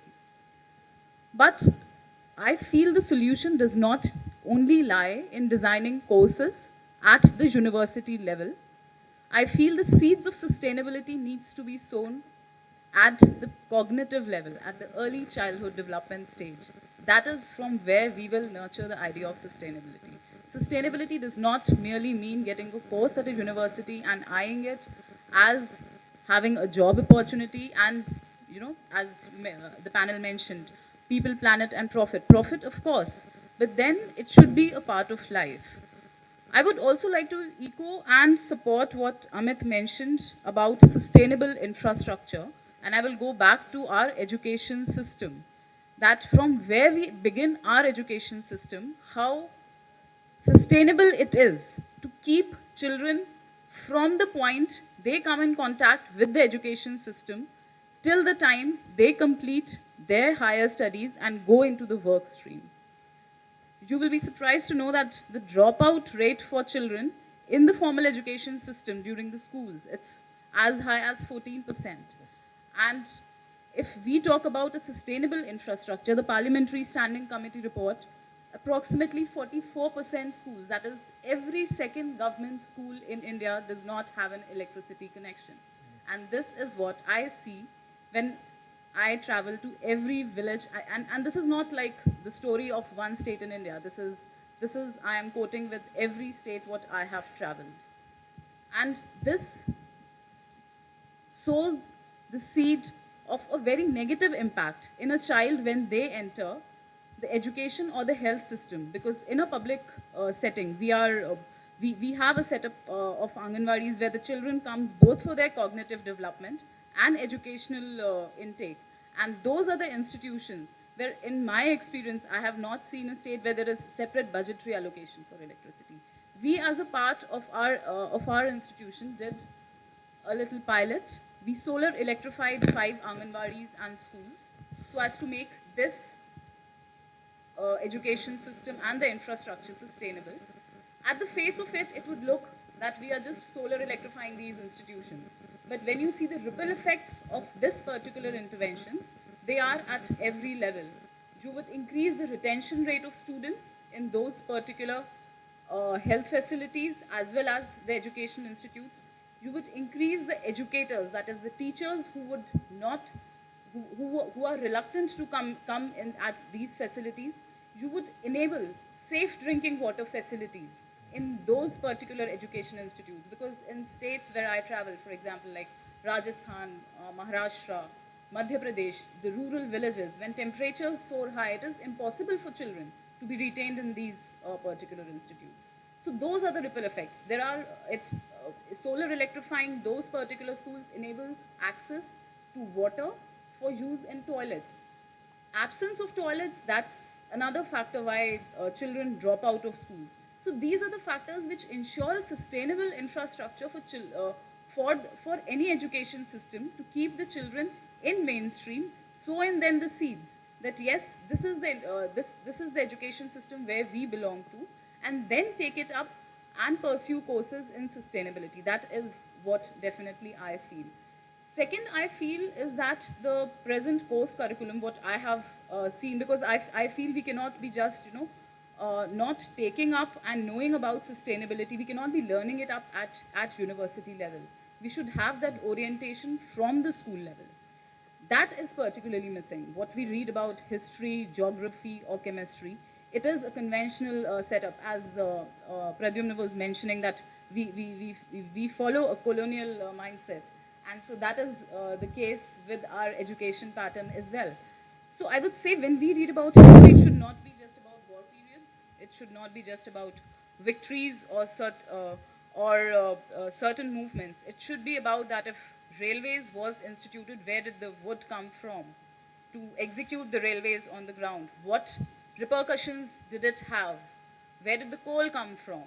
What was the reason that it led to coal? Why did we switch on from coal to diesel to now electric engines? These all needed to be inculcated in young minds. That's how you sow the seeds of sustainability in young minds, to take up these courses in future, which would not only help them do good for the society, but be responsible citizens as well. Second point I would also like to make is, again, like the elementary education, I would like to quote an example and a pilot what we did. We have, and circular economy, as it was talked about in the first session, we now have a concept of take, make, and waste. That's what we live in the era of consumerism right now. We take the raw materials from the nature, we make it, and then we discard it back to the nature again. But was the concept of waste in nature? It was never there. It's a human intervention. We have introduced that concept of waste. So we need to teach children at a very young age that this concept of waste should not exist. Recycle, in fact, should come at a very later stage. But we should refurbish, remanufacture the products what we have. a very basic example of what I would like to give over here, and which I have instituted in one of the primary schools and Anganwadi campus was, there is a land which is degraded. You convince the children, you teach them what land degradation in basic terms means. Inspire them that this land can be brought back to life, as Amit was mentioning about planting trees. So here we did a different intervention, converted it into a kitchen garden. So A, the land degradation is prevented. B, the fresh vegetables, what are being produced over there, those are being used for the midday meal schemes. The malnutrition, the problem of malnutrition, that gets defeated. The nutritional status of the child rises. Also, the waste what is being produced out of be it like cooking of food or farming of vegetables, that is being converted into compost. So what in a nutshell I want to say is that these habits of sustainability needs to be sown at the cognitive level. We have to start young and we have to start fresh. If we wait for getting a child to the level of maturity, this particular thing of belongingness and the interconnectedness to nature and the ecological accord, what we say, we generally call it when we work over here with energy and education, it's the energy education accord. But when we started working for sustainability as well, so we call it the 3 E's: education, energy, and the environment. If all the 3 are in synchrony, then we can think of creating a sustainable world. That is another point I wanted to make. Lastly, I would say that sustainability is not only like about education, be it in the textbooks or at the university level. It is a way of life. It is a continuum of life. Not only in the formal system of education, but informal and beyond formal as well. It's the way how we live our lives. The way Amit was mentioning at the smaller interventions, what we do at a personal level. That is how we could bring about change. So I think I have summed up, Gopi, with also keeping away for the gentlemen. 180 minutes. Okay. With the permission of the organizer, I thought it's very important for me to do my duty to this lovely panel. Yeah. Before Anant asks me, what are the important points that came up, because some wonderful points came up and we don't want to lose track of them. Can I have your permission to quickly highlight what they are? Because they have been amazing insights. The objective of presenting these is to, I've already indicated questions to them, and I'll also mention to Ruma. Ruma, the question is, when you spoke about the wash interface, the ripple effects, what are the other piloting opportunities? If you can answer that in the second round, okay? We'll take a couple of minutes. I thought I must do my duty to this lovely panel. It's not always we have a past director of NID or a IPCC member or a WEF or a Business Green Building Council member sitting in front of us, telling us what should be done. Therefore, I must do my duty to this. I will not be able to match their eminence or eloquence, but I thought I must place some of these important points. The other part of the agenda is, again, we don't normally every day bump into a director of the Niti Aayog. So is it possible for us, and that's the other question, what could be a higher education agenda, that can be taken by Shashank when he goes back? Yeah? And to top it, and so we'll come to you in a few minutes.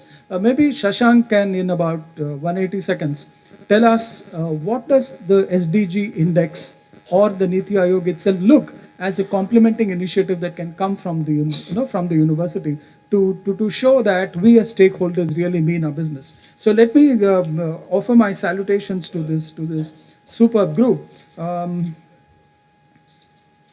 Mahesh started off with the green building case as a case, and the question experiential learning. Whoever is the rapporteur, I would like you to mark. And there were 4 speakers, and I'll stop in 4 minutes. Yeah, Mahesh is. You might wonder, why do I keep saying this 30 seconds, 1 minute and all those? When I'm in the audience, I often wonder, when will the speaker stop? So, I don't want you to face a predicament, and I'll assure you, I'll make it as focused as possible. So for the rapporteur, Mahesh spoke about experiential learning, the challenges of sustainability, free access to resources in education, and that there are 4,000 green buildings in India. The larger question is, what should be done to sustain this excellence? You could answer this question when we come back. Yeah. Amit, of course, he established, by starting the harmony between achieving SDGs and what could happen by fulfilling our commitments to the Paris Agreement, 50-50, 50 and more.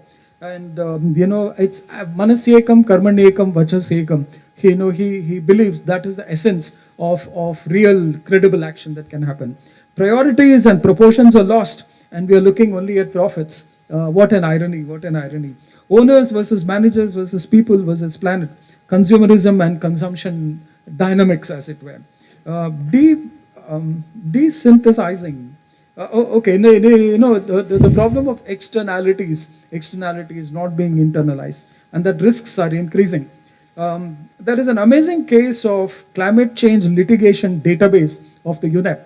It's called the Climate Change Database, Litigation Database of the UNEP through the Sabin Center for Climate Change. Those of you who are interested in knowing about the number of cases that have actually been raised by communities against climate change impacts. In fact, the Asian Development Bank last year came out with a classic publication, Courts Reaching Your Backyards, if I'm right. That's what it says, which shows how litigation is growing. And therefore he said, design thinking, sustainability interactions with businesses, urban space planning, heat islands impacts management, sustainable lifestyles, and then sustainable finance, sustainable energy related initiatives, and courses on sustainability from a higher education point of view. These were the important ones. And of course, Pradyumna told us, don't create a wicked, bloody problem. We don't want to be, perpetrating it even as we are trying to solve the problem. Will you allow me to use the word heritage mindset rather than colonial? Heritage mindset. It could mean, anything that is being done even beyond the colonial. Even we could be responsible for it ourselves. So it could be a heritage mindset. Importance of local language. Teaching-centric versus learning-centric approaches. Yeah? Then experimentation to provide local solutions. Number game never helps quality.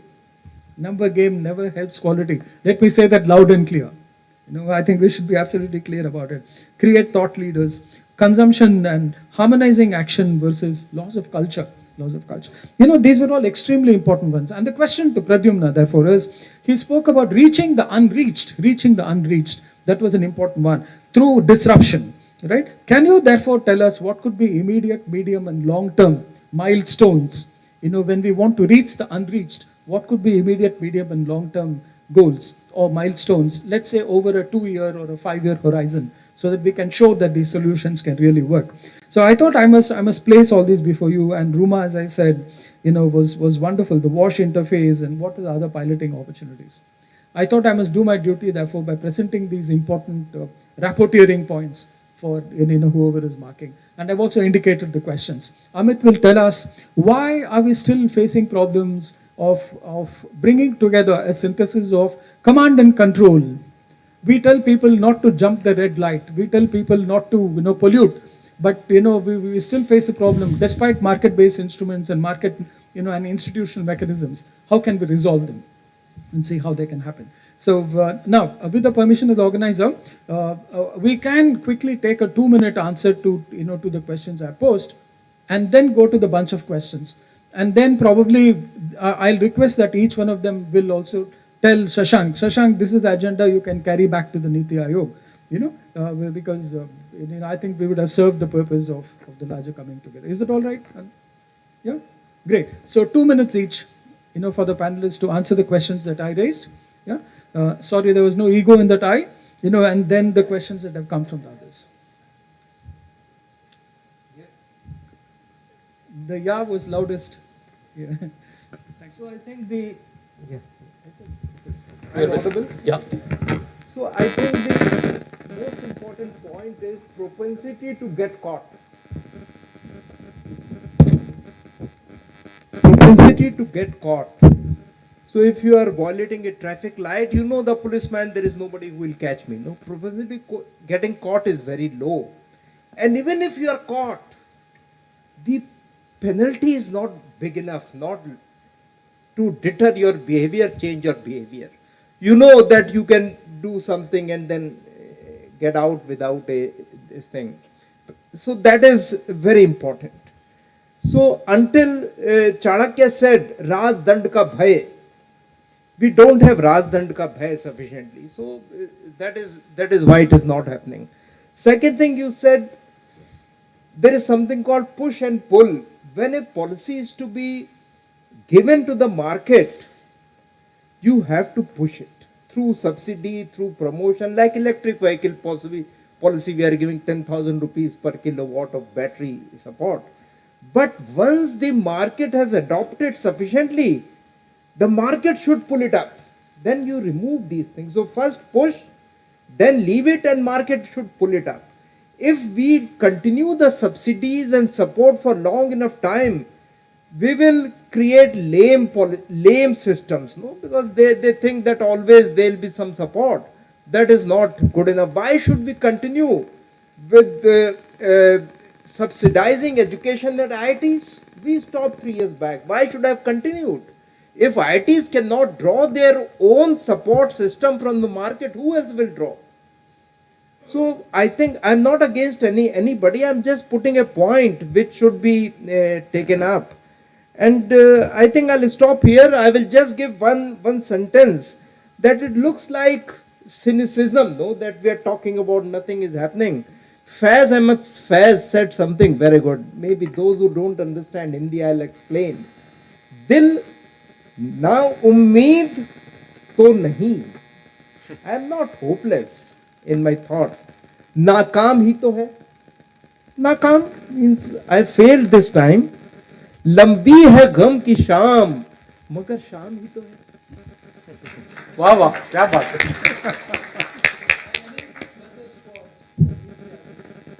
He is listening. He is very smart. He is listening. Yeah. No, I think I would like to touch upon when you say that short term, long term, what it is. This industry 4.0 everybody is talking about, but the Japan has coined this word called society 5.0. And I totally agree with that, is that as technology is enabler, how can we really look into social fabric and see that how design can really help society. So understanding of challenges of society, whether the geographical variations and other things are there, and trying to find out the solution with technology, because technology certainly is enabler. How can in this transformation of education we can immediately look into that this the fusion of technology which we are talking about, Internet of Things, robotics and big data and all, how we create a new generation which addresses the long distance education, healthcare, even co-creation, because co-creation is also one of the important things that the people are coming together and working on a project and doing that. So short term, I would certainly say that create an ambience where, and I think COVID has also taught us this, that yes, there are possibilities that we can co-create, from different minds can come together. And my other aspect in this immediate short term as the behavior point which has come in, that there is too much of this sympathy approach which has to change into empathy approach.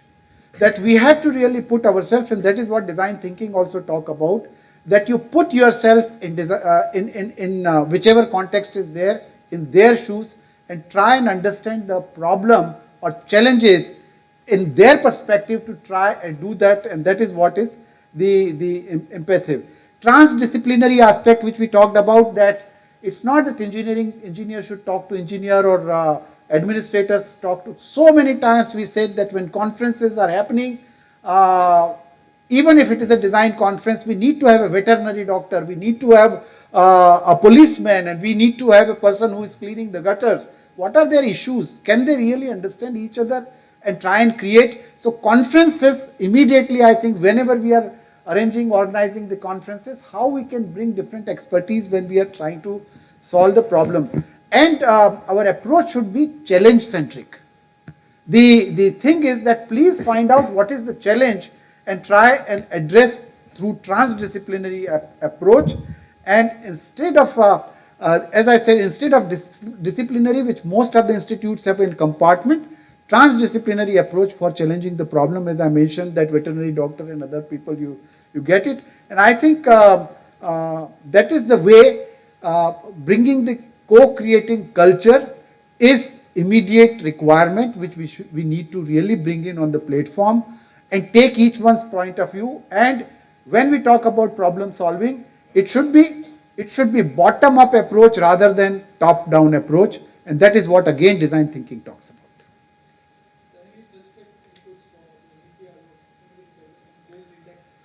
I would certainly say that as the wicked problem which we are talking about that need to be looked into, because if we try and incorporate design thinking, which was mentioned earlier, is that in engineering education, because engineering education is very, very focused in technology and doing that, or the management looking into return on investment and all those things, how this holistic aspect which we can create, that it is not return on investment, it is not only just talking about materials and technologies and other things, how we can really see the bigger picture to minimize the wicked problem. And I give this example, though this spectacle may be designed by a designer, but there are 25 experts have worked for this and bringing it together. So each one's point of view is important, and that disruption, I think, in policy framework which we need to bring in, that how to bring, create the what you call ecosystem where we can address more on the wicked problem.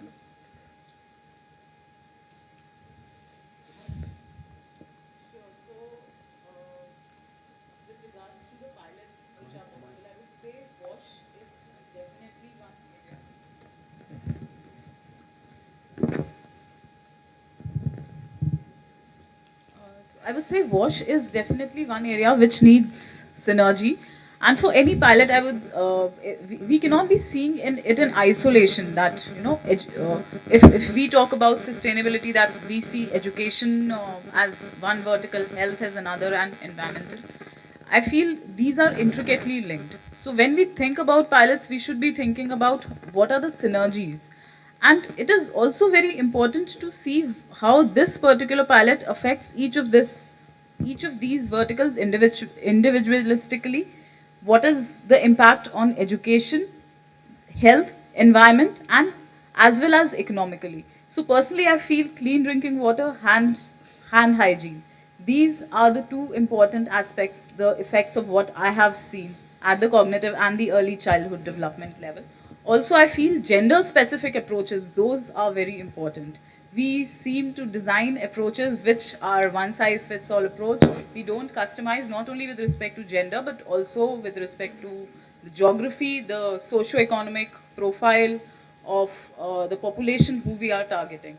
So I feel these are the factors, if we take into account, we could be designing any of the pilots, even like the Industry 4.0, what Pradyumna was mentioning. At the forum, we work solely on emerging technologies.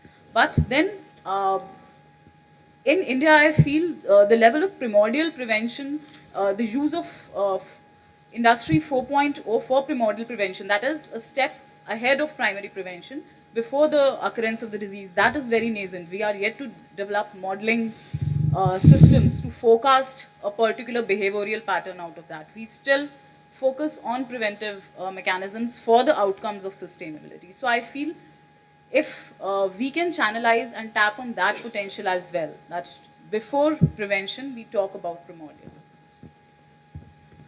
My answer will be very short. Three-step process for sustainability excellence, because that is both education, integration, and innovation. And these are not just simple high-buzz keywords.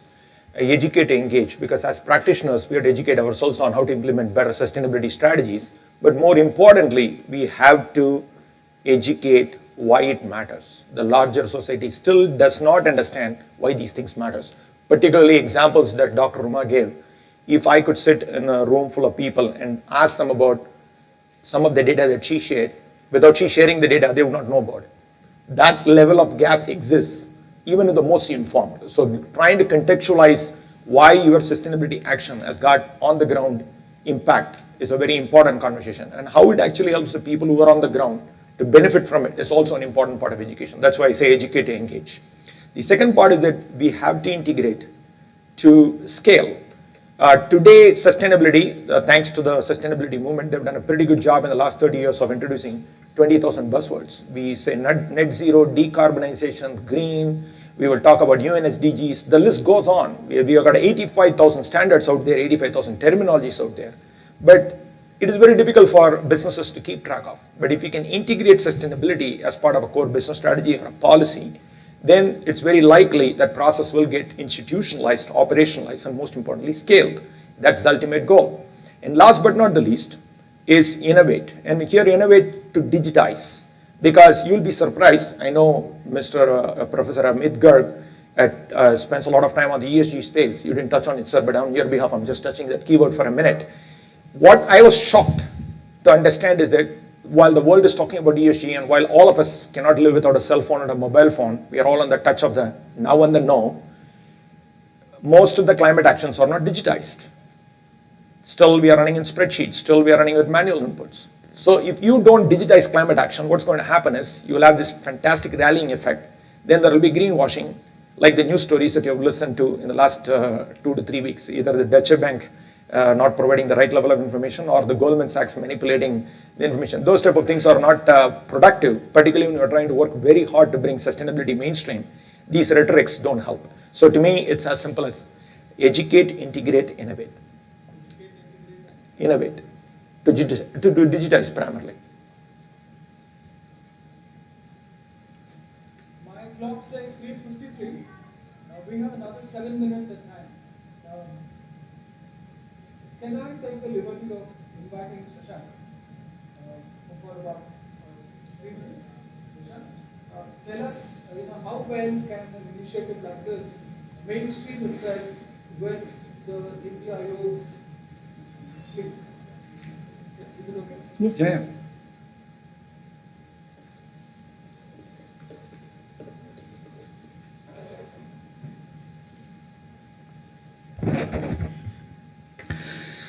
Couple of points I thought I'll highlight here. One thing is we are extremely gung-ho as a country because we are at the cusp of phenomenal growth. A recent Standard Chartered report indicates that by 2035, India will be the second largest economy in the world at a GDP of 40 trillion by purchasing power parity, leaving the US behind at 30 trillion, and China will be ahead at about 60 trillion. And hence the middle income will grow 5x, and the middle income earnings would grow to about from $1,500, $1,000 or to about $5,500, $6,000. So there is a phenomenal growth opportunity. But it's very important to understand that this growth opportunity is going to fructify only when this happens with sustainability.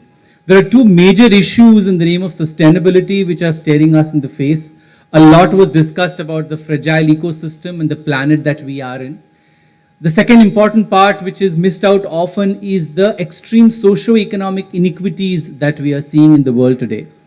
The socio-economic inequities are visible in terms of some kind of a plutocracy. In India alone, as per figures, 16 Indians own wealth equal to 60 crore Indians.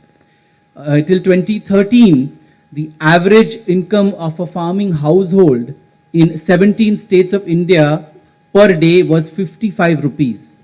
In the last 5 years, that has increased sixfold to 300 rupees per farming family household per day. That is 60 rupees per person per day.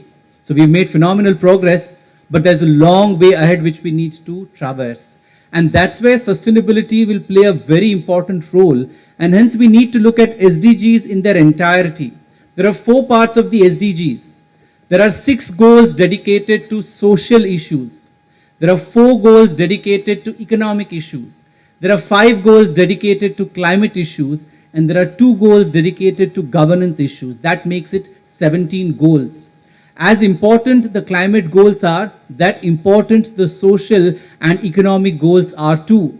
And hence, while we look at sustainability and as Adani University focuses on sustainability, these issues will have to be very much integrated into the way we define sustainability, because then we will be able to achieve the true growth that we are looking at. At Niti Aayog, and as Professor Gopi Chandran mentioned, I'd like to highlight two key initiatives quickly. One is, of course, the SDG Index, which tracks the performance of all the states of India on about 115 parameters, which were put together based on the SDGs along with the United Nations in India. From 2018 to now, year on year, in the spirit of cooperative federalism, the states and union territories are evaluated on their performance on these parameters, and it helps them improve them year on year. And as a country, we know how closer we are getting to the goals, because as the Secretary General of India of the UN said, if India achieves its targets of the SDGs, 50% of the world will move forward. That's the kind of impact India can make through the SDGs. The second index which I would like to talk about, which is very closely connected to SDG, and that's where the innovation comes in, which Niti Aayog has very interestingly put together.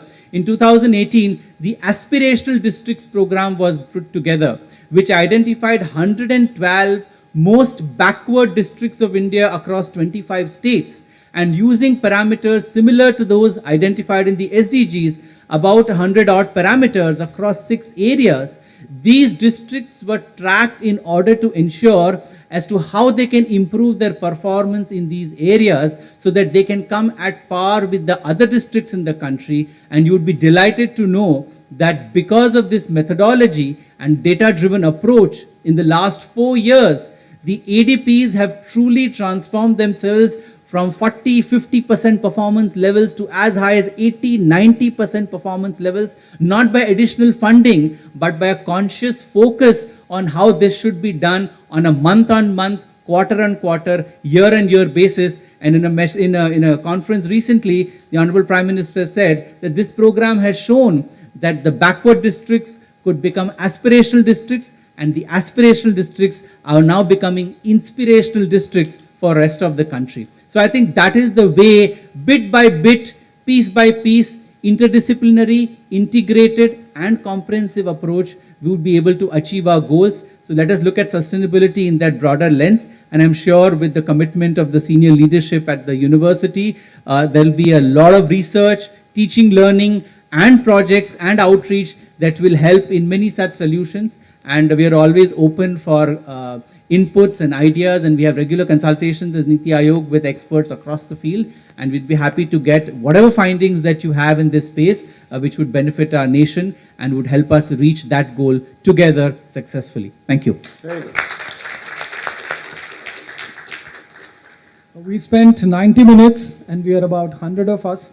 It's 9,000 minutes of nation's time, and there are several more who are with us online.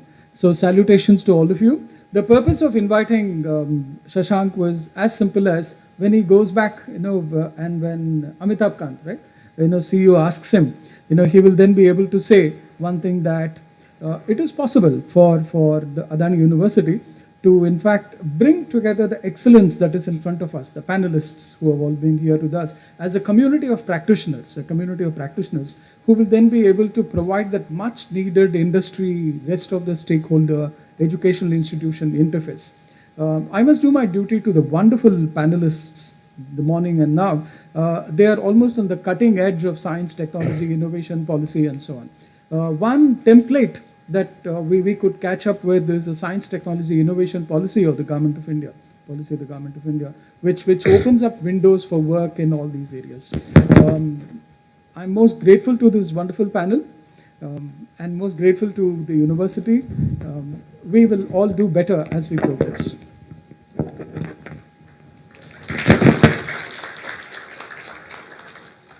Thank you, Professor Dr. Gopi Chandran and the panel members for insightful discussion. So small memento from our side. I request Dr. Gopi Chandran to kindly give away a token of remembrance to our esteemed panel speakers. Can we have the moment,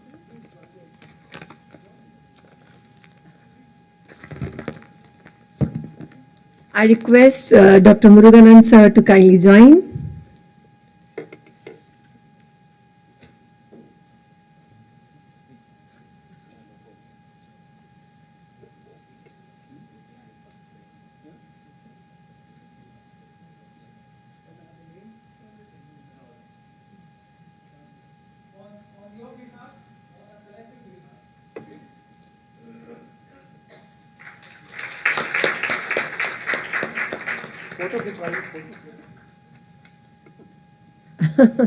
Thank you, Ruma Madam.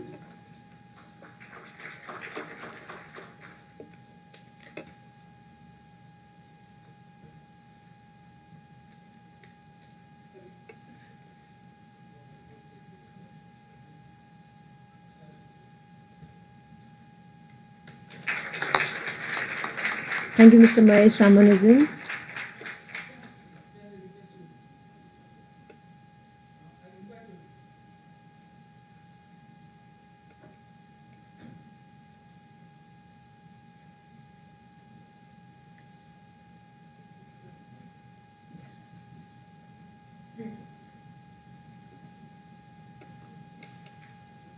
Thank you so much. Thank you, Professor Amit Garg.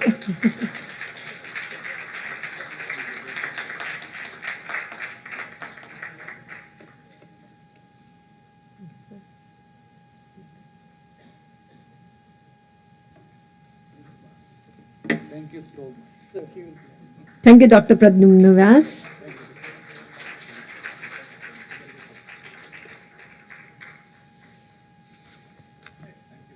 Thank you, the esteemed speakers and dignitaries on the dais. Yes.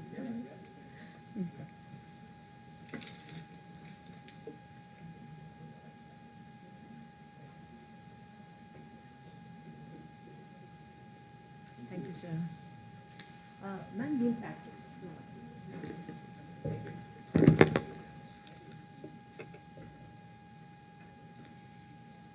ESD gives learners of all ages the knowledge, skills, values, and agency to address interconnected global challenges, including climate changes, loss of biodiversity, unsustainable use of resources, and inequality. It empowers learners of all ages to make informed decisions and take individuals' collective actions to change society and care for the planet. ESD is a lifelong learning process and an integral part of quality education.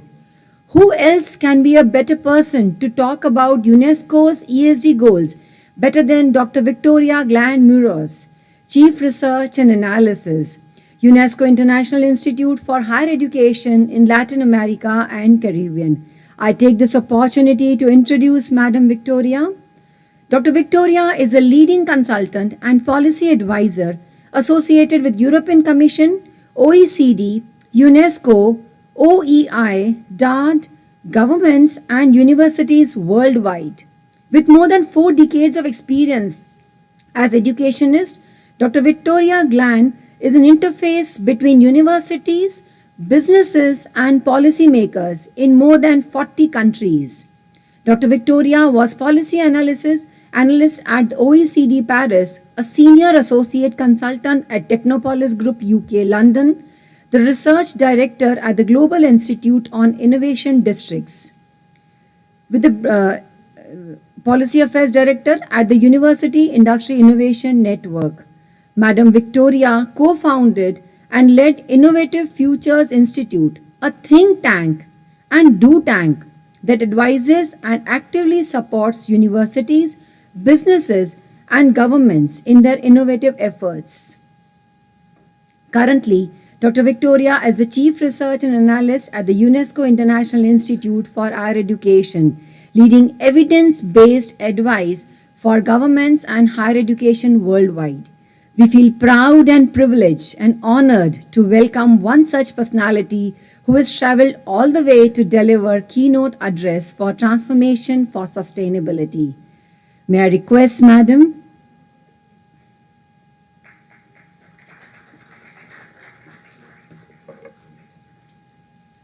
Ma'am, will you require collar mic? Yes. Yes, please. We keep it a bit down so that.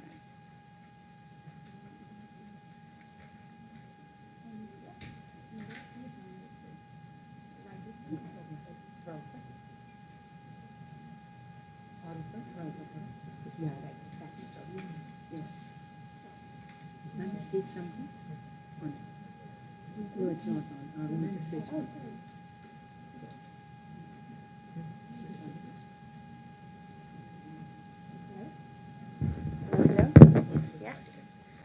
That's a slide Okay. changer. You're working to do it. That's a slide changer. Yes, perfect.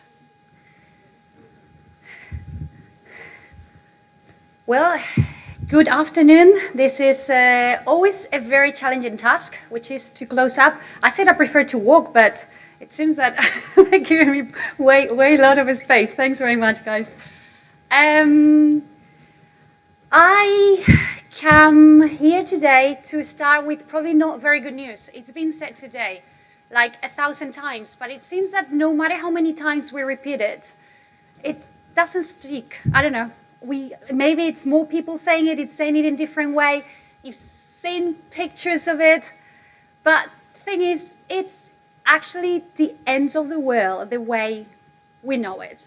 It's a fact. We might not like it, we don't like it, but it's like that. Massive climate disaster that could be faced if we don't take any serious action right now. Not tomorrow, not 2030, not 2040. There won't be any 2040 if we don't act now to reduce global warming. At the same time, inequalities are rampant. It's been worse than ever before. Fewer than 1% of the people of the world get 45% of its wealth. I don't know how it sounds to you, but it's not looking very positively. At the same time, we're having an unprecedented economic crisis. And unprecedented because it's complex, it's different than the ones that have happened before. And because it's new and it's different, we don't know how to tackle it. It's happened partly as a consequence of a global pandemic, but also it is in the middle of war. We have huge inflation and social polarization. It's just a complex scenario without a clear or easy or quick way out. Well, we talked about that today. I don't want to dwell too much into it because that is there, but now let's talk about us. What can we do? What can we do as individuals, but also what can we do collectively, us, in this case, universities? That's why I'm here today, appreciating very much the invitation of Adani University. Congratulations again for the status of university. Thanks so much for those that has made possible for me to be here today against all odds. There's been many times in which I said, no, it's not going to happen. I'm not coming. I'm here. And I'm very happy to share this with you. Probably because of the title of my presentation, I'm already giving you a bit of a spoiler. We'll talk about universities and we'll talk about how universities could potentially be engines for more sustainable futures. Let me very briefly tell you where I come from. We're one of the 7 UNESCO institutes. So we are the research, analysis, and capacity building arm of UNESCO, and the only one for higher education.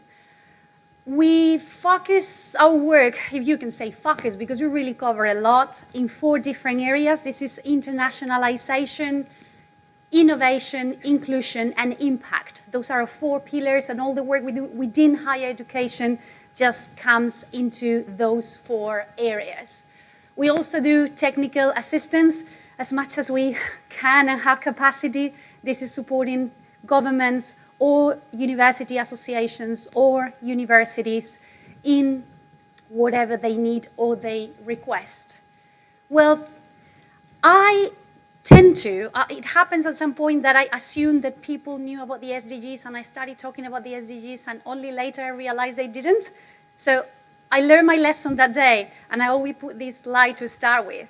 But then I came to the university and I saw all the SDGs there and it's like, well, you probably don't know, don't need me, sorry, to explain anything about this. I was very thrilled when I came in to see the SDGs so big at the entrance of your university. So I'm aware that you're well familiar with it. And after what I've heard today from your university leaders, I see that they are not only present in a very physical way on campus, but they are also present in the strategy of the university and in pretty much everything you do. So not much to say here, except probably the fact that we're late. This is 2030. We were already doubting a few years ago whether we were going to get these or not. and then the pandemic hit. That has been something obviously unexpected that is putting us really back in respect to these targets. I won't lose hope. I won't say we're not going to get them, but I would say how can we get, if not fully getting each of them, as close as possible? This is where we talk about higher education and sustainable development goals. And I don't know how often you've heard the expression of ivory towers. Thank God I hear it less and less, but when I started working in this area, when I started doing my PhD about university engagement, it's on me, oh, universities, they are in their own world, they do their own thing, they are just this ivory tower, that they are elitist and they are isolated. I've heard that a lot. Thank God I'm hearing that less and less, so universities are getting more connected with the societies where they operate, but not all of them, unfortunately. We still have universities these days that you could say that they are indeed ivory towers. However, I actually came into this field. My background is business management. And I came into the field of universities because of the potential impact. When I was at the university myself, and then when I started working at the university, I said, all this human capital, where does this go? How is the university making the most out of this? And all this research, what is happening with it? Papers are published. Who reads paper? Papers are boring. Come on, say with me, papers are boring. If you have found one interesting academic paper, please send it to me. But there is so much potential on that. What is that next step? What is that next step that we have to do to make the human capital of the universities, to equip them really well to be the future leader, and to make the research of universities go one step further and really have an impact in society? So those are critical tasks that universities shouldn't take just lightly. And if I have to get one message across, and you probably can feel it, you university leaders, expectations are high. Where in times of crisis, in times of uncertainty, governments, society, the students, there are already studies that said that the students care about this, that the students look at what the universities do as much as they look at what the company that is selling them the products that they use do. New generations come with a different mindset. I have to admit, I didn't look at how my university was doing apart from the teaching and the research. Now they do, and that's good, because that means accountability. It means accountability and expectations for universities to give back to society. Whether these are public universities, they're using public money, so I think it's quite straightforward. No need to explain much, that you actually have to be accountable for that. But also private universities, because they are organizations at the end of the day.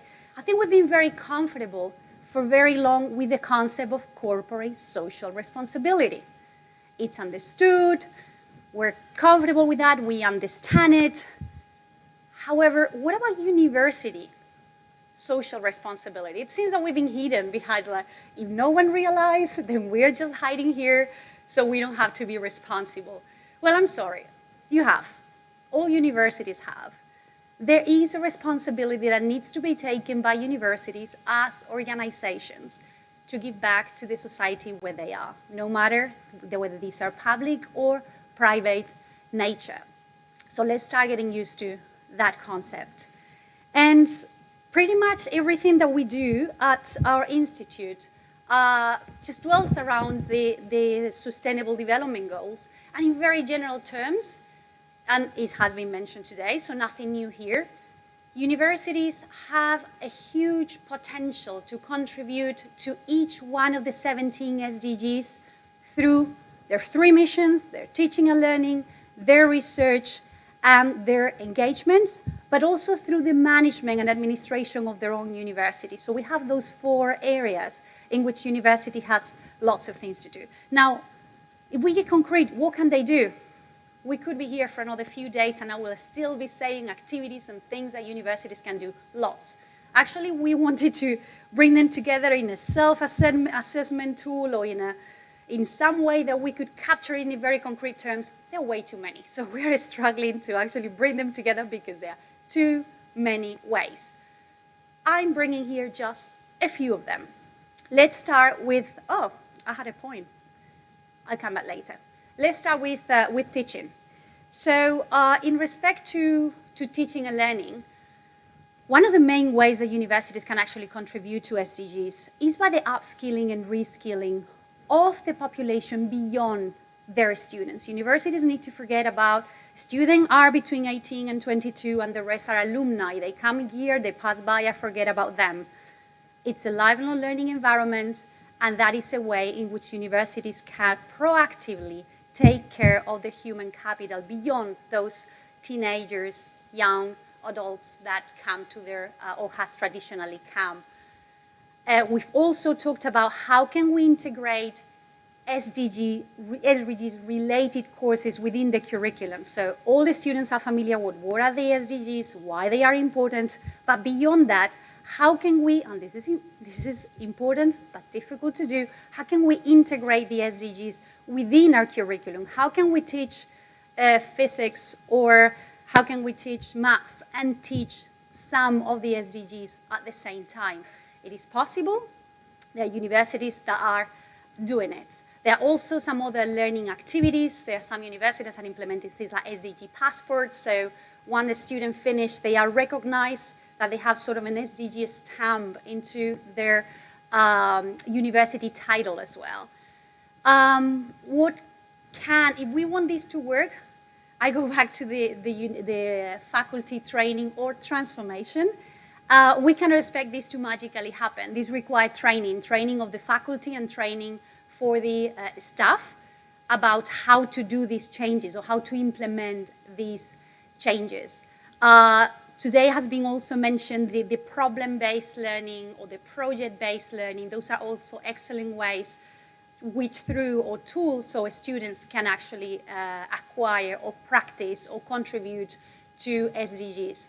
Universities can also host sustainability and science conferences and workshops to share knowledge, good practice, and collaborate with others, which is what you guys are doing today. If we talked about research, it's more and more common to see in universities that multidisciplinary, because it has to be, multidisciplinary research centers are being created to address specific SDGs. The Center of Peace or the Center for Climate Action. And they are not just people researchers from one or two departments. They are truly multidisciplinary. Complex problems require usually complex solutions that require interdisciplinarity. Some of these are being done in collaboration with external, meaning with the public sector or with the government or with other universities. This has been also mentioned today, and is the possibility of incorporate the knowledge that the society already have, this traditional or indigenous knowledge that are indeed in societies. How do we bring them in? How do we put that in value?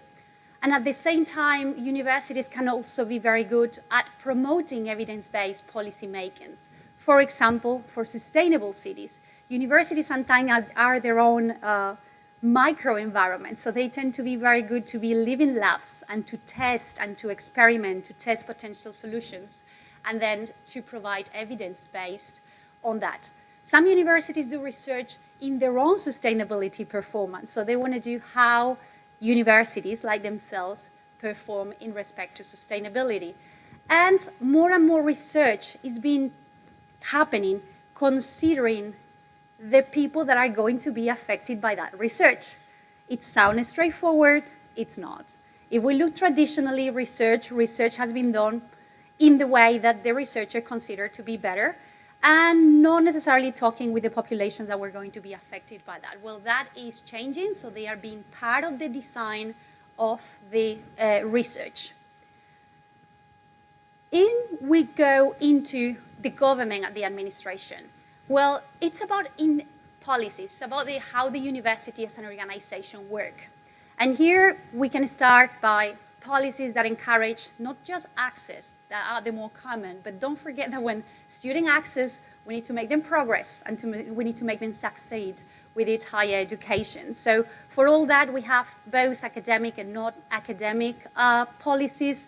We can start by orientation to prospective students, free tuition fees, rampant introduction courses to get a certain level, mentoring, career orientation. All that is policies that inside the universities have to help students that are disadvantaged in any way, but also non-academic services, housing, canteens, transportation, childcare, healthcare. Some students actually need these non-academic services, and sometimes we forget that this is also something that the university do not provide. It can have a really big impact in how students perform.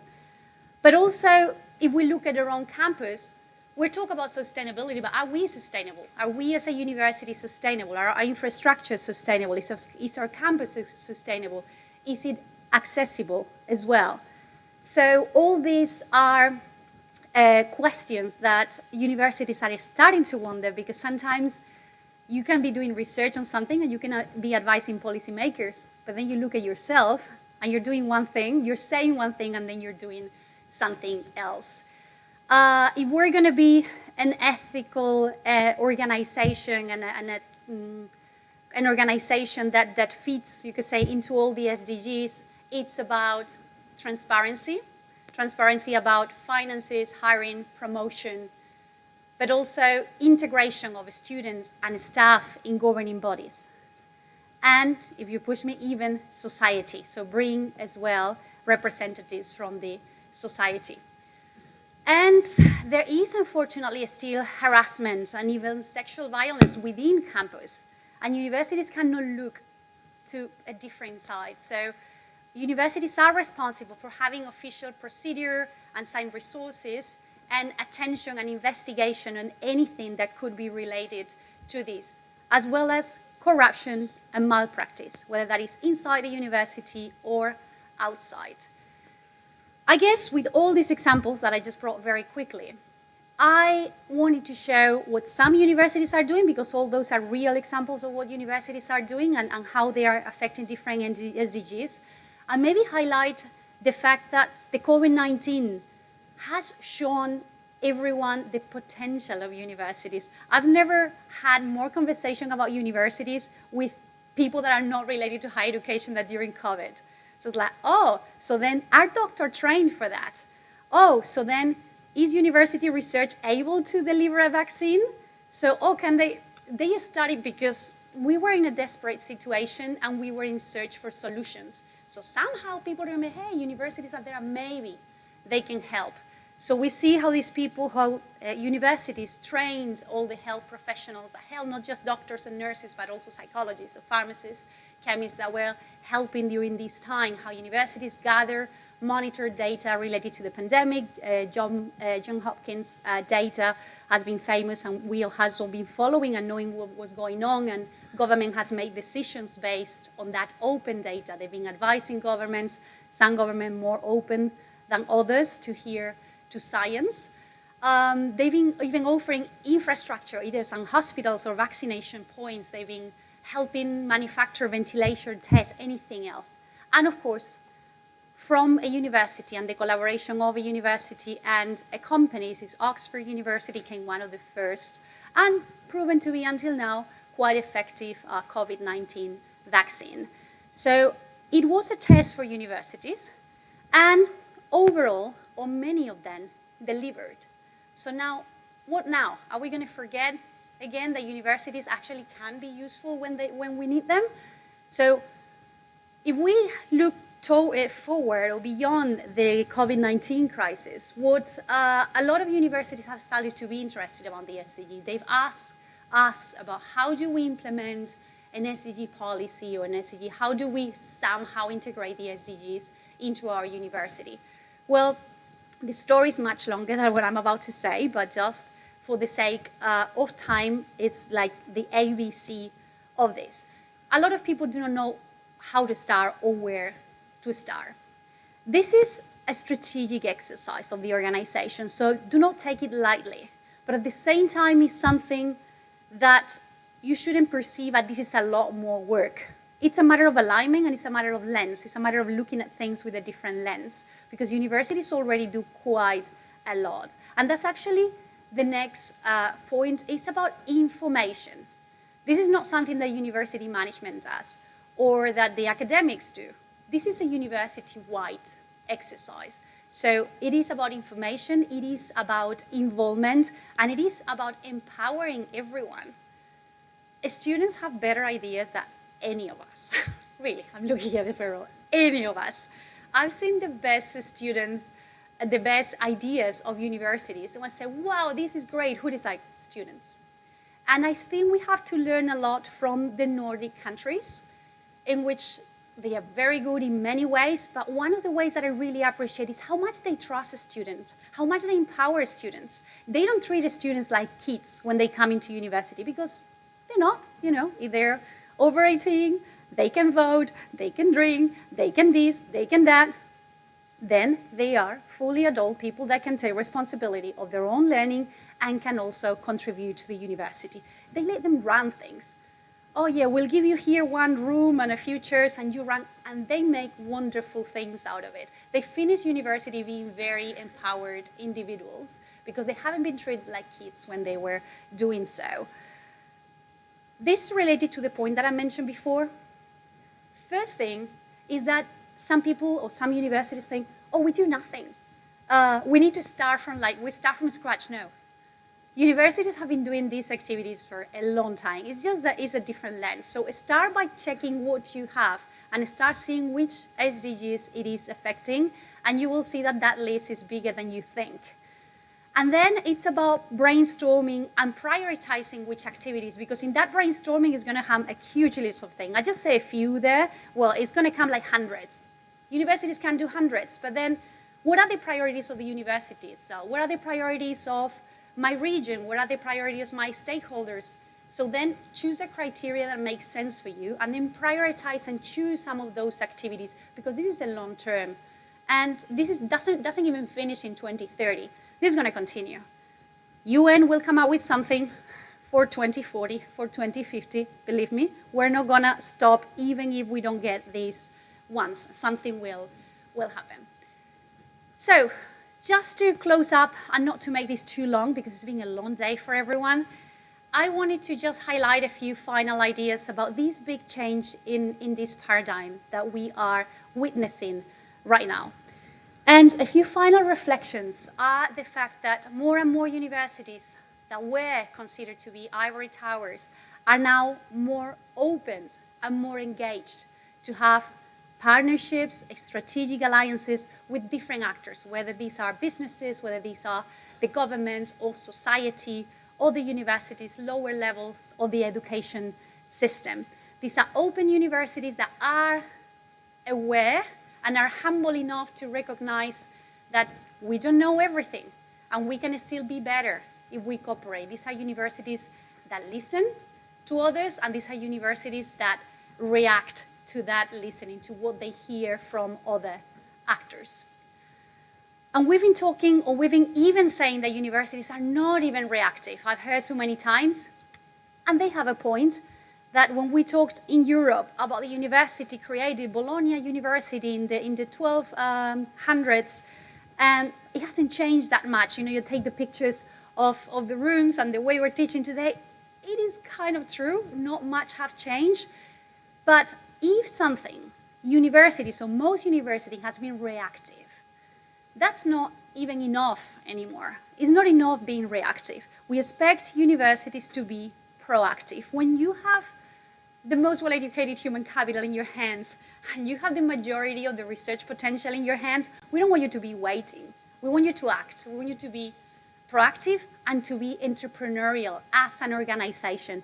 And this is another whole topic, another Pandora's box that I'm not even going to open, entrepreneurial universities and how universities can be entrepreneurial, but we can do another event about that. Universities have been also traditionally criticized for being very slow, very rigid institutions. Yeah, there is also being a point in there. However, that's not possible anymore. And I am happy to see how some organizations are going from very rigid institutions to organizations that are rethinking. We operating at a universities, what is our mission, what do we do here? And once we get there, are our current structures allowing us to do that? Usually the answer is no. And then the next step is like, what can you change? How can you change? You have a great advantage here. You're a very young university. You're probably the youngest university I've ever visited. And I do like young universities because usually what I hear from universities that have been here for like 400 years, oh, 400, yeah, about 400 years, they will say something like, oh, you know, but this is this power structure, and this has been here forever, and here we do things like that. Oh, I hate that sentence. Oh, yeah, but this is the way we do it. We do things like that here. It's like, yeah. That doesn't happen here, or not so much, or should not happen so much, because you're younger. So you should, by default, be more flexible, more adaptable, more agile as an organization, or that would be the expectations, at least. We've talked about graduates. We talked about putting that T, you know, not having just the knowledge, but also having the transversal skills. So it's not enough that we have good engineers from this university. Your country, your state, your society will be expecting that Adani University not only provide good engineers, but engineers that are socially and ecologically conscious and responsible.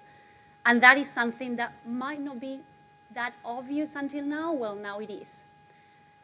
And we're looking for those agents of change. So as well, we want the organization to be proactive. We want the graduates to be proactive. University research, mostly traditionally, because of that ivory tower, is this blue sky. It's been not necessarily based on anything. And hold on, I'm not saying that all blue sky research should go. We need it. It's there. But not all of it. We should balance. And I was playing the quadrant this morning about this user-based, you know, inspire research. We need all those three types of research. And definitely the society needs you. So when there is this emergency and society looked at universities cannot be looking somewhere else. Say, oh, no, hold on, that I'm doing this thing that maybe in 20 years is going to work. So that's fine. We need that type because great breakthroughs come from there. But don't overlook the part that societies also need you. And to close up, I just wanted to say that there's no more delays, there's no more excuses. We are really in a situation, I mean, COVID-19 and the crisis and the wars and everything else has put us in a situation in which we cannot wait for any longer. It has to be now. There cannot be more excuses. There cannot be more delays. It's this moment of truth for the universities. Now is when they need to prove their value, because there are a lot of people out there, believe me, that are questioning the values of universities. They're saying, yeah, but Google give me a certificate in like 6 months and I get a job. Oh yeah, but then this other institution that is doing this. Oh, but what if I go to university and then I'm not employable? Whoa. University is spending public money and then doing, which terrifies me, because I do believe in the value of universities. But I also believe, or I also see, that unfortunately, there is still a lot of untapped potential. Universities don't know how to fully capture that value, and they don't know how to explain it. So that makes people question them. And I don't like that, because I believe that universities have a great role to play and a great value for people, for planet, and from prosperity. And I don't know about you, but I cannot wait to see how universities really get that untapped potential and become engines for more sustainable futures. Thanks very much.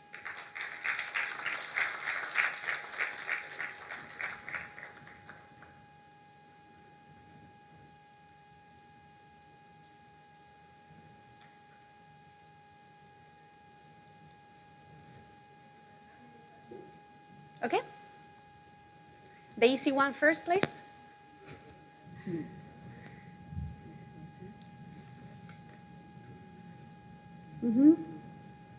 Ensure social education inclusion and disadvantaged minorities. Okay.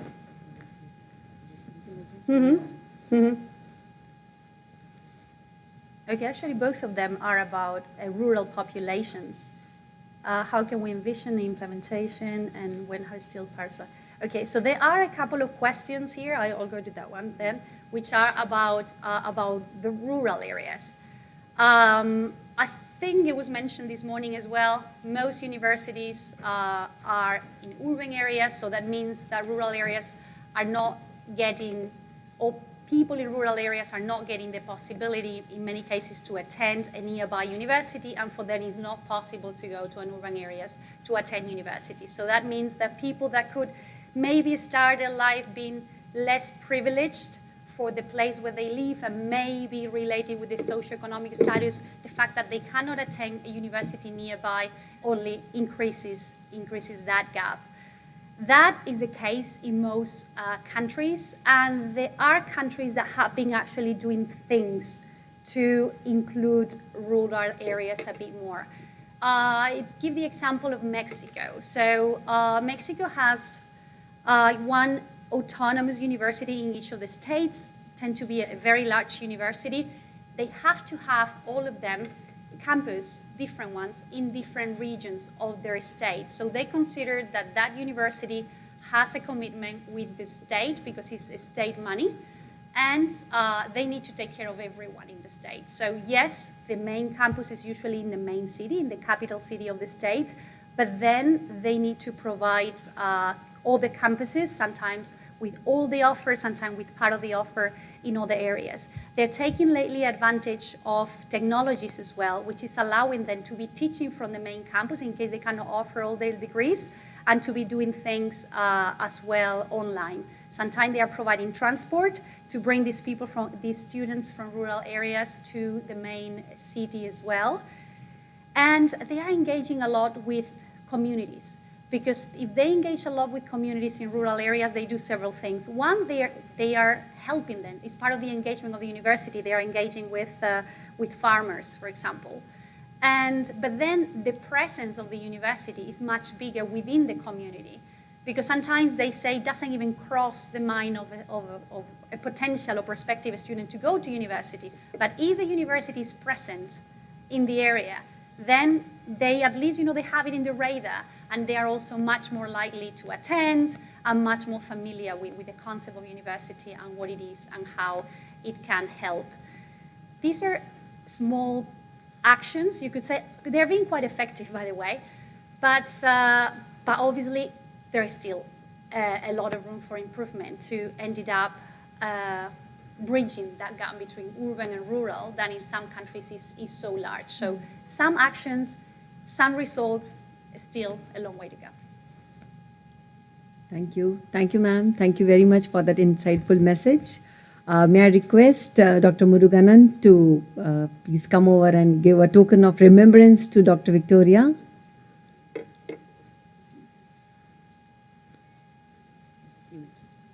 Thank you, ma'am. That was a wonderful.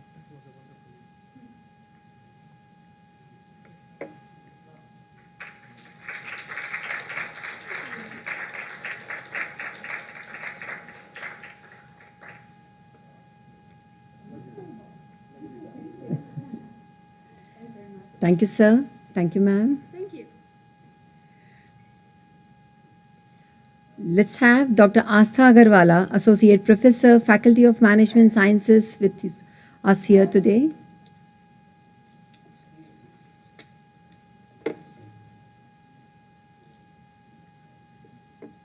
So good afternoon. It has been a fantastic afternoon. The cause of sustainability, the idea of sustainability demystified, analyzed, and contextualized for educational transformation by our experts here. Here I am again asking for your commitment, because again and again in the discussions, Professor Garg also said, Mansa Vacha Karmana. Victoria said, be the change agent, or we are looking for agents of change. So let us commit ourselves to become that change agent here. We are not here just to, absorb what is being said. Let us also participate. Professor Sharma would be happy, because he said we have to have the growth mindset if we have to grow as a university, as an organization, and even as individuals. So I'll read out the next resolution that we have here on our screens already. Please allow me to read. And then I'll take you through the process of scanning the QR codes. So the resolution is, we believe in the cause of sustainability and we commit to this cause by allowing ourselves to be transformed into more self-aware and mindful individuals aligned with nature. As champions of sustainability at our respective workplaces, we commit to creating a work environment which is inclusive and encourages interconnectedness. At the institutional level, we commit to creating an ecosystem of learning focused on enhancing capabilities of our young minds to make them more conscious and conscientious towards nature and well-being of other fellow beings. Now I request all of you, let us go to the next screen, and I request all of you to take this sheet out from your registration kits. Please do it, at least the students show me. Let us be the change agents. You all have registration kits, and scan this code at the bottom. You can use your phone cameras, you just have to click and it will take you to a form where a question will appear. We need more people to participate, we need more change agents. And there is no nota option, none of the above, you do not have the option. Either we are becoming the change agent or we do not believe in the cause of sustainability, which also is fine. We can accept or admit to be followers of consumerism or hedonism, as we have been listening to. So now, yes, good, the numbers are improving, but we need more responses. Can we have some more responses from the student side? It is good to see the numbers growing. Let us resolve, let us commit ourselves. After this wonderful day of deliberations, at least let us do our bit as individuals. Thank you so much. Encouraging numbers. We look forward to having more change agents amongst us as we embark on this journey of being a university which is committed to the cause of sustainability. Thank you.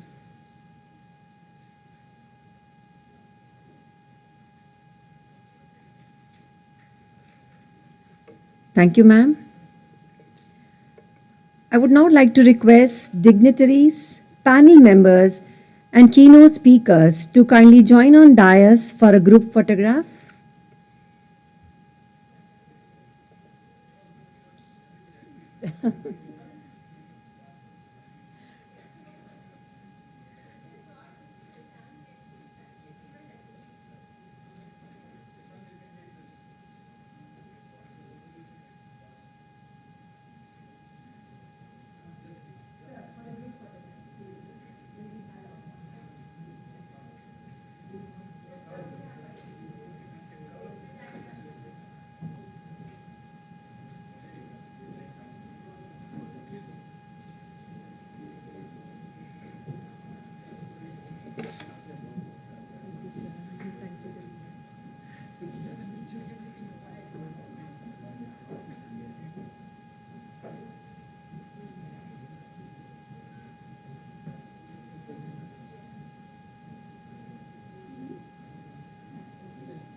Thank you, dignitaries, panel members, keynote speakers.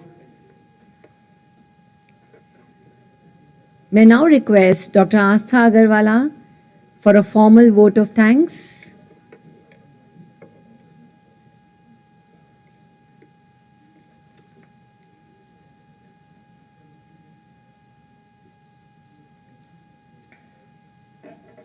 Thank you, Dr. Manju. As this wonderful day comes to a closure, I invoke the first mantra from Isha Upanishad Although Dr. Anand suggested that it might be a little too much for, after a long day, but I cannot stop myself from doing it. So I'm invoking. Isha vasyamidam sarvam yat kinchet jagatyan jagat ten tyakten bunjitha ma gradha kassa siddhanam, which means God pervades the entire universe. Enjoy all the nature as gifts from God, but with a spirit of renunciation. Do not be attached to them. Do not covet the wealth of others. Control greed. As I invoke this mantra from Isha Upanishad in the context which was beautifully set in the morning plenary session by Dr. Kha Khodkar, as he defined sustainability as a trade-off between need and greed.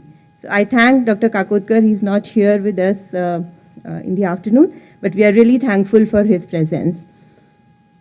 We are thankful for the visionary leadership of our chairman, Mr. Gautam Adani, and the Madam President, Srimati Preeti Adani, for their commitment towards the cause of education and committing to the cause of university so that we could create this platform where we are now discussing the idea of educational transformation. I cannot thank our eloquent speakers, the distinguished guests that we have here enough for the intense and exciting deliberations through the day. Professor Dr. Atul Bagai joined us online. In the morning session, we had Dr. Gopi Chandran, Dr. Bharat Daya, Mr. Shashank Shah, Dr. Victoria in the morning, and then in the afternoon, we had Professor Amit Garg, Professor Mahesh, Professor Pradyumna Vyas, and Dr. Ruma. I thank all of you on behalf of Adani University for your valuable time and the interesting discussions. Closer home, we are very thankful to our Vice Chancellor, Professor Arun Sharma, for his vision and emphasis on growth mindset. Right leadership is half the recipe of success. As we embark on this journey, we look forward to more, the vision and more ideas from you, sir. I cannot thank Professor Anant enough for dynamically leading the creation of this forum, which we hope will become a hotpot of ideas and actions in times to come. We have to thank Dr. Malle Mahadevia, our trustee and visionary behind the university, for supporting wholeheartedly from behind the scenes the idea of this university and the entire endeavor. We are thankful to Bala Subramaniam sir, who's been here, who's always been very supportive, incessant support, and for believing in us. Thank you, sir. For any endeavor to be planned and realized, a set of crusaders, people believing in the cause and working relentlessly to make it happen is very crucial. And it is even more so for us being a new university. So I would like to thank the teams, all the key people behind making this event a success. I'm not taking names of people here for the fear of missing out. You all are very important and everyone has worked so hard, but I'll point out the teams, the core team behind the event, the hospitality team, the media team, the design team, IT and website team, stage coordination team, and our student volunteers. A big thank you to all of you. Without you, this couldn't have been possible. And last but not the least, our esteemed audience for your enthusiastic participation, giving us the time, valuable time, and we look forward to having you more often here. As we commit ourselves to continuing this dialogue and look forward to making Adani University a place where debates like these will be taken up and hopefully will result in contributing to theory, practice, and policy. With this, thank you.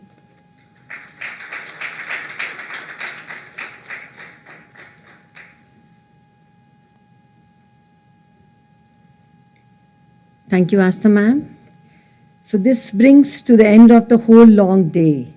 The long day of discussion has brought into various insights on future and learnings from the think tank framework at Global Education Forum 2022 discussion has established insights on various aspects. Just to quote a few: lifelong learning, student control model, holistic learning, technological empowerment, and human-centric approach. Technocrats, educators, creators, and innovators have deliberated on how one strives transformation for our better tomorrow. The role of GEF has now become even more important and challenging than ever to ensure a coordinated and aligned efforts for action towards global education and transformation. Thank you all. Thank you, wonderful audience, for being there. I request dignitaries, we have an high tea arranged, so please kindly join us for that. Thank you once again.